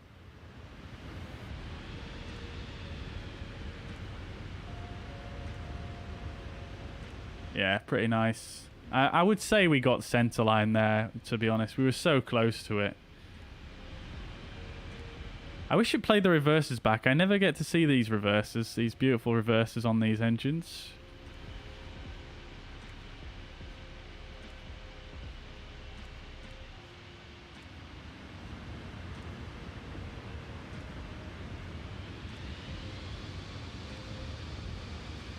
Cheeky 50% speed.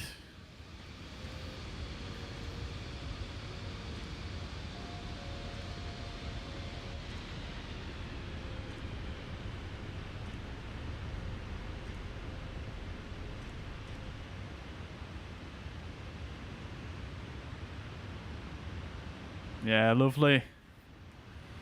Lovely jubbly.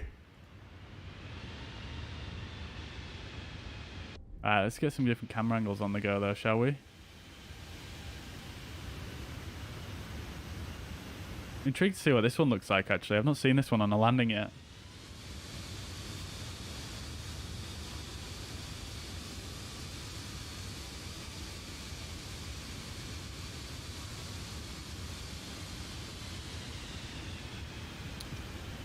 It's difficult to see how high you are with this one.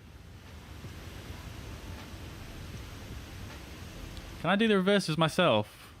I can. Beautiful. Love it.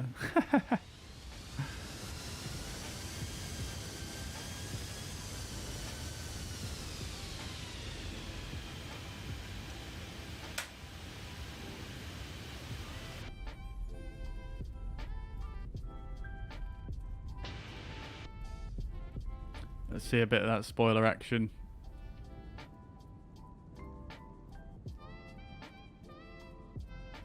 Oh, the spoilers are stuck up.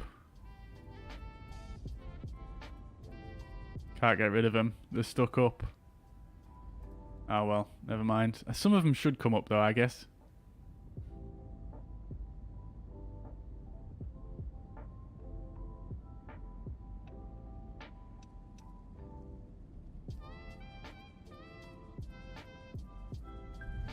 There we go.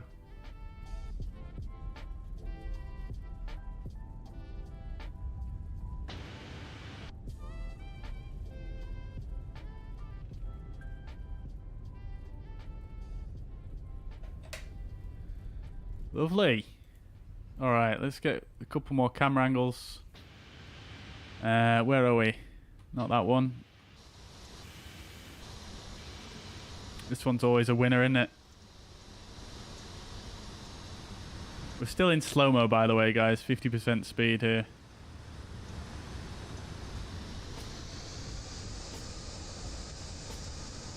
Let's There's quite a few sceneries that were running smoothly before, but after Microsoft Flight Sim updates have become pretty laggy. Yeah, I can't remember for comparison, to be honest. But you're probably right. Look at these nice crisp shadows, though. You gotta love it.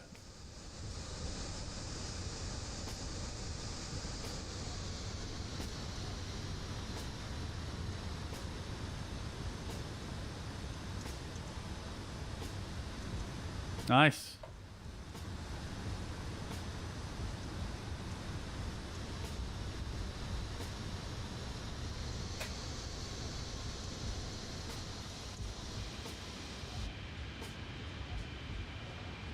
Oh, this would be a perfect camera angle, actually. This is one of my new ones. Because this sort of pivots with the actual aircraft itself.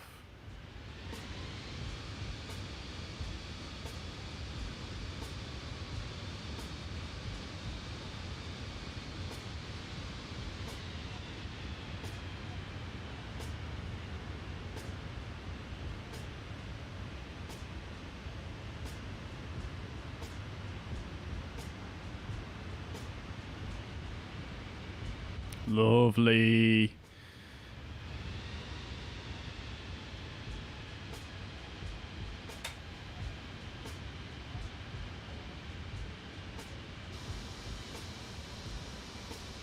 Right then, chats.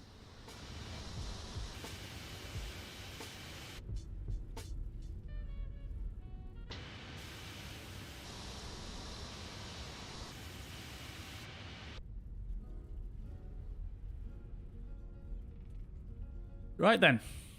Lovely stuff. So that's going to be it from me for today then, guys. So thank you very much for watching. I hope you enjoyed. Yeah, really enjoyed that. I always feel a bit better after the stream when I've actually made some fairly decent landings. So yeah, I hope you guys enjoyed that anyway. Thank you very much for tuning in as ever. Hope you guys have a fantastic weekend. Enjoy your Friday, Saturday, Sunday. Thank you very much for tuning in, everyone. And thank you for the continued support to everyone. Thank you very much. Leave a like on your way out if you've enjoyed the stream. Once again, thank you so much for tuning in, and I'll catch you guys in the next one. Bye-bye for now.